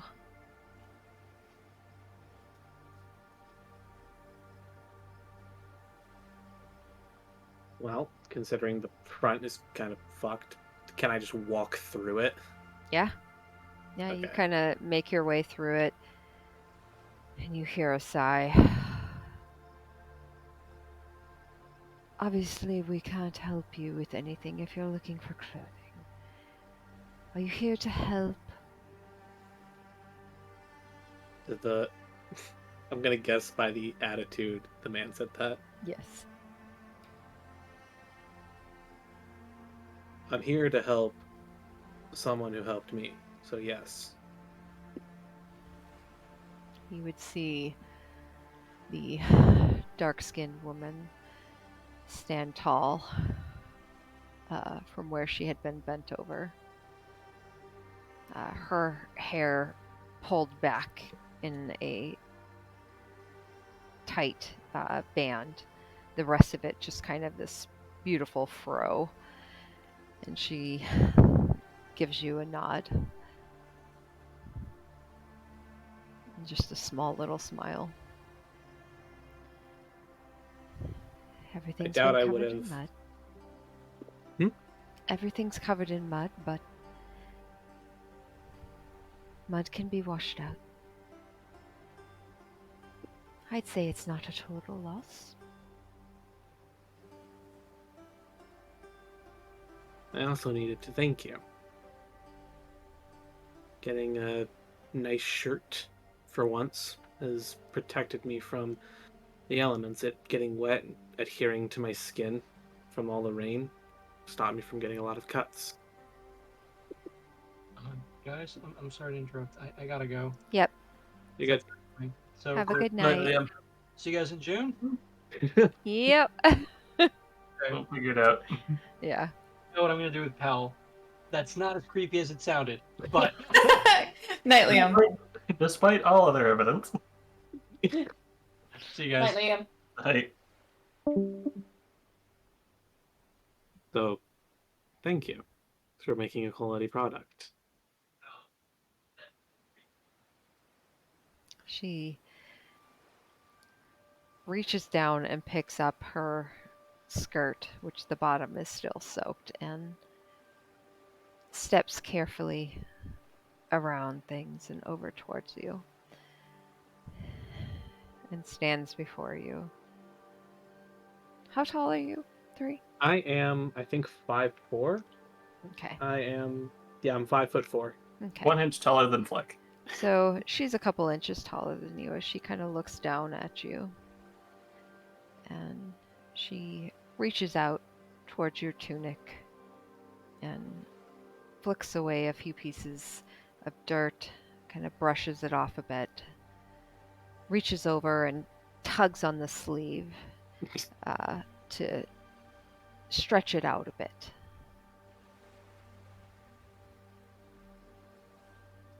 That's good material. It shouldn't shrink. Thanks. Thank you for that, I guess. Is there any help that you need here? And she Besides kind of the wall kind of being destroyed. Red Larch will have to rebuild itself. She kind of gives you a pointed look.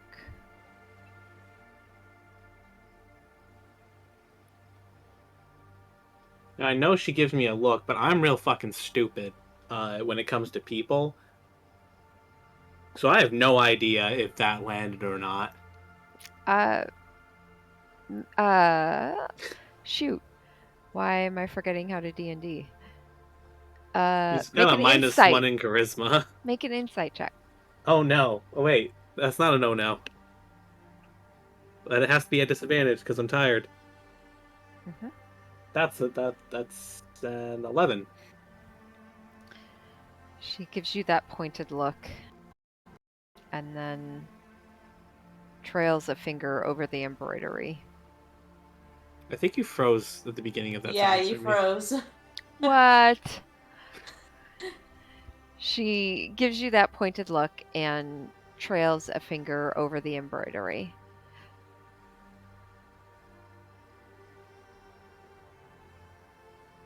You're well known in this town. At least the rest of your group are.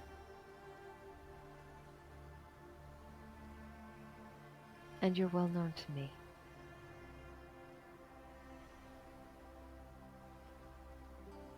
Go make yourself well known to the rest of the world.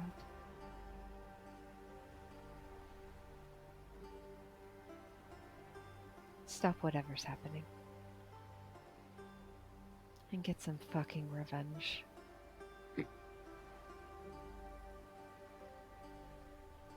Can't help but fucking smile like an idiot. Alright. But I do want to at least do something for you. And I think I know what I can do. Won't be much, but it could help. Going to go outside and use mold earth to kind of protect the foundation from the water. Just raising it up a little bit around. That way it doesn't really erode. Okay. She kind of steps out at one point and looks at your work. And she smiles. And you hear a little chuckle next to her as her husband kind of leans out as well, looking around her shoulder. Well, I'll be damned. And his eyes kind of trail over you a bit differently. And Megala kind of looks back at him. I told you. And she turns and starts to walk away, and he just... You did, my dear. You did. And he turns and walks back into the shop.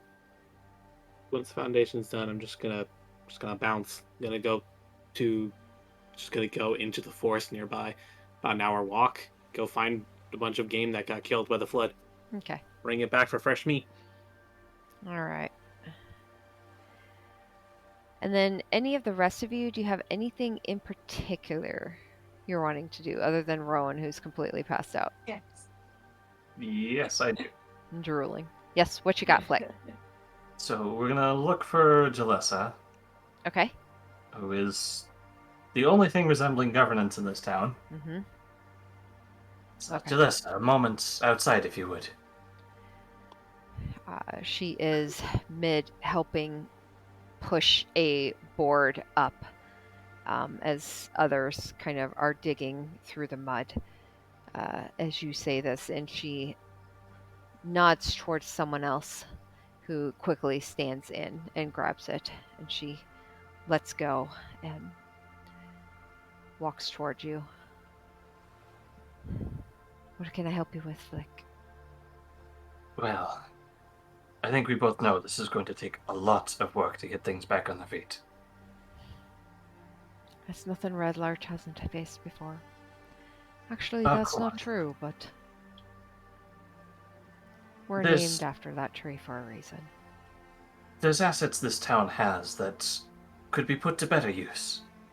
Something needed now is a place to recollect, kind of gather what everyone's working with, a safe place, and a place that is structurally sound. What's the most durable structure in Red Larch? And she looks and turns back towards the chapel, nods towards the place you Flick sent will- everyone. Flick will look up and down the road. So, on the main road, is there how does the main road look north and south? I mean, it's mud. But It's there's- mud and debris. There it- are... Go ahead. Jalissa, there's one structure that we're forgetting about that could be put to some good use. One that is far more structurally sound than the church. What? Tell me, do you know who the best builders are usually known to be? And Red Larch. In anywhere? I don't know if I follow your thinking, Flick. There's a dwarven strong structure below the streets of Red Larch. If it's held out this long under the town, it was put to use by the cults that the gods had helped us cleaning out. If we can ascertain it's still structurally sound, it would be a good place to at least make a base out of until we can rebuild stronger up here. Given everything that happened, I don't see a great hole or sinkhole in the town. It must still be standing. She looks off to where the hole had been. You don't think the water possibly flooded it? It may be flooded, but it's receded quickly, and if it was that easy to destroy it, I'm sure it would have been gone long ago. She looks hesitant for a moment. We can at least inspect it. But if it's still standing, it should be a sturdy place to gather our wits and people and resources. The people are dodgy about that place. What with the with the believers. Some still hold some reservations about the rock room.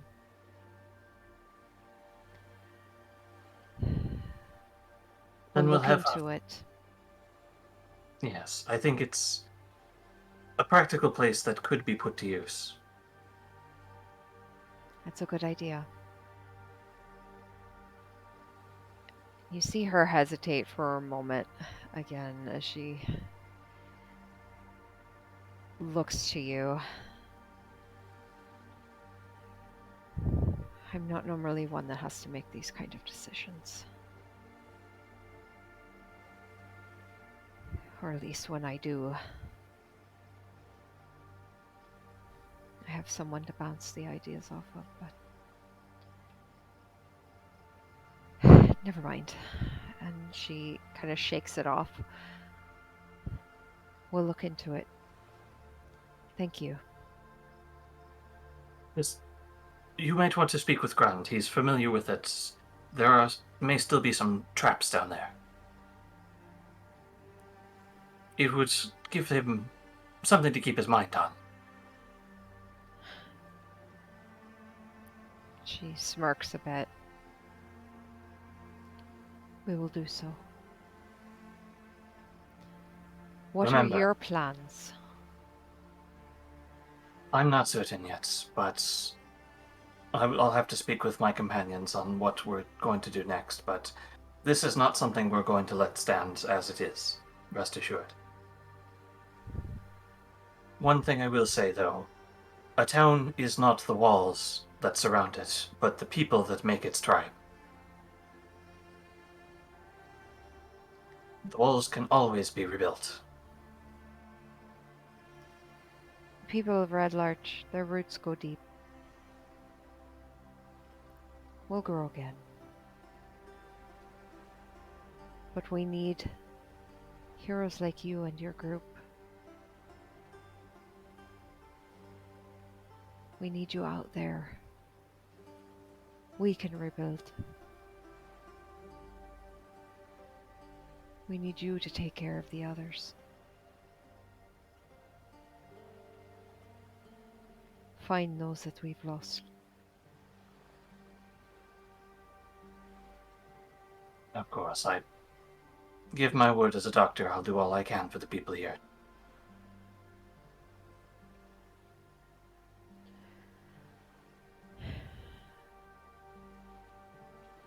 She just kind of looks her gaze along the town for a long moment before she gives another nod. And then turns and starts to walk off. And Flick will retire to the roof of the church for very long awaited smoke. Because she is very much fully aware that all of this is their fault.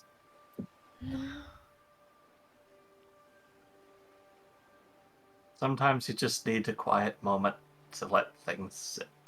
Mm-hmm.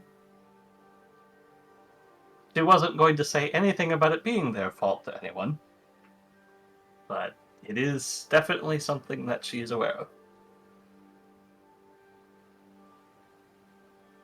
Okay. And then we'll go ahead and close the night off then. At that. Everyone kind of Flick pondering this from the roof. 3, after gathering supplies, going out, searching for food, recently killed game, hoping that it's not gone to waste yet or spoiled. Rowan. Nina's drying. Yeah, Like Nina's this. just frantically trying to dry things.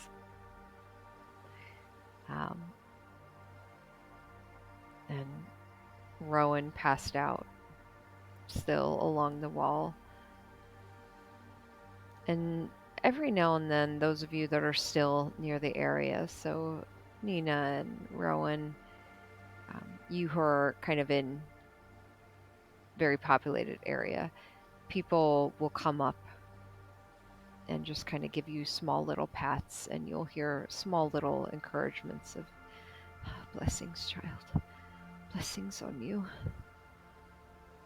Rowan, you don't really hear any of this, but eventually, Nina, when you finally come back into the chapel, you see a couple people have left little trinkets and treasures just kind of around where Rowan is sitting passed out. It's a shrine. Yeah. Yeah. Those in the chapel, it's easy to recognize that Rowan is different from everyone else there, and none of them in that chapel missed the fact that this warrioress woman spent the night trying to help people, constantly struggling through it, and they recognize that she is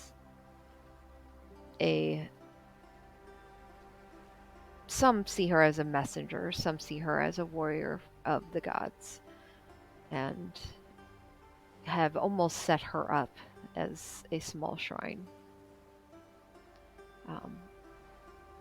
leaving trinkets there. And you see off to the side just Liam sitting in the corner, kind of in a shadowed area, with a small little girl sitting next to their side, just passed out, arms wrapped around their waist. And that's where we'll end for tonight. We survived. Survive. I'm not dead yet. Shut up. Yes, you are. All right. Next week's not going to be as sad. It'll be better. So you say.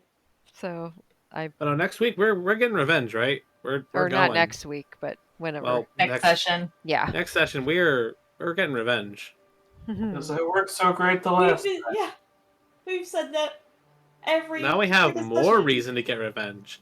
Like before, yeah, we have our moral. Now we don't. I don't think I have any morals. I think I'm going to pull out every dirty trick I have. And also, despite being exhausted, all of you feel like you've gained so much experience from this. This wild Was that event. our milestone? You have reached a milestone. Oh my god!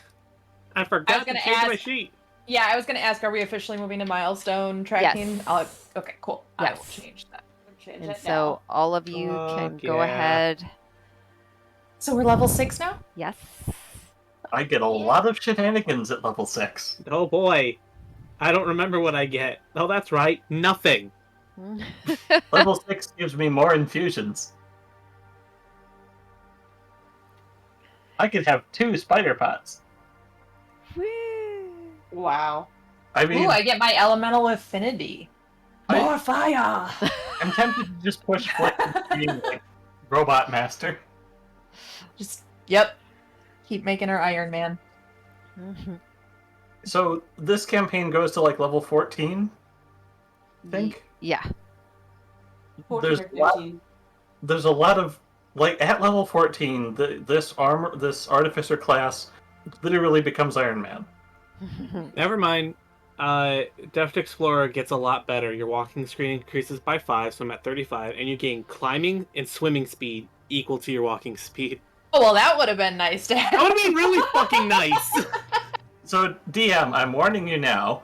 At level 14, Flick will have a 19 strength, a 21 strength, a 19 constitution, a 21 dex, a 20 intelligence, the ability to fly, and Iron all Man. kinds of other craziness. Iron. Absolutely Iron Man. With cat ears. Good to Yep. know. Yeah. And I mean, you guys did not get decimated when you went to the underwater temple. Mm-hmm. You guys got pretty far in there. Like, I don't want you to think that you got your asses kicked, because you absolutely. Did some damage back. Yeah. It's like Yeah, we yeah. got our asses kicked. Oh, but now we don't even care. Okay. Favorite enemy now, I deal a d6 instead of a d4. So the first turn of Oh. combat, I can do an additional 2 damage. Yay! That's pretty Ooh, I much get a it. new channel divinity. I don't get any new spells. I don't get. All I get's the walking stuff. I get full expertise and more infusions, but I will absolutely take more infusions. Hmm. Or do I multi-class?